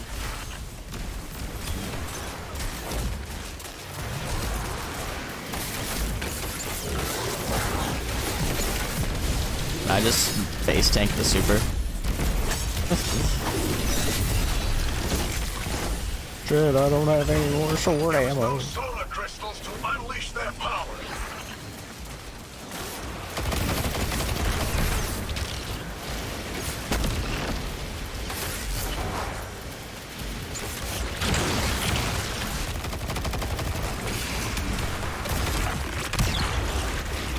Banner of War apply to the super too, though.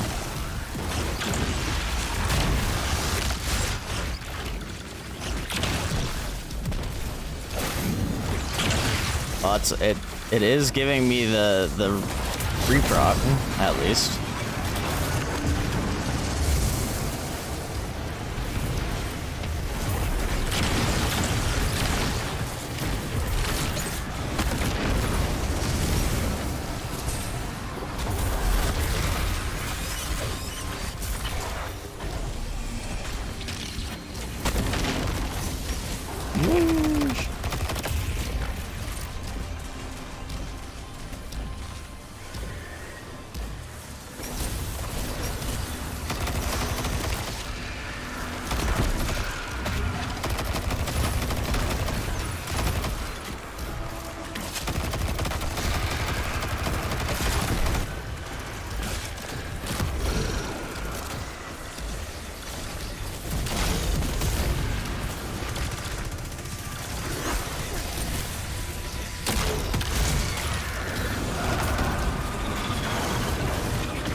I don't have a really long range weapon anymore, do I? Oh shit!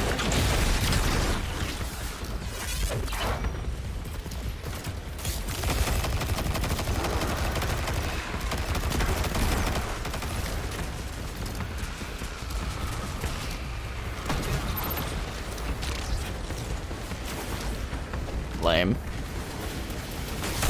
Let's when did frickin' Thrall run away?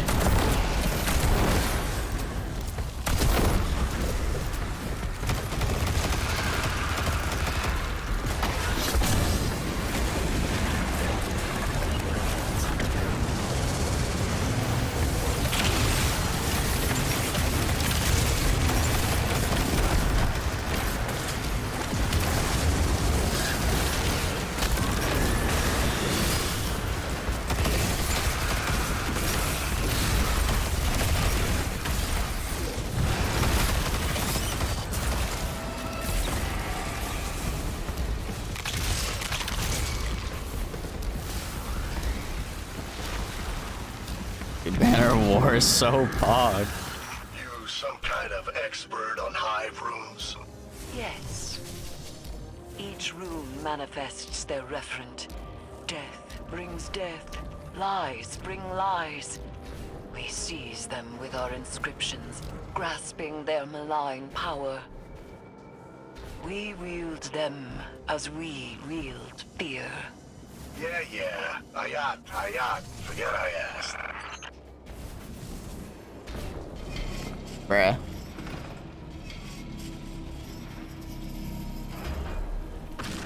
Bye.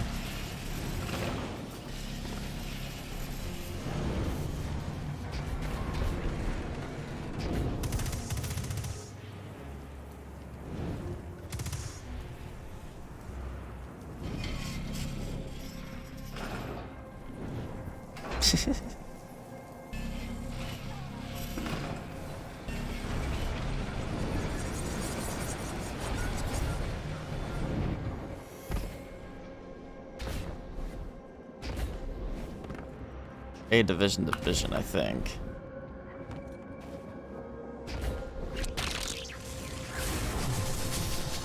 Oh.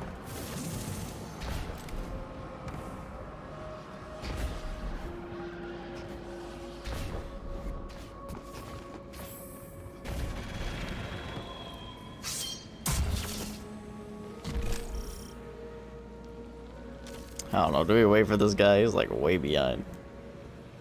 Come on, Gengar.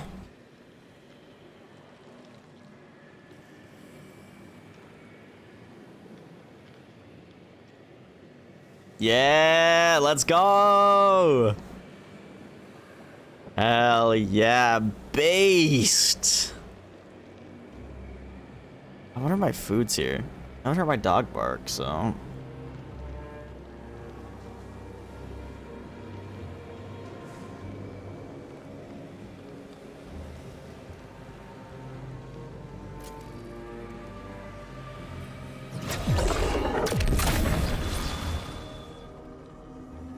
That must be difficulty 1, 2, and 3, but probably don't unlock the other ones till next week's. Yeah, I love time gate. Remove the scorn and claim the spire.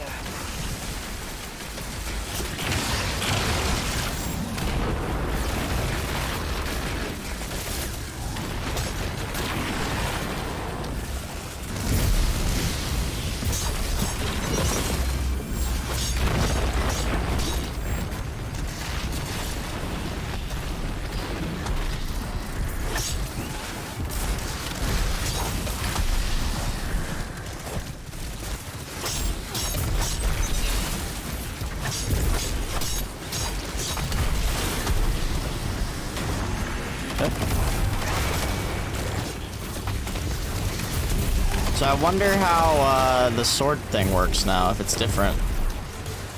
Because the recharge rate doesn't seem to matter as much anymore. I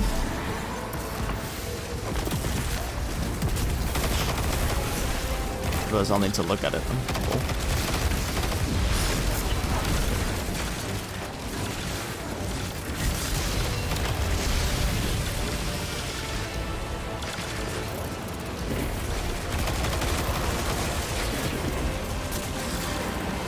The Banner of War can just be up all the time. It's so easy to keep it up. This aspect's insane. I don't know how much it's healing though. It's a heal pulse, but I'm not sure how much it's healing.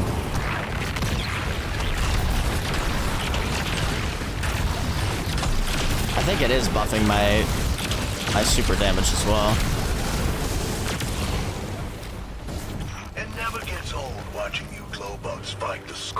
Okay, this time I'm gonna wait the timer out because I feel like there's supposed to be a cutscene that I missed. So, keep it up, champ. You're doing great. Keep it up, champ. Guardians like to hear. I just got the exact same one, like same roll. What the hell? Oh, I did it flawless. Fuck.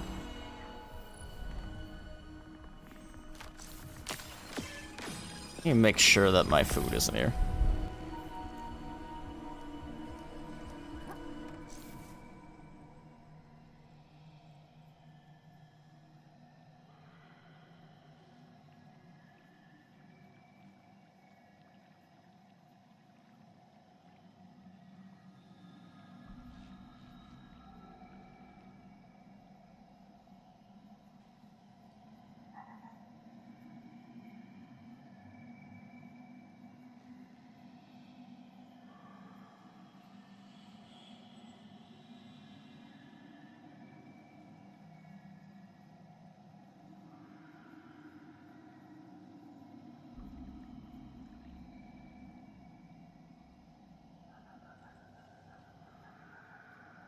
And that was, they were walking up the stairs as I got here. It's pretty funny, actually.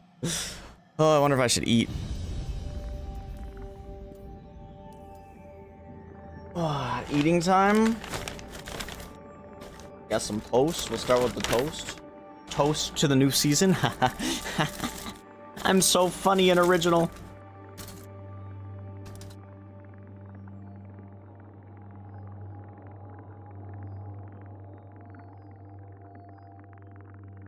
And some buttery toast.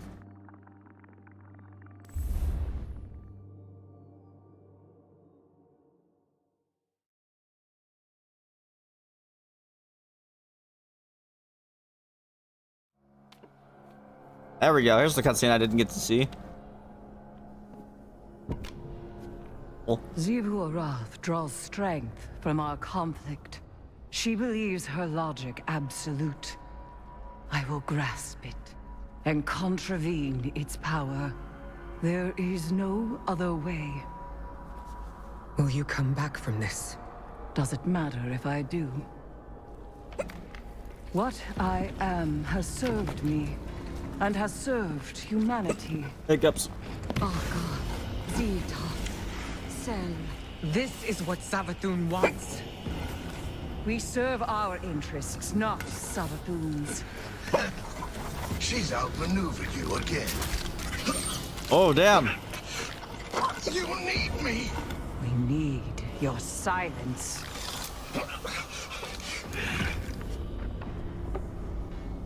Do not be afraid. Bear witness Bear to who? my sublimation.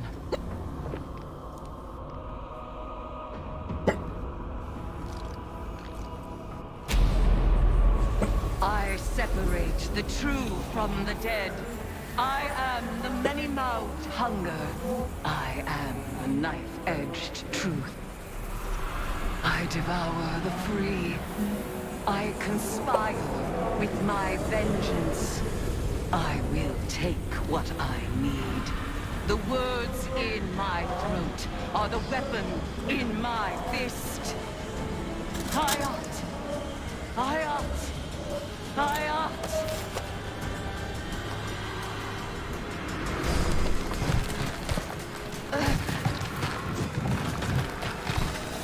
Jesus.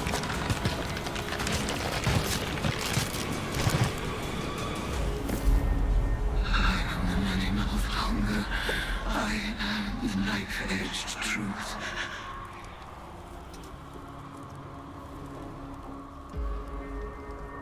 Bring me your tithes. Oh, she looks so sick.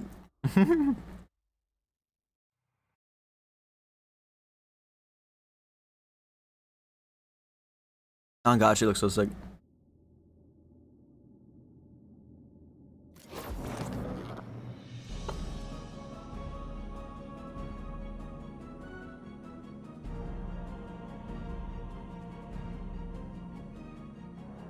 I hope that doesn't show up on screen. Probably too small.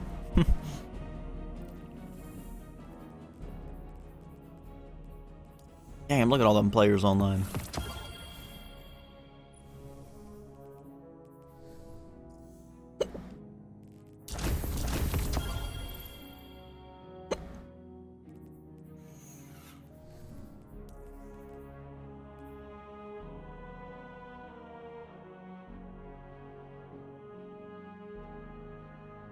I guess it was only a chance because I got a lot of melee and sword kills like that run.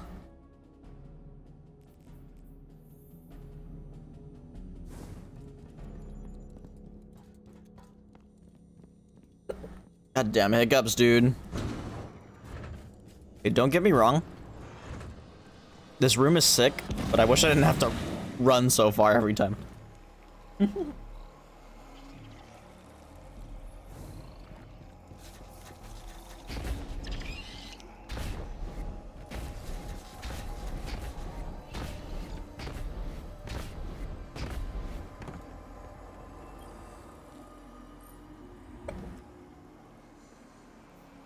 You hold at least 5 cards. One will be selected at random before each encounter in Savathun's Spire and the altars of summon. There you may use its power to your advantage. Okay. At the meeting of this card to obtain the following benefits. Daily bounty. New card, rapidly defeating combatants has a chance to regenerate health and shields. Battle song.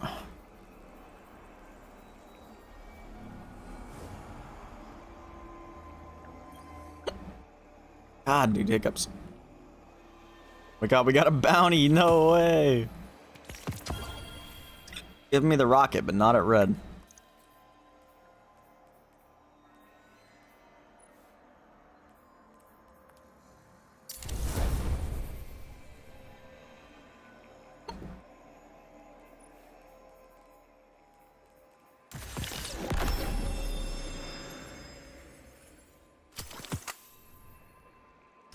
That's me.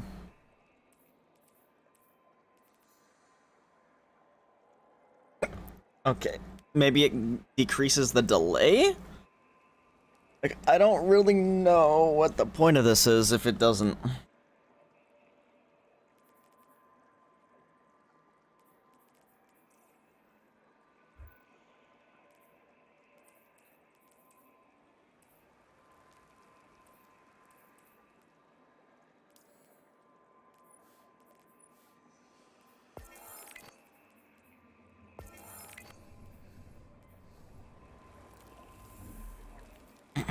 So, eliminate combatants using sword, glaive, melee attacks, and melee abilities in 7th Inspire.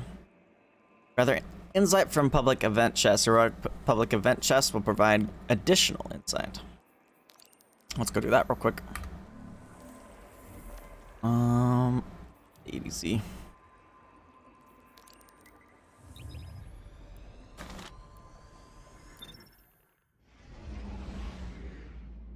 Hiccups, man.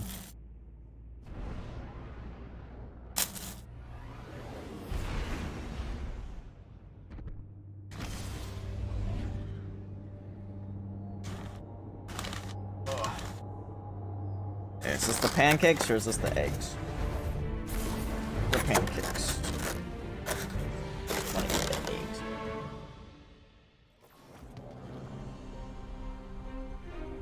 Eggs and the hash browns because they're worse cold than pancakes.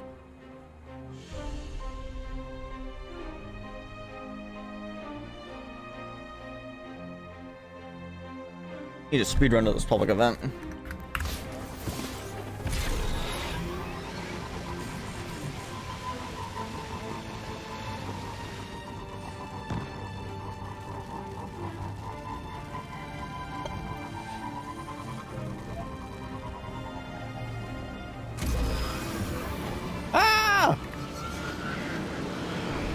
Glimmer extraction. We've got hostile forces gearing up for an attack near you. But we don't know their target. Stop them before we find out the hard way. A Glimmer mining group. Shut them down.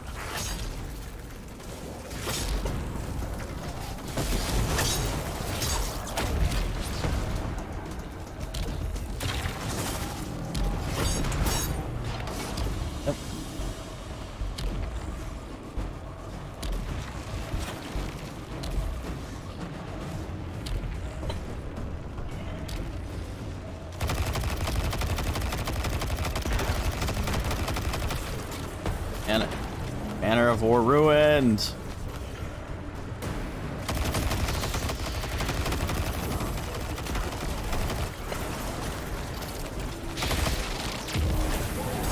Bruh.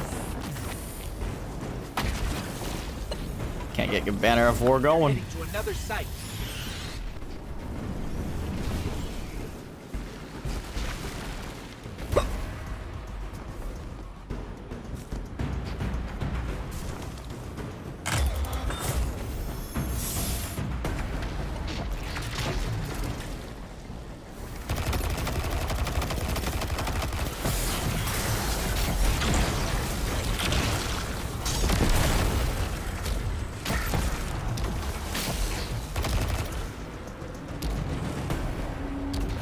Destroy the drill?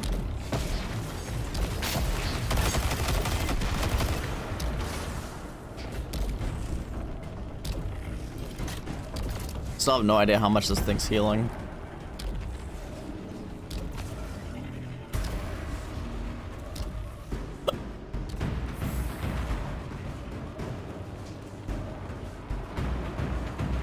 Oh my god, I love waiting for things to spawn.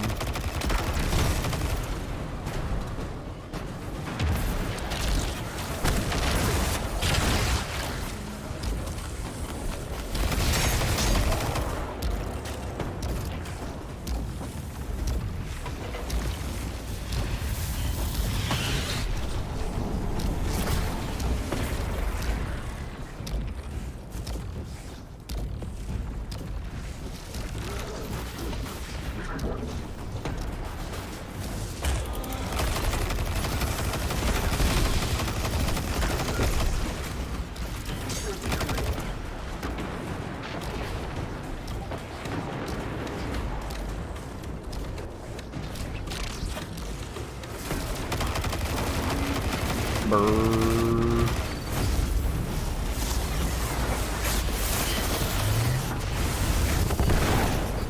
Ooh, that's a pretty pile of liver.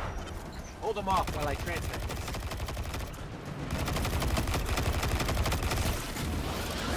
Pickups. I love pickups.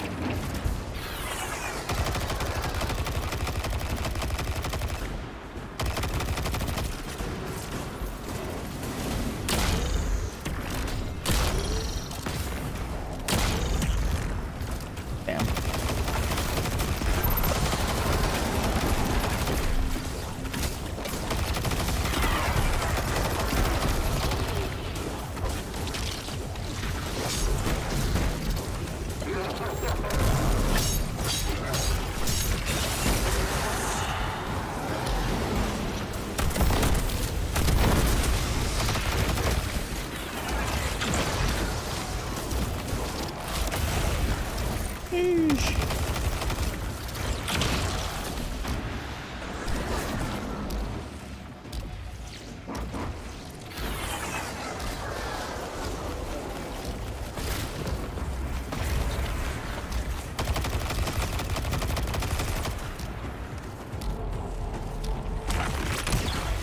Giant heap of liver incoming.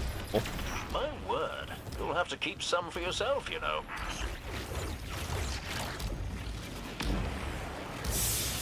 Liver.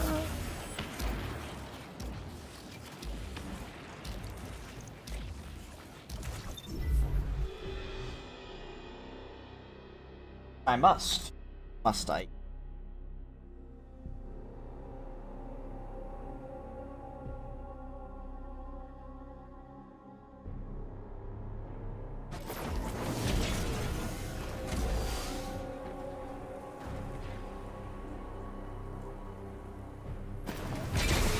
Holy players.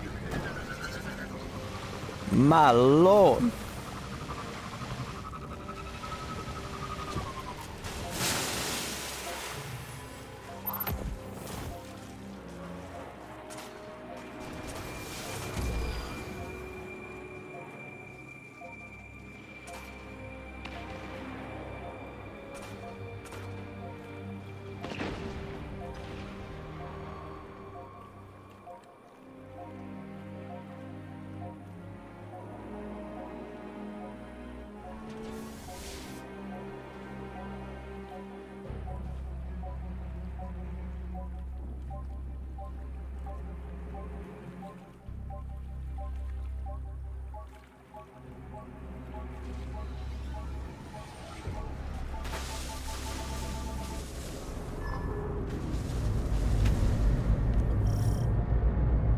All forces in the field. We have sightings of Red Legion infiltrators on their way.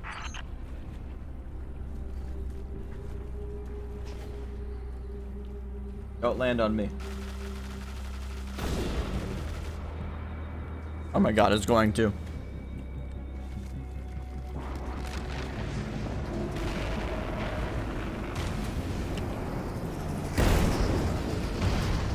I said not to.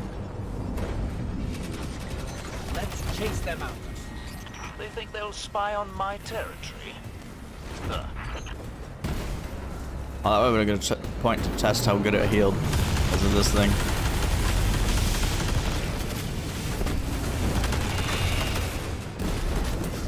Okay, let's get it going.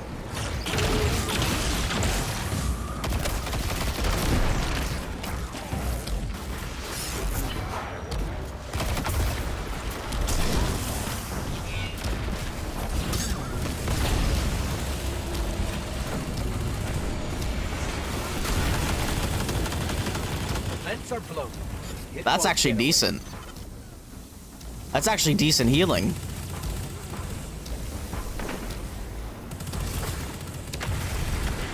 I mean, I just survived that. That's Pog, dude. I'm just gonna stay in here. I can't die.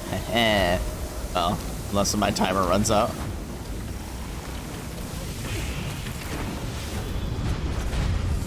I'm invincible, baby.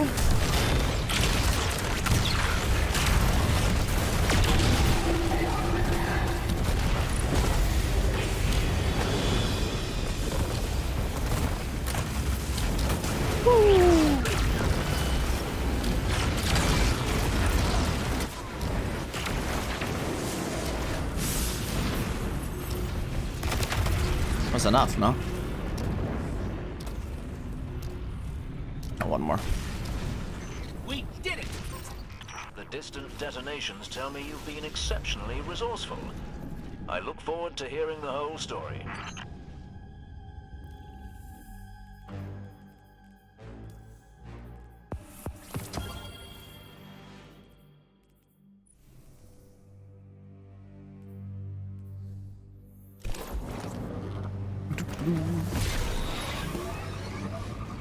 I should have grabbed EDZ bounties. Rolling.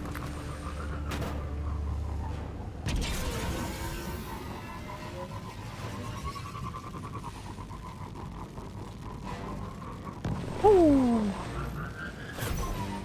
El Chalupa Guardian.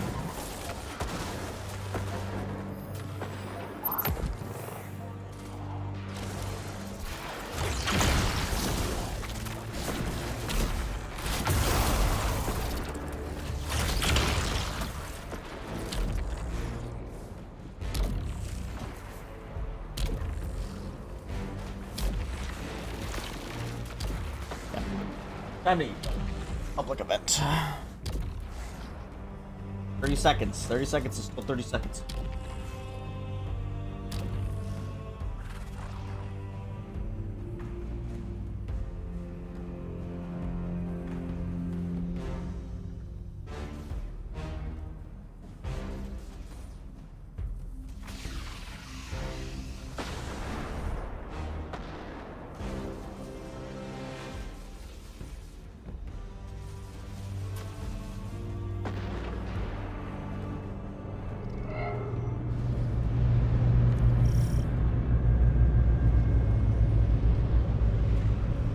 All forces in the field.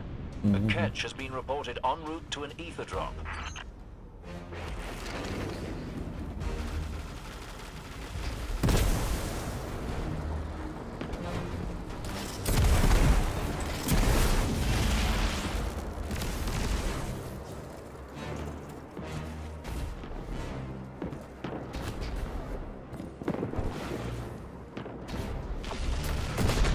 Look at those balls, acting like they own it. Whoa. Take down that servitor, and they starve.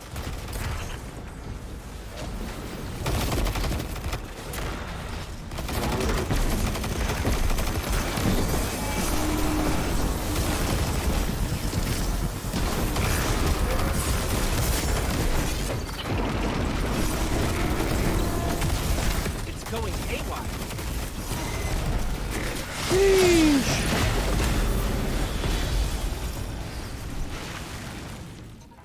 We got the Love that servitors, so and the much, servitors man. took down the other fallen. Love that so much.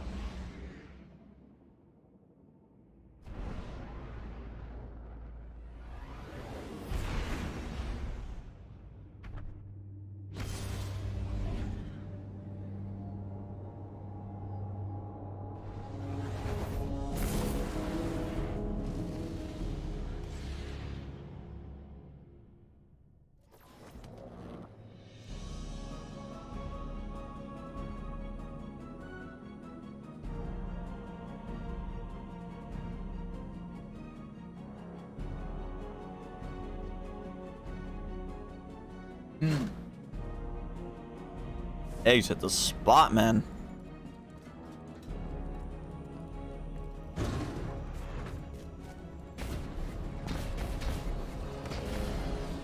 What? That was weird.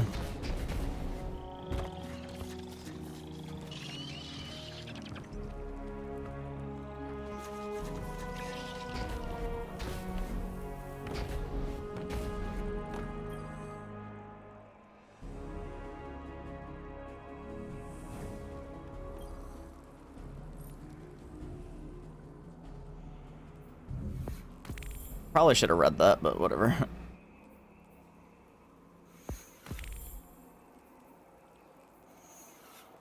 Okay, how do I get more? Hopefully they're not time gated. Looks like we have some here, maybe?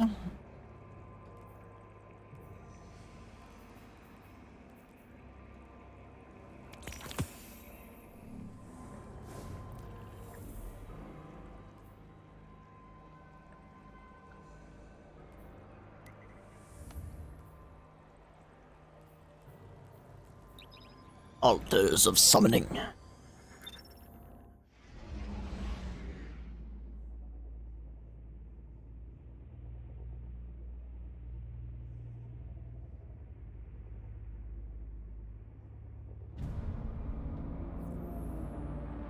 Cabbage.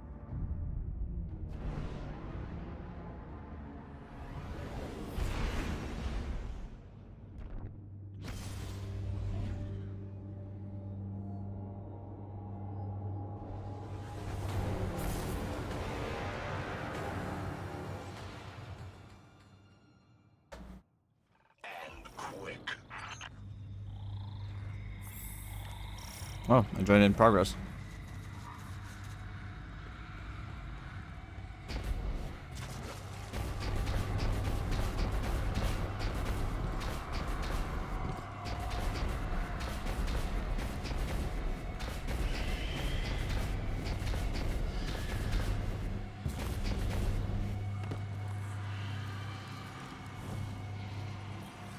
Robust offering.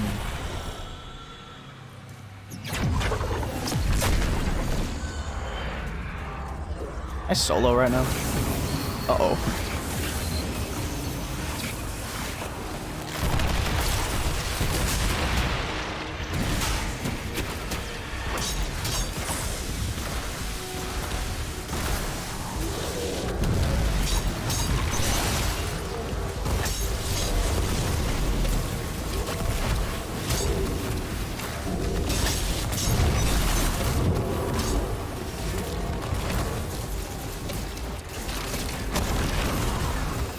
Riz. That was risky.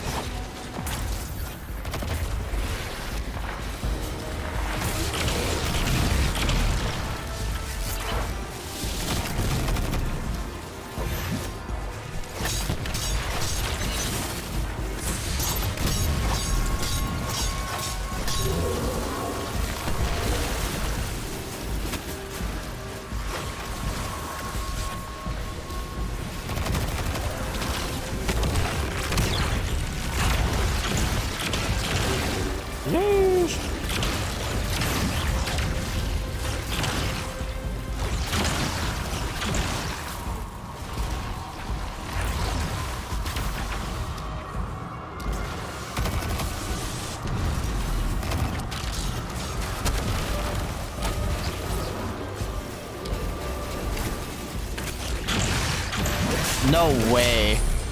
I did not just block all that shit, dog.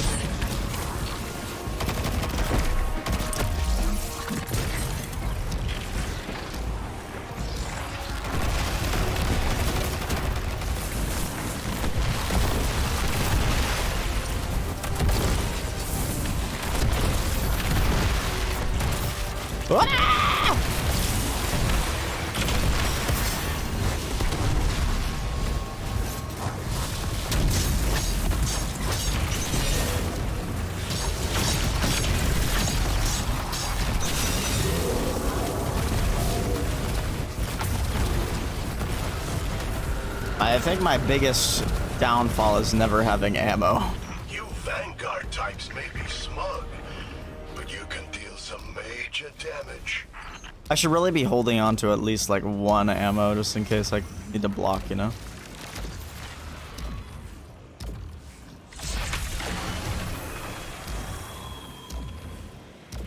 Savathun must be performing light experiments on her own brood. Put a stop to it, Guardian.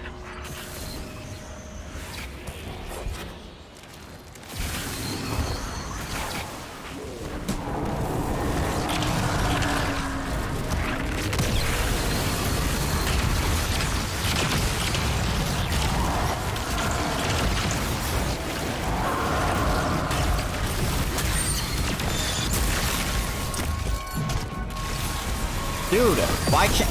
Dude, that was so lame.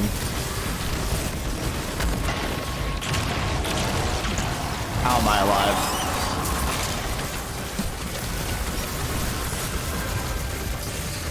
Oh my god, dude. No chill.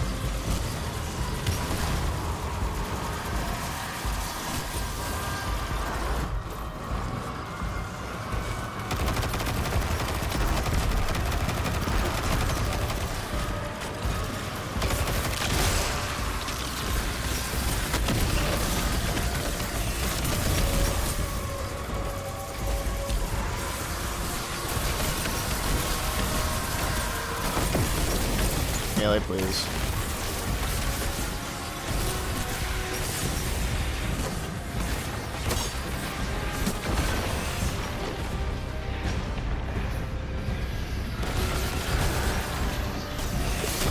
Ah. Doesn't make me invincible. Should have swung. Got my recoup.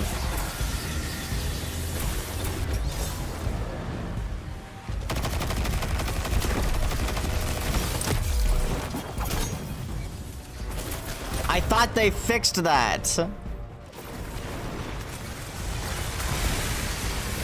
Bungie.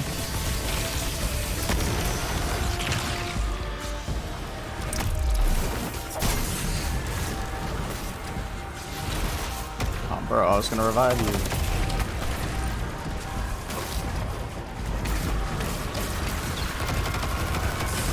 Oh my god, dude, the shriekers are so irritating. My lord.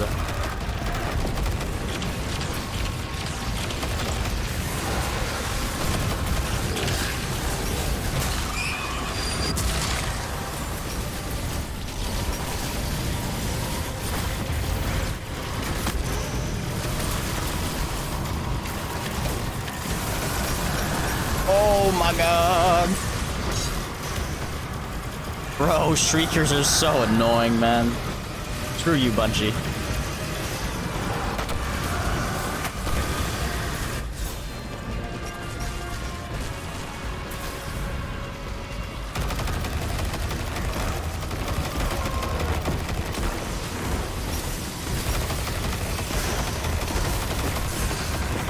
Dude.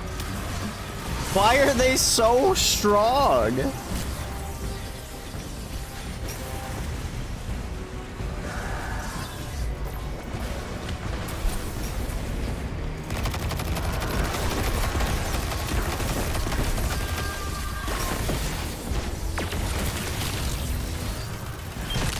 Oh my god, dude, I cannot hit the melees today.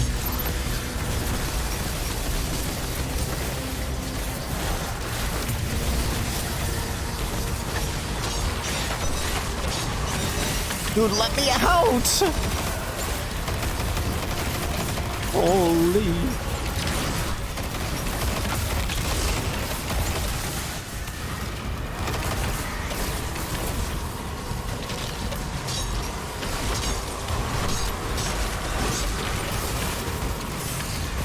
Oh my god, man.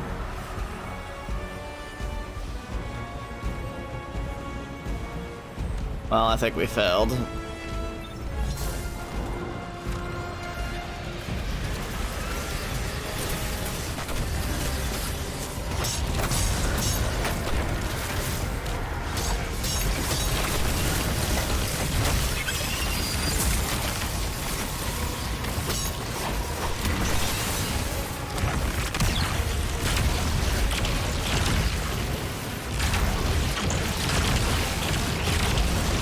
Fuck her up!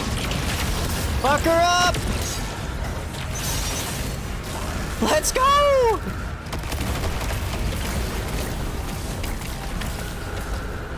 Oh my god, clutch!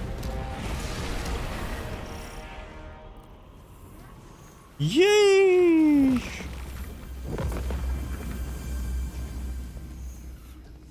It's funny. I really never fit in with humanity or the other ghosts. But when I found Savathun, it all fell into place. It was like I'd been part of the hive all along. I just never knew it. Maybe Eris feels the same. Wondering if I should run a finder.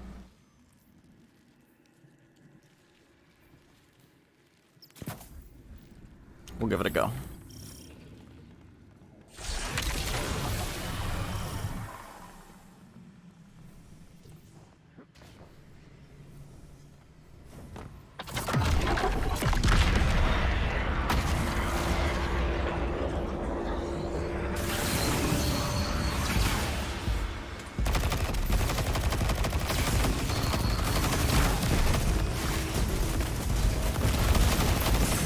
Oh my god, what the hell?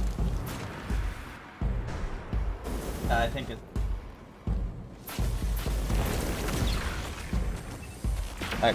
There's no way it's not, right?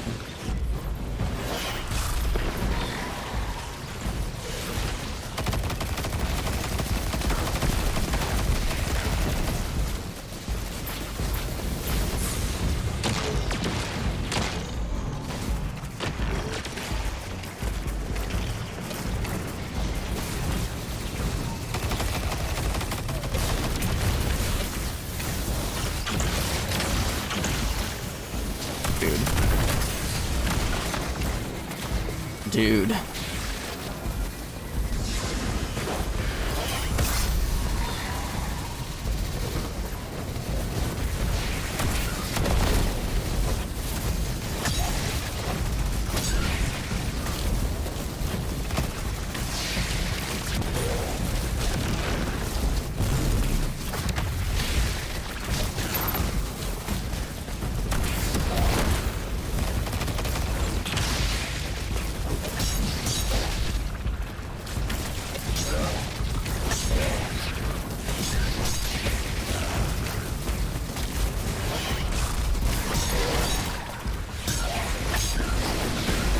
I don't even know if I've done my objective yet.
Maybe I should be running Monte Carlo, actually.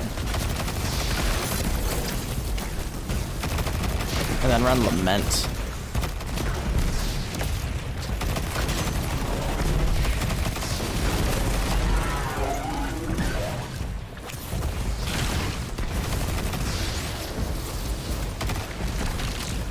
We can have the Solar Surge. Ooh, I think it's all coming together.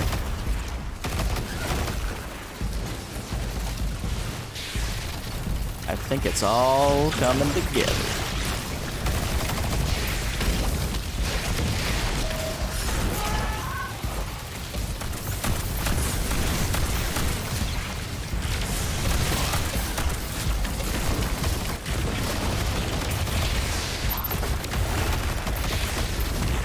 Banner of War is actually insane.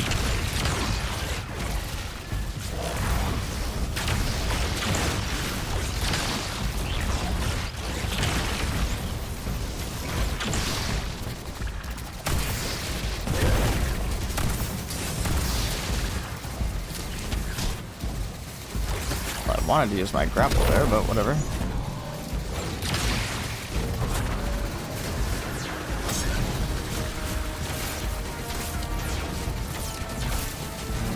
Am I actually just not taking damage right now?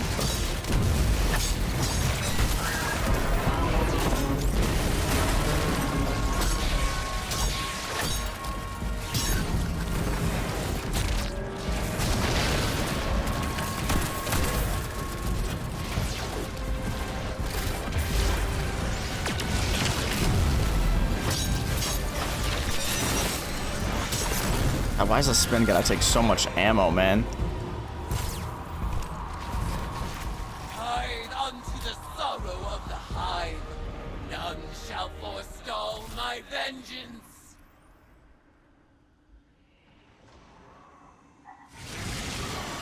Will be mine.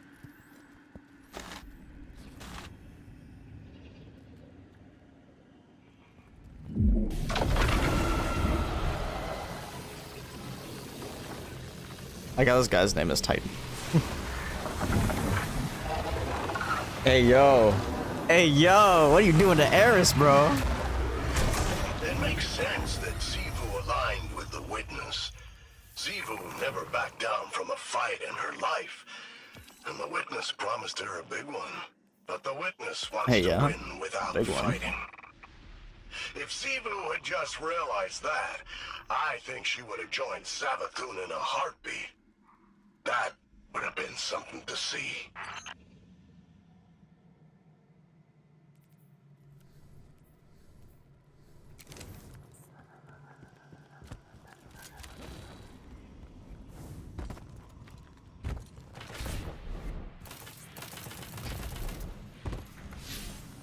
I think we got the thing, I hope anyway. I probably should have checked before I orbited, but that's okay. I'm pretty sure I got it. Didn't get it really. No way. I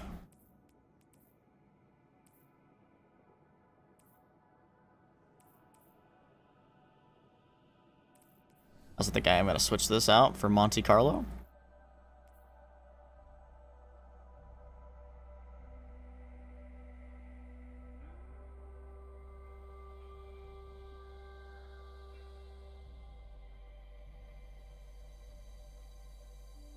Where is it?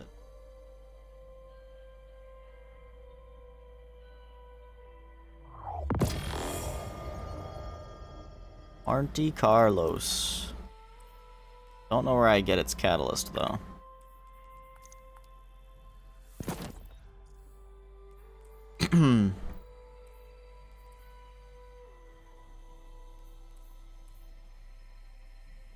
Oh, wait, then I can't run Lament. Can't run Throne Cleaver though.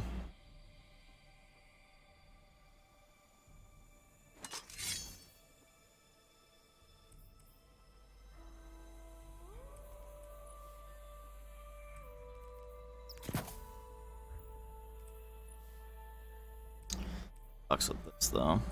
That's okay.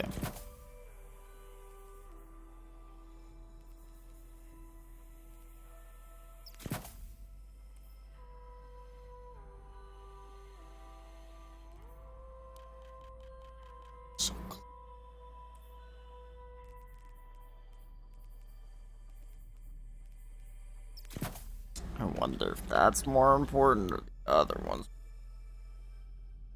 That is the difficult decision I must make. Or I could just give up this.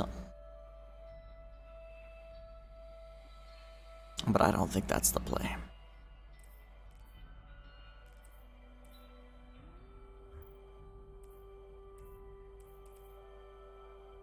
Only Monte Carlo had osmosis. Actually, no, that wouldn't even help in this situation. Well, I might be able to fit a solar and a strand siphon. Or a harmonic siphon. Okay, let's go. I'm not sure what the best option would be on Throne Cleaver. What?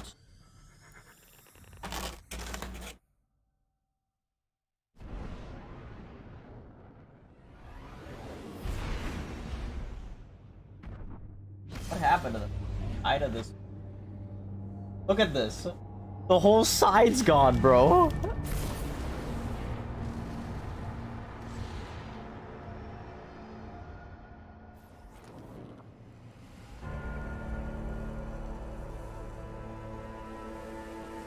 I probably should give myself insulin. That's not sugar-free.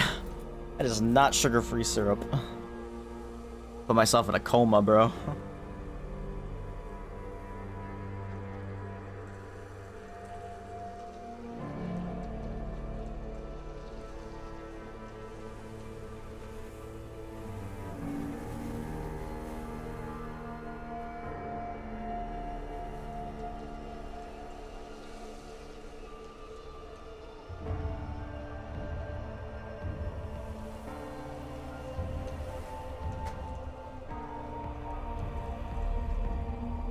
Okay, anyway, Throne Cleaver, need to non-equip you so I can craft, lol.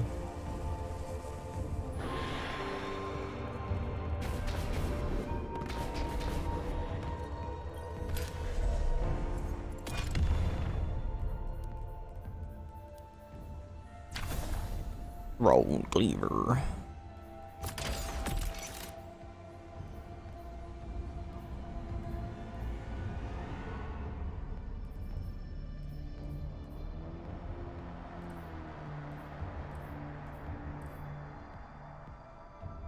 Ooh. It's actually really good, but not for this build.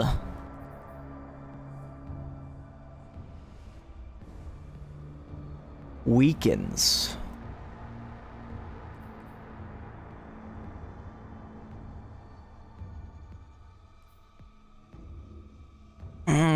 I don't know what I want to put on this. I might have to craft a second one. This sounds fun as hell.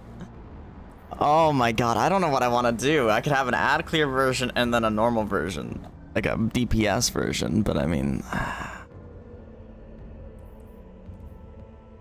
This could be a lot of fun though. On god.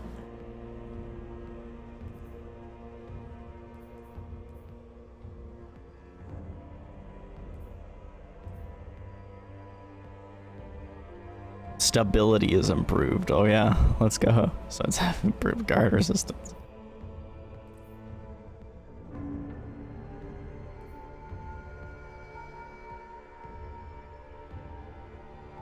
Dang, this is so good for so many builds, but not this build.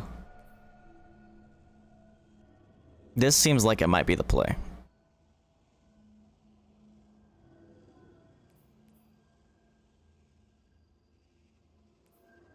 But I mean, also... This... I wonder if this plus incandescent works. You could potentially have infinite ammo. Here, let's just... We can test it.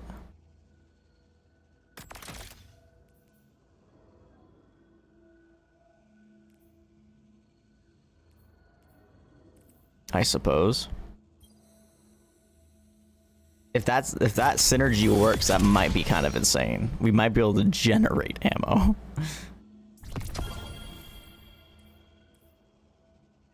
Potentially. That's honestly not bad. That's not bad at all.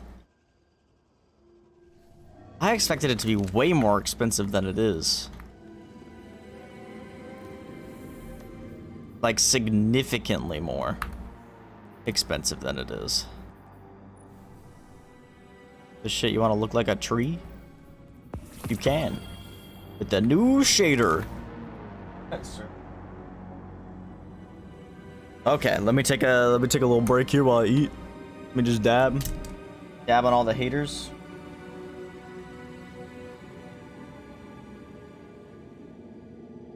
Especially Nino, because we know he's gonna hate. Just kidding.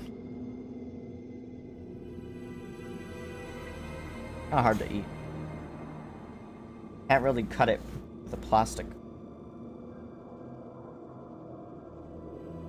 Oh damn, that's a good one. Well, I only should have got one pancake, but I got two. Those pancakes.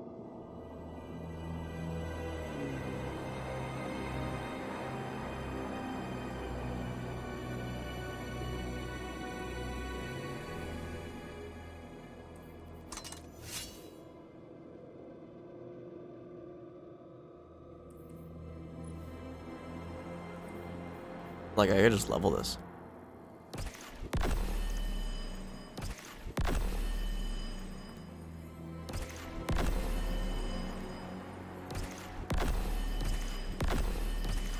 That is so convenient.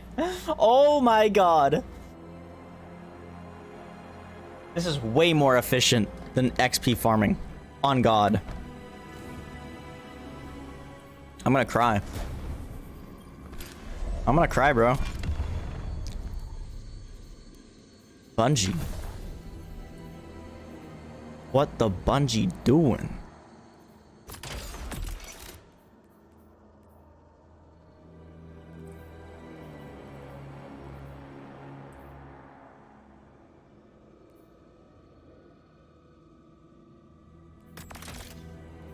Oh, it's Cascade. That's Cascade Point.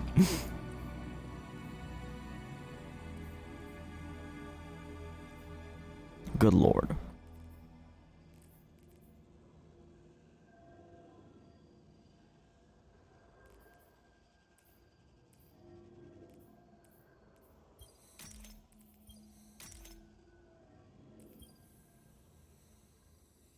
Yeah. I'm broke on Glimmerle.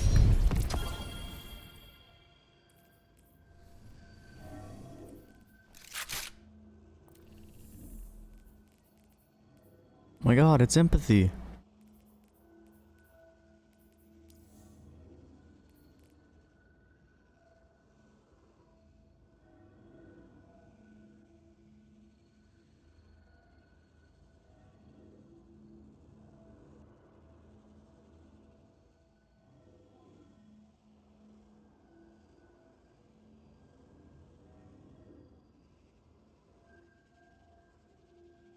So is that slim for it now too?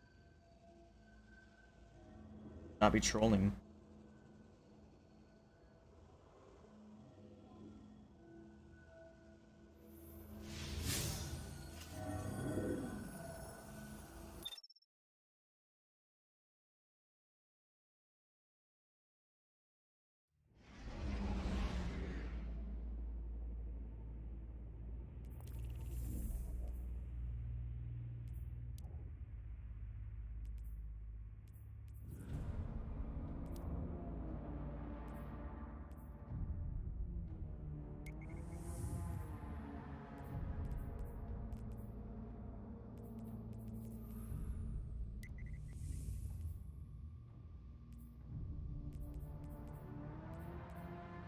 Back to the spire of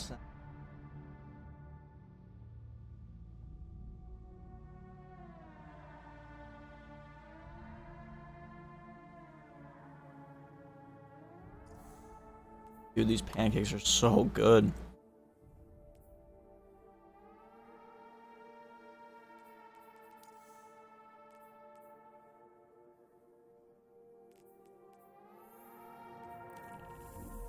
Maybe it's strike time.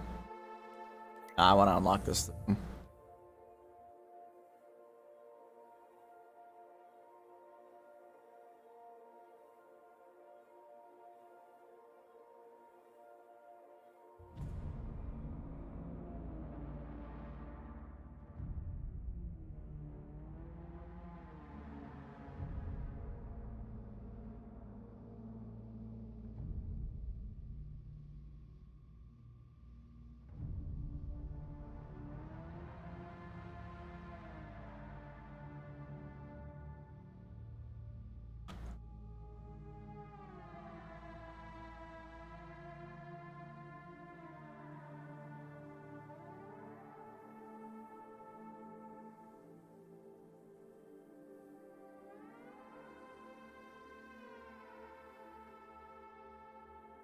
Let's see if it says where you get the catalyst.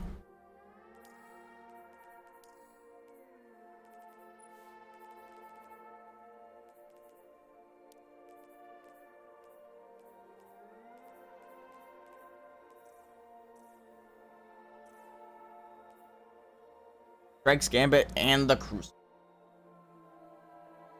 Activity.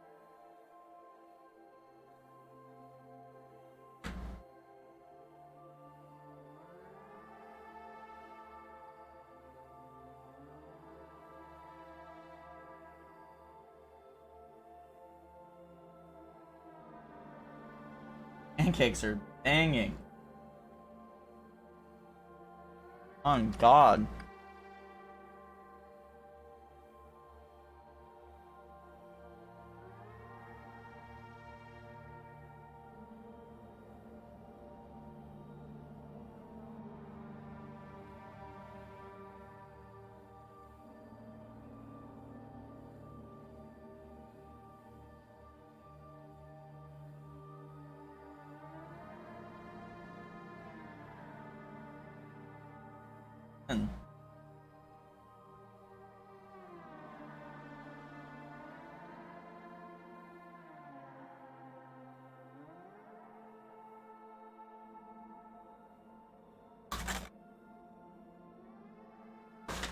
Oh, I'll be right back.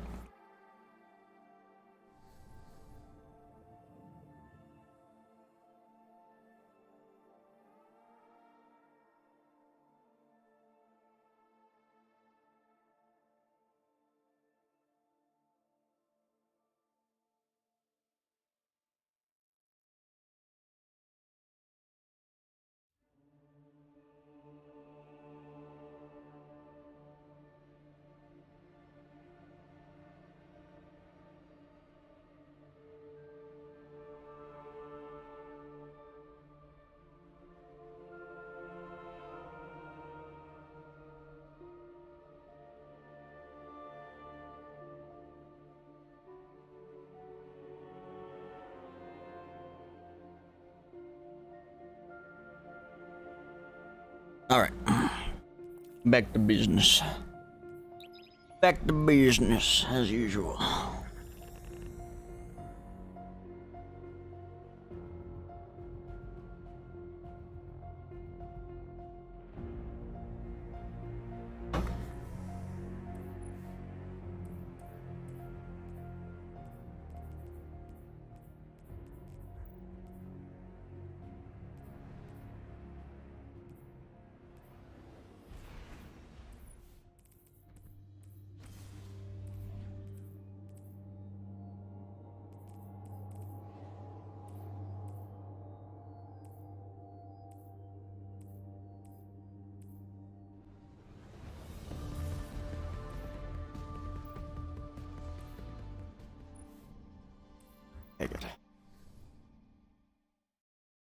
Pretty happy with this build so far.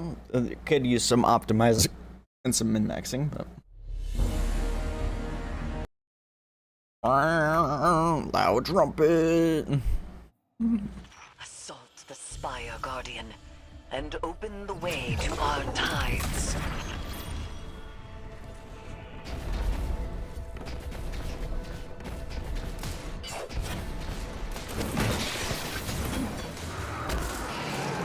Come on. Oh.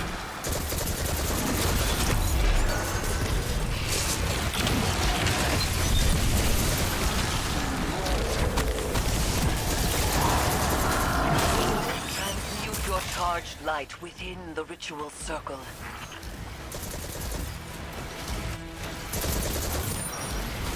So I wonder if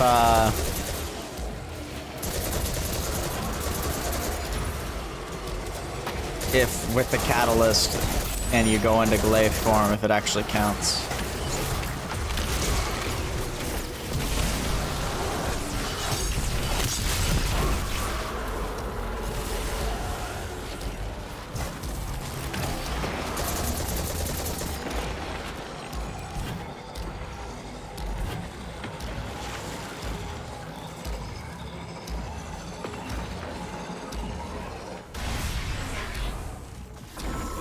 Let them know fear.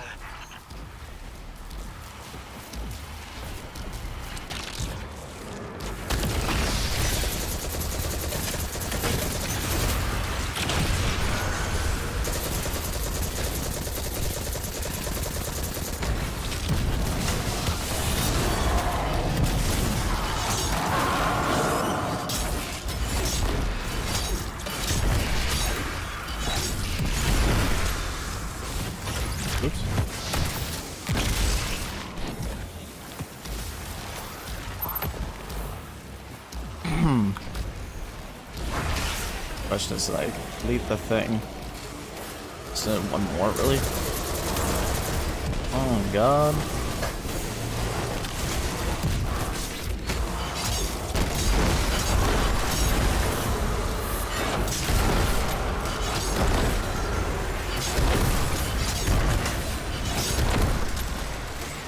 I think I did just get 2 ammo there. Shit.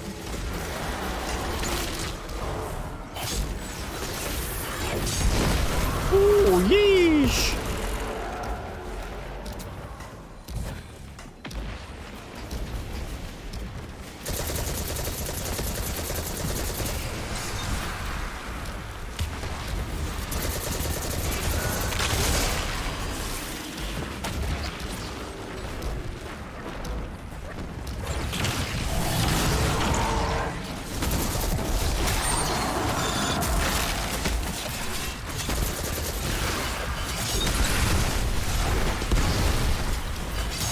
Yeesh.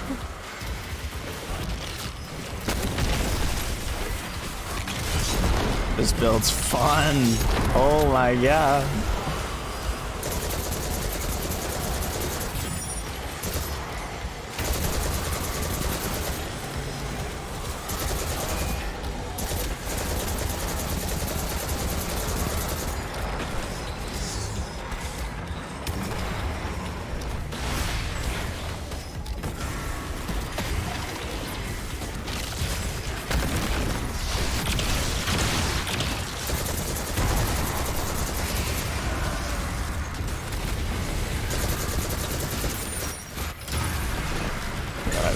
my freaking things back.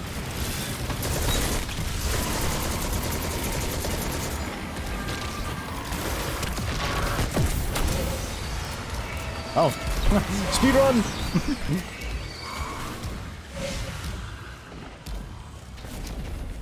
Eris is having the time of her life. She'll never give up being a hive. Yes, she will. The sooner we can get this done, the sooner she can finish this. I wouldn't be so sure. I see that look in her eyes when she gets those tithes. And you see it too. Damn.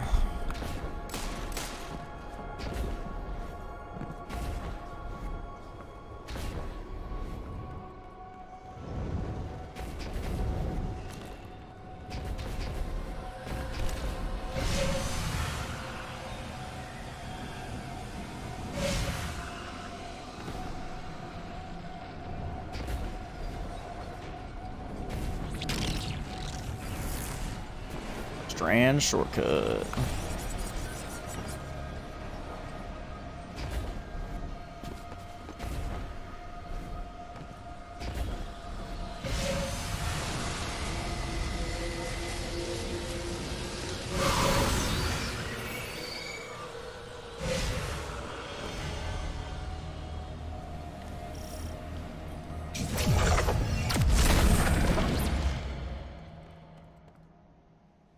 That thing is burning up the place. Get it under control.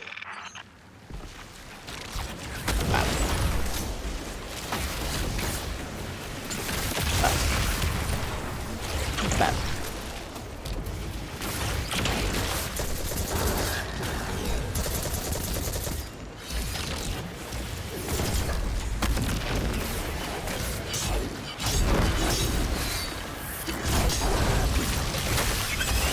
The solar crystals must be contained.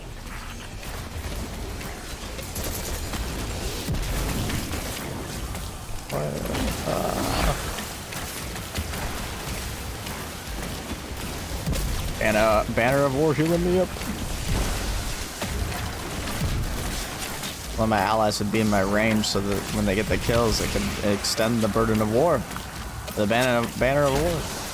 There you go. I love that your allies can extend it. It's so nice.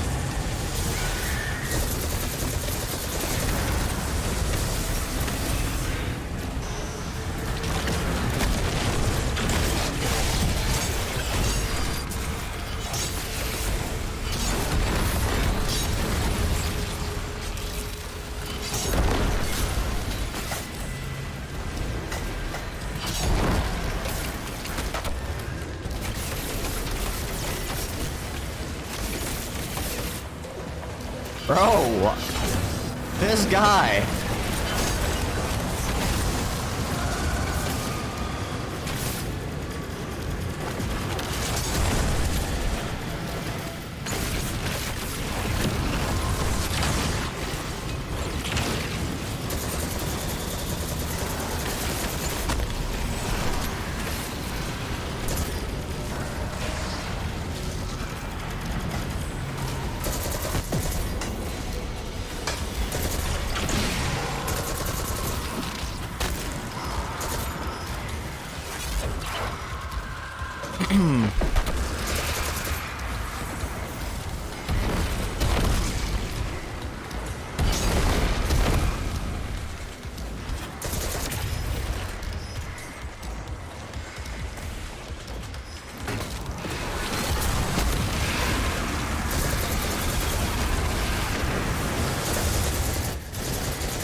Hey, Pizza Division. Half hive, half we can take out his sister.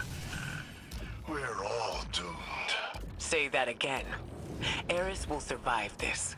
But believe me, you won't survive Eris. You're all bluffing. You can't crush me. I'm too important. For now. But your freedom of movement is a privilege. And we have a crate just for you.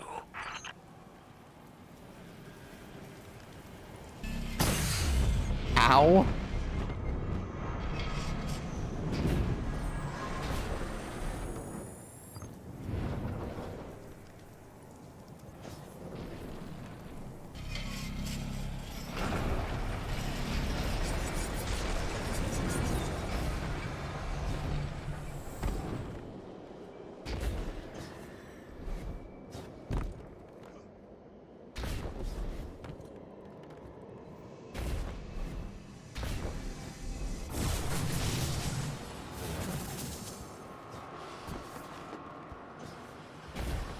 Ooh, here we go.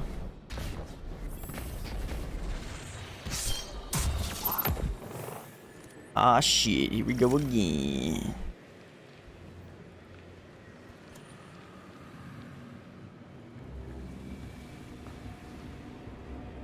Yeah, I'm not waiting for that. Hopefully this person's rallied.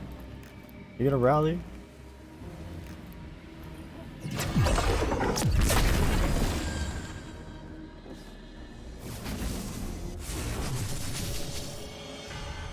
Guardian, remove the scorn and claim the spire. The spire of the Watcher? Why do those guys just instantly die? Is it a fake or something?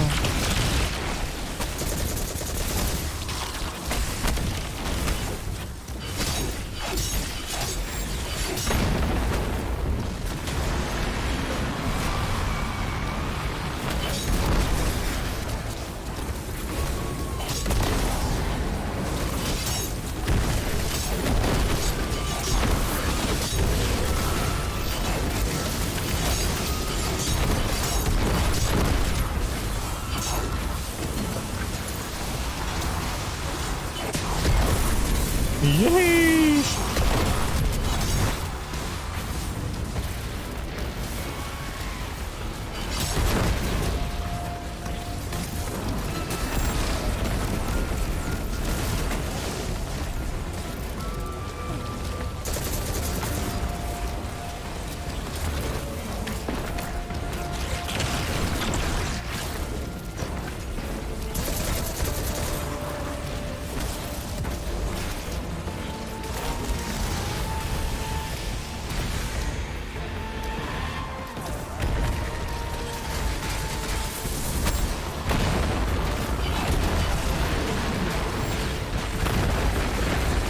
Oh yeah, get that perfect guard up. Damn.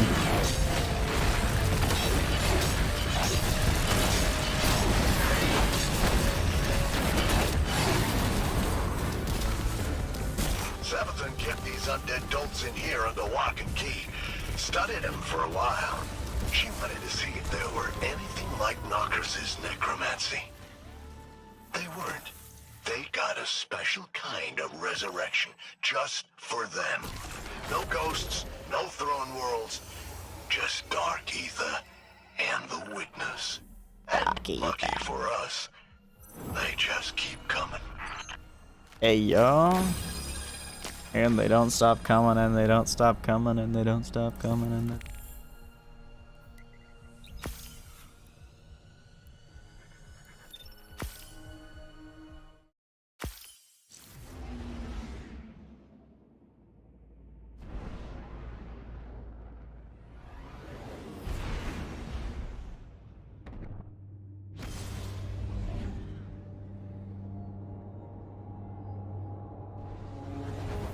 Oh damn, Bonk build might be strong too with the new exotic.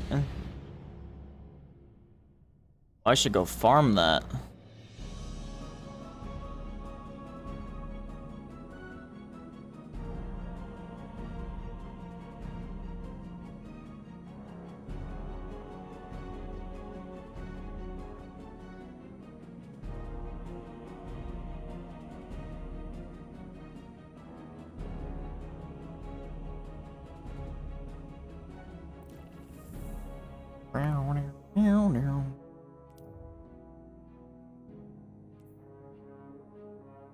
Chest armor? Is that what it is?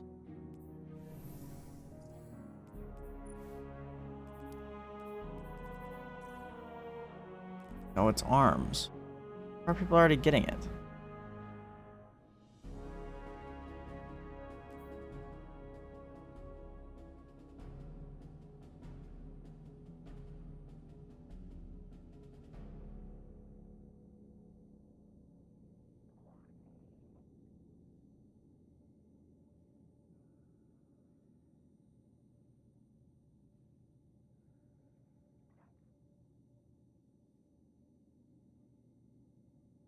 X Strike Force.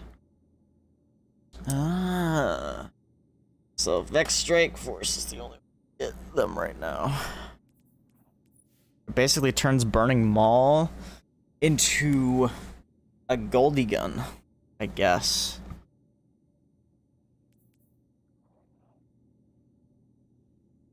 Why are these so low res? I feel like that's unintentional.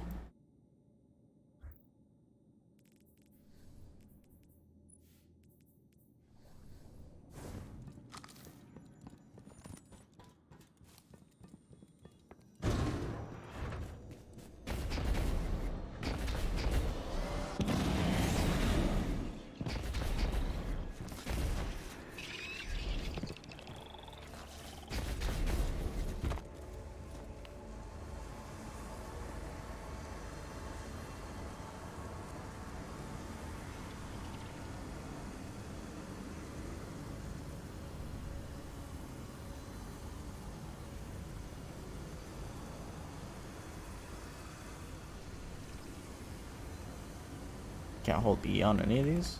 And I have at least 5 cards, I guess.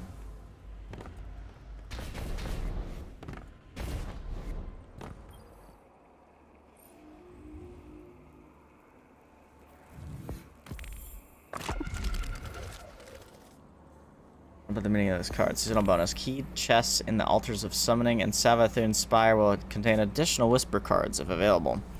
New daily bounty. New card. Final blows have a chance to create an explosion, damaging nearby enemies.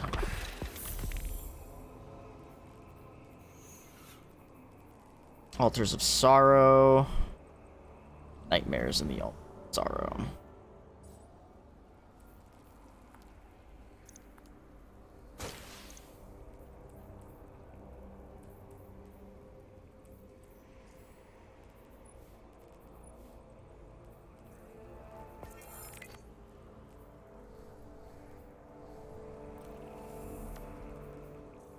To the moon! Or it is made of cheese.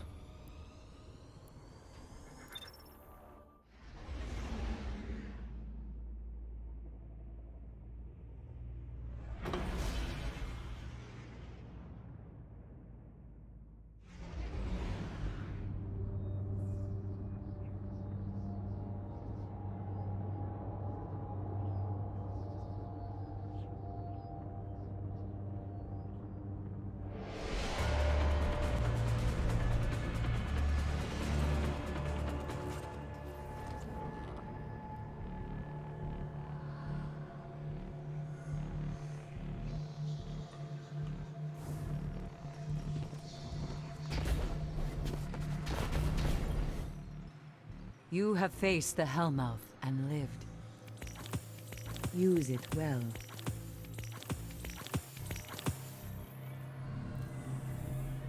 Very It's well. made of cheese.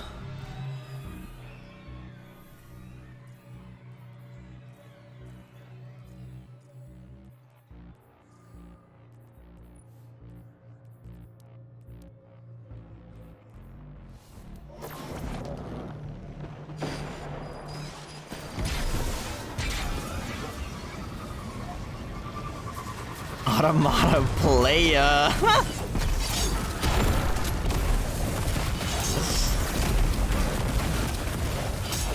Holy shit, the warlocks are winning.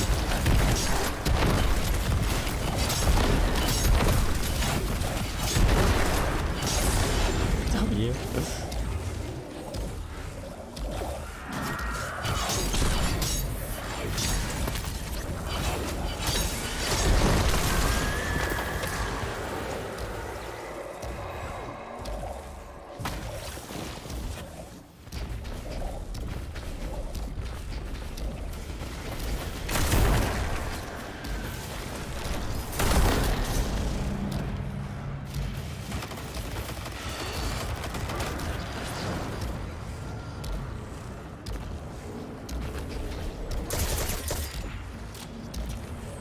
Bro, spawn.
And they don't stop coming, and they don't stop coming, and they don't stop.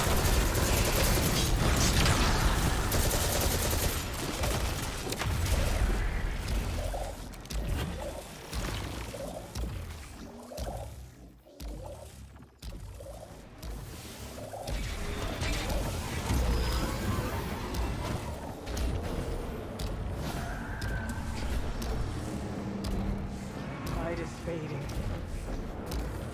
The light is fading. The Hive blindsided us. Before we could rally, our camp was destroyed.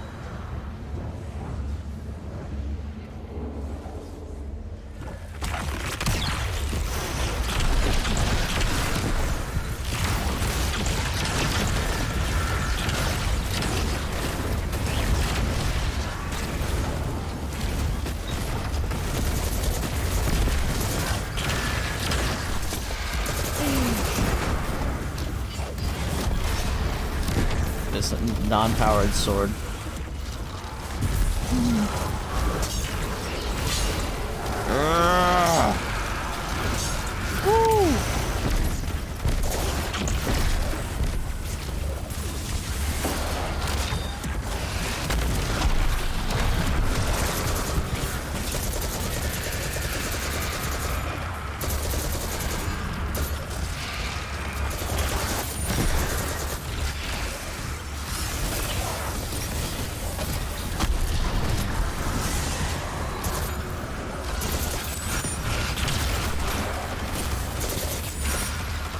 I'm out of player. What are you doing, bro?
Drag moment.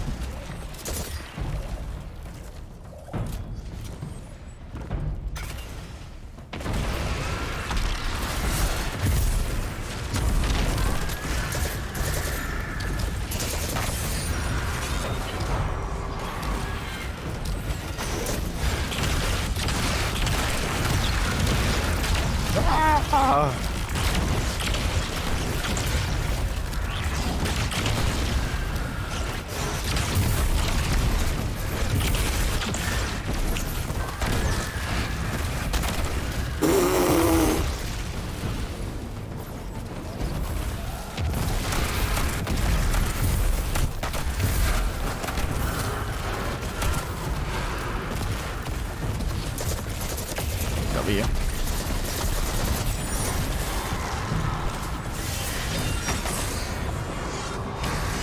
some reason I thought I picked up a tangle, not a sword, but that's okay. Oh, does this not count as a sword? Why? That's freaking lame. Will you be prepared? I don't know, will I?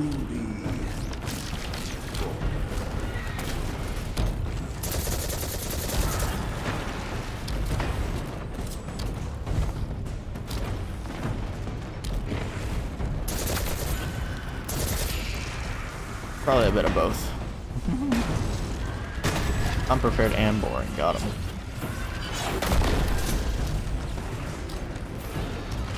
Why y'all never shoot at me? It's the Beto problem.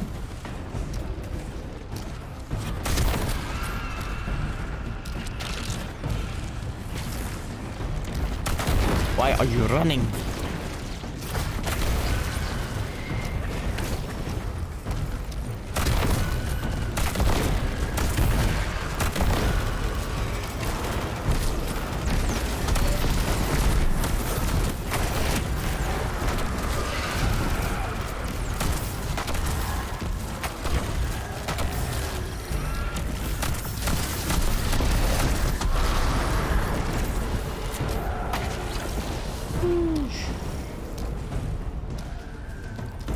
Altar of Sorrow wave. Okay.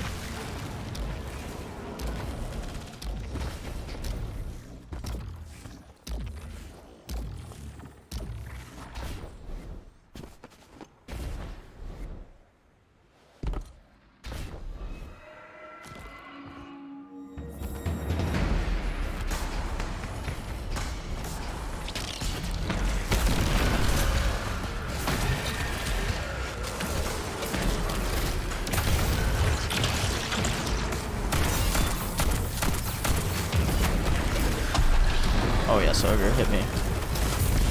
The ogre hit me.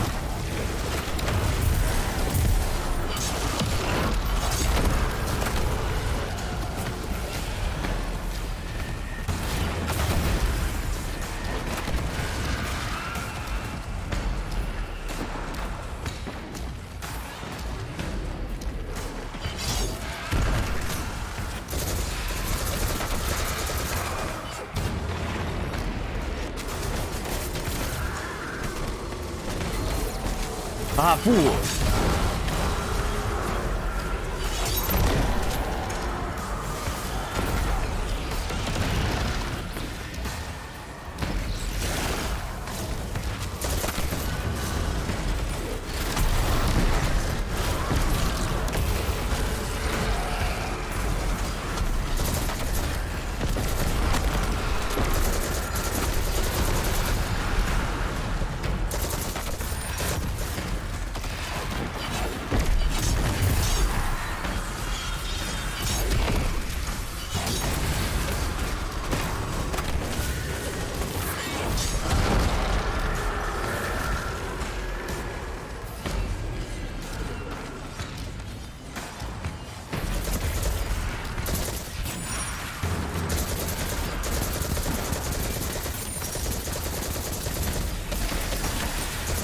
Ish.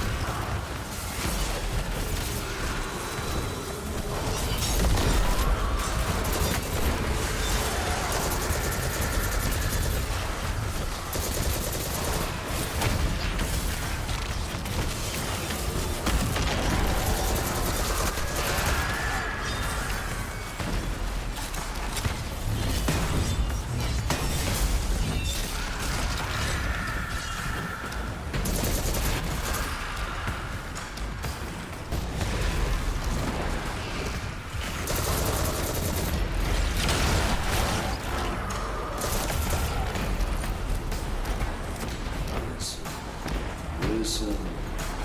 No, I don't want to. I have to listen to you.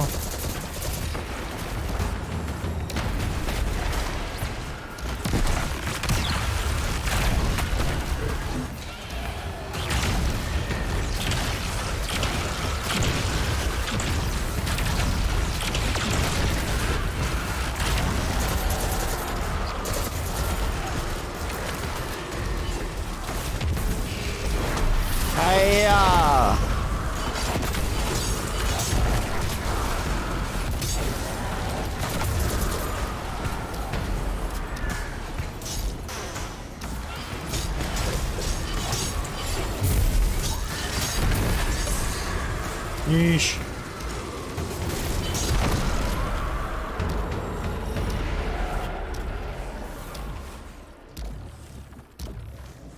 Oh, I might as well stay for the long run. Actually, nah. I don't even think the weapons are worth anymore.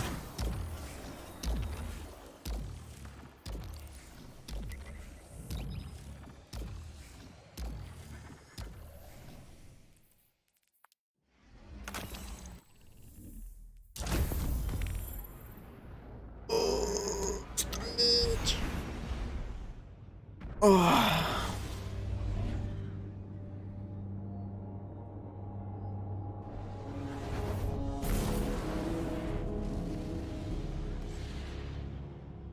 Oh, boy, boy, boy, boy.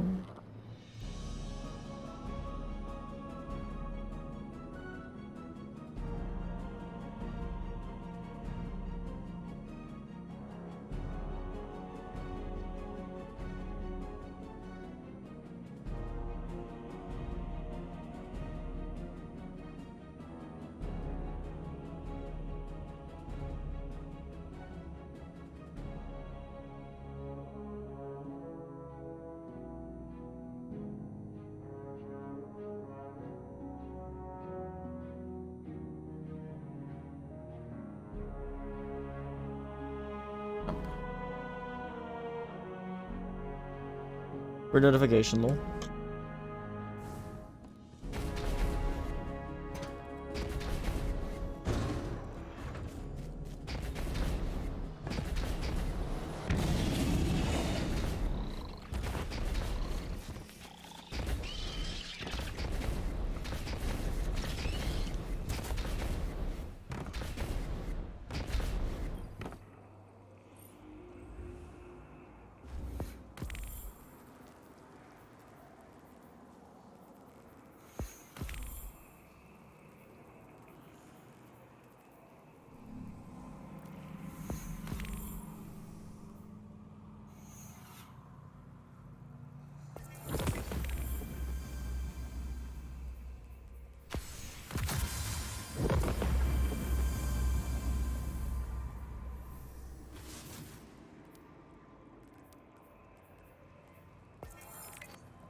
Starting to think about doing that instead. Cause, yeah.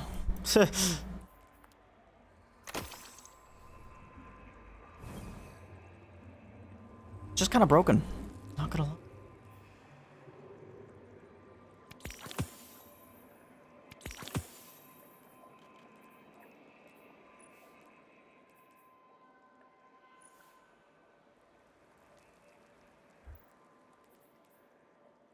Machine gun.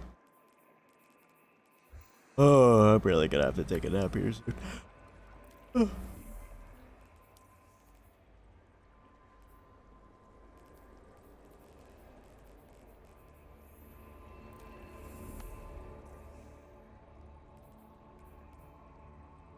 The final shape.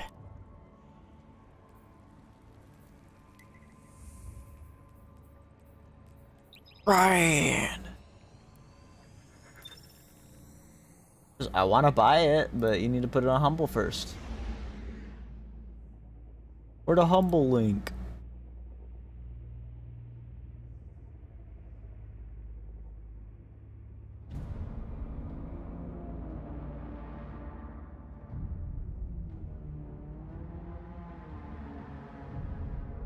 Heal clip.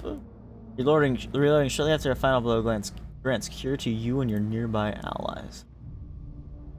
Excuse me?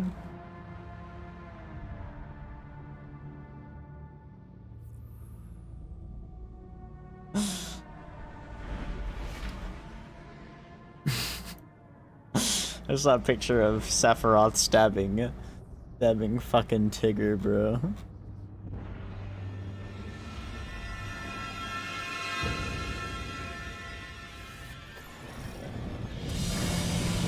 Chugs Bungus.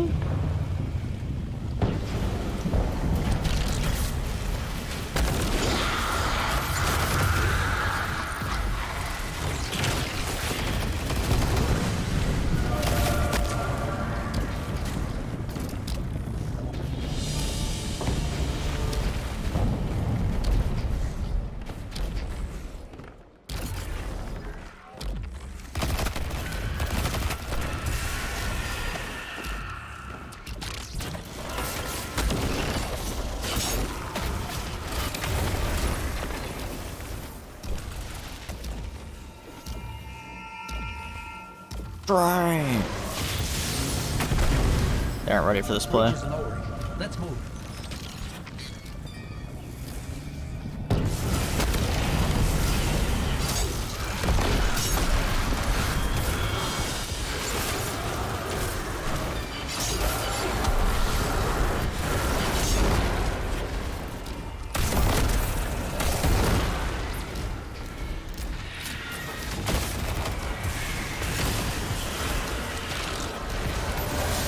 God, did they just throw a freaking trip mine on that guy? Good lord.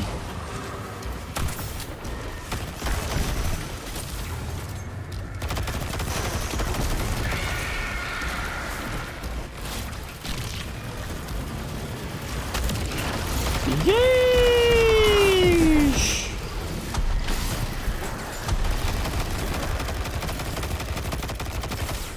Bro, I don't think I've had this fun of the build in a while.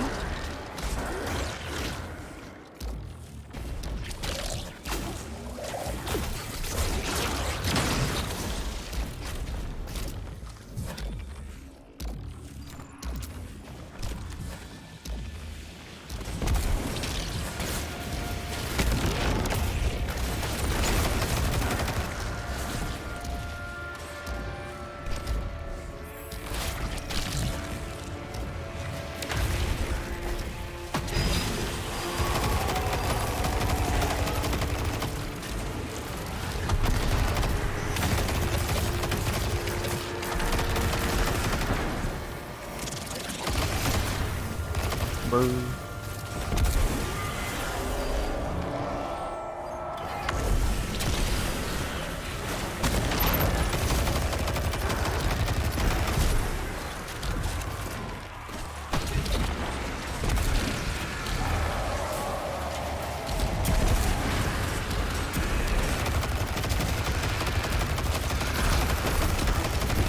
Strand Striker.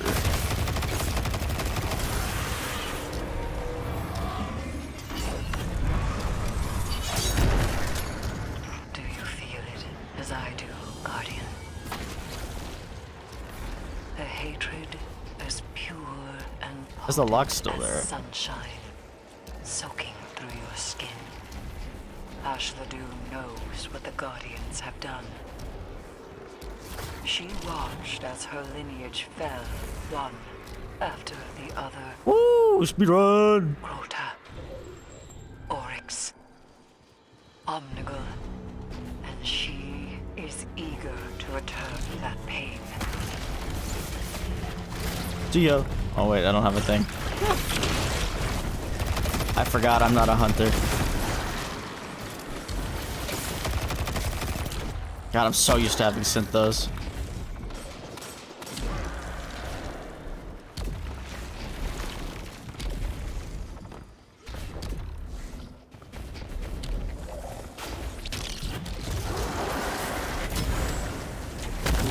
Yeah.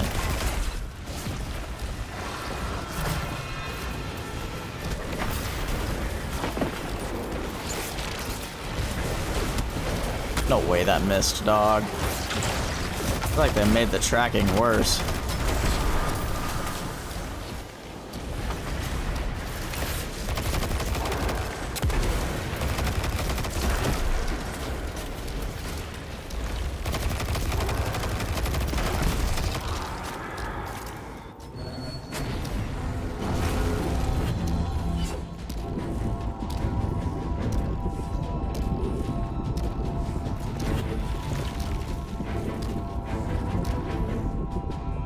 elevator music.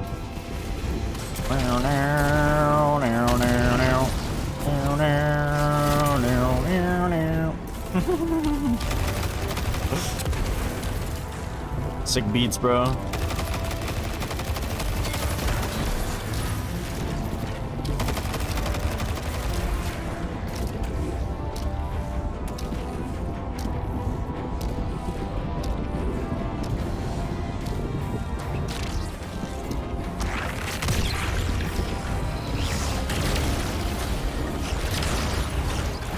Let there be light.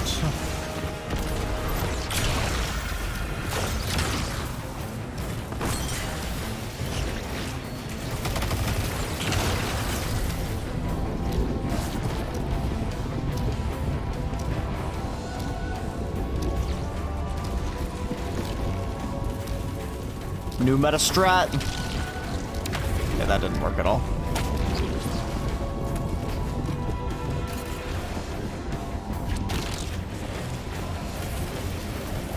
Yeah! I'm having way too much fun with this.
Skirmisher.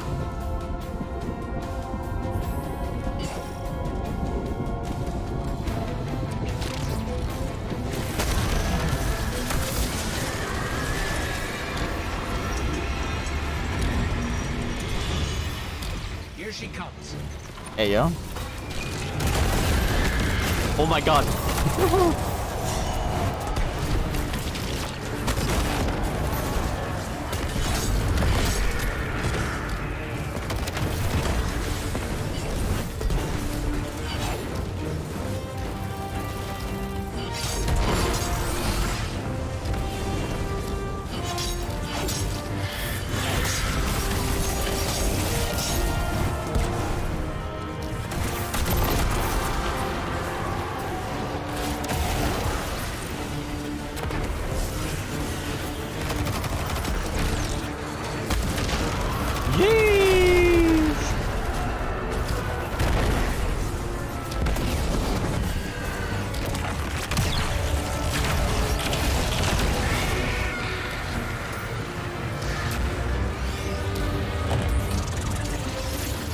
Yeah, I got a card.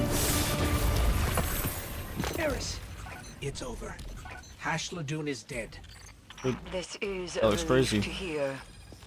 But Hashladoon's presence is no coincidence. The Hive must have grander ambitions for the Pyramid's influences. Return to me. There is I much only got to discuss. 4% for that? Really?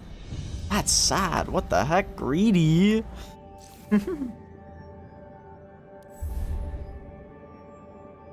Damn, Bungie.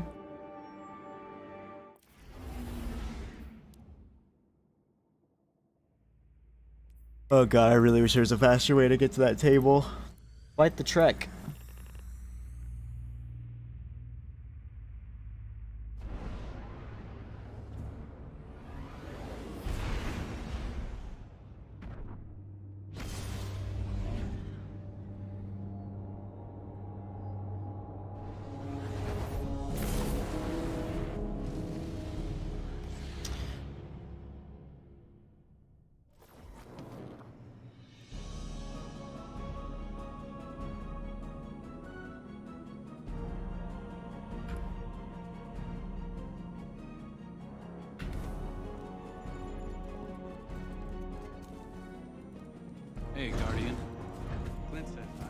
Hey, Guardian.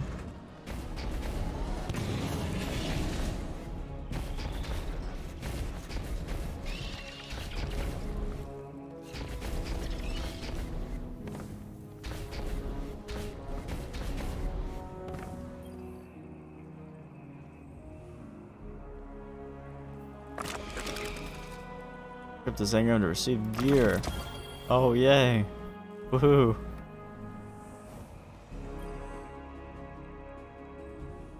That was exciting.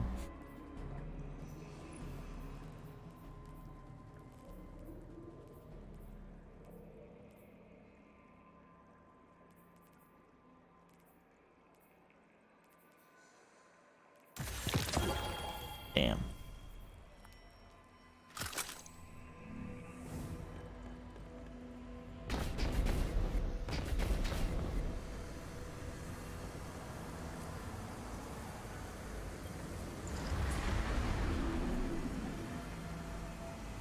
What?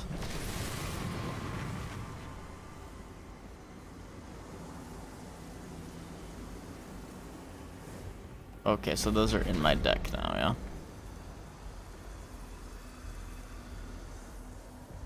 I'm still a little confused on how this card system works. Okay. Well, as much as I want to keep playing, my head is starting to kill me because I am sleep deprived. So I'm going to take a few hour nap, I think. And then when I get back, we will game. Do some more Destiny. Because this is Pog, Pog, Pog, Pog, Pog, Pog, Pog, Pog, Pog, Pog, Pog, Pog, Pog. Pog.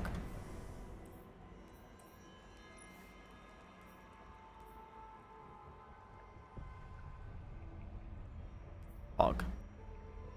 Alright, thanks so much, guys. Thanks so much for watching. I will be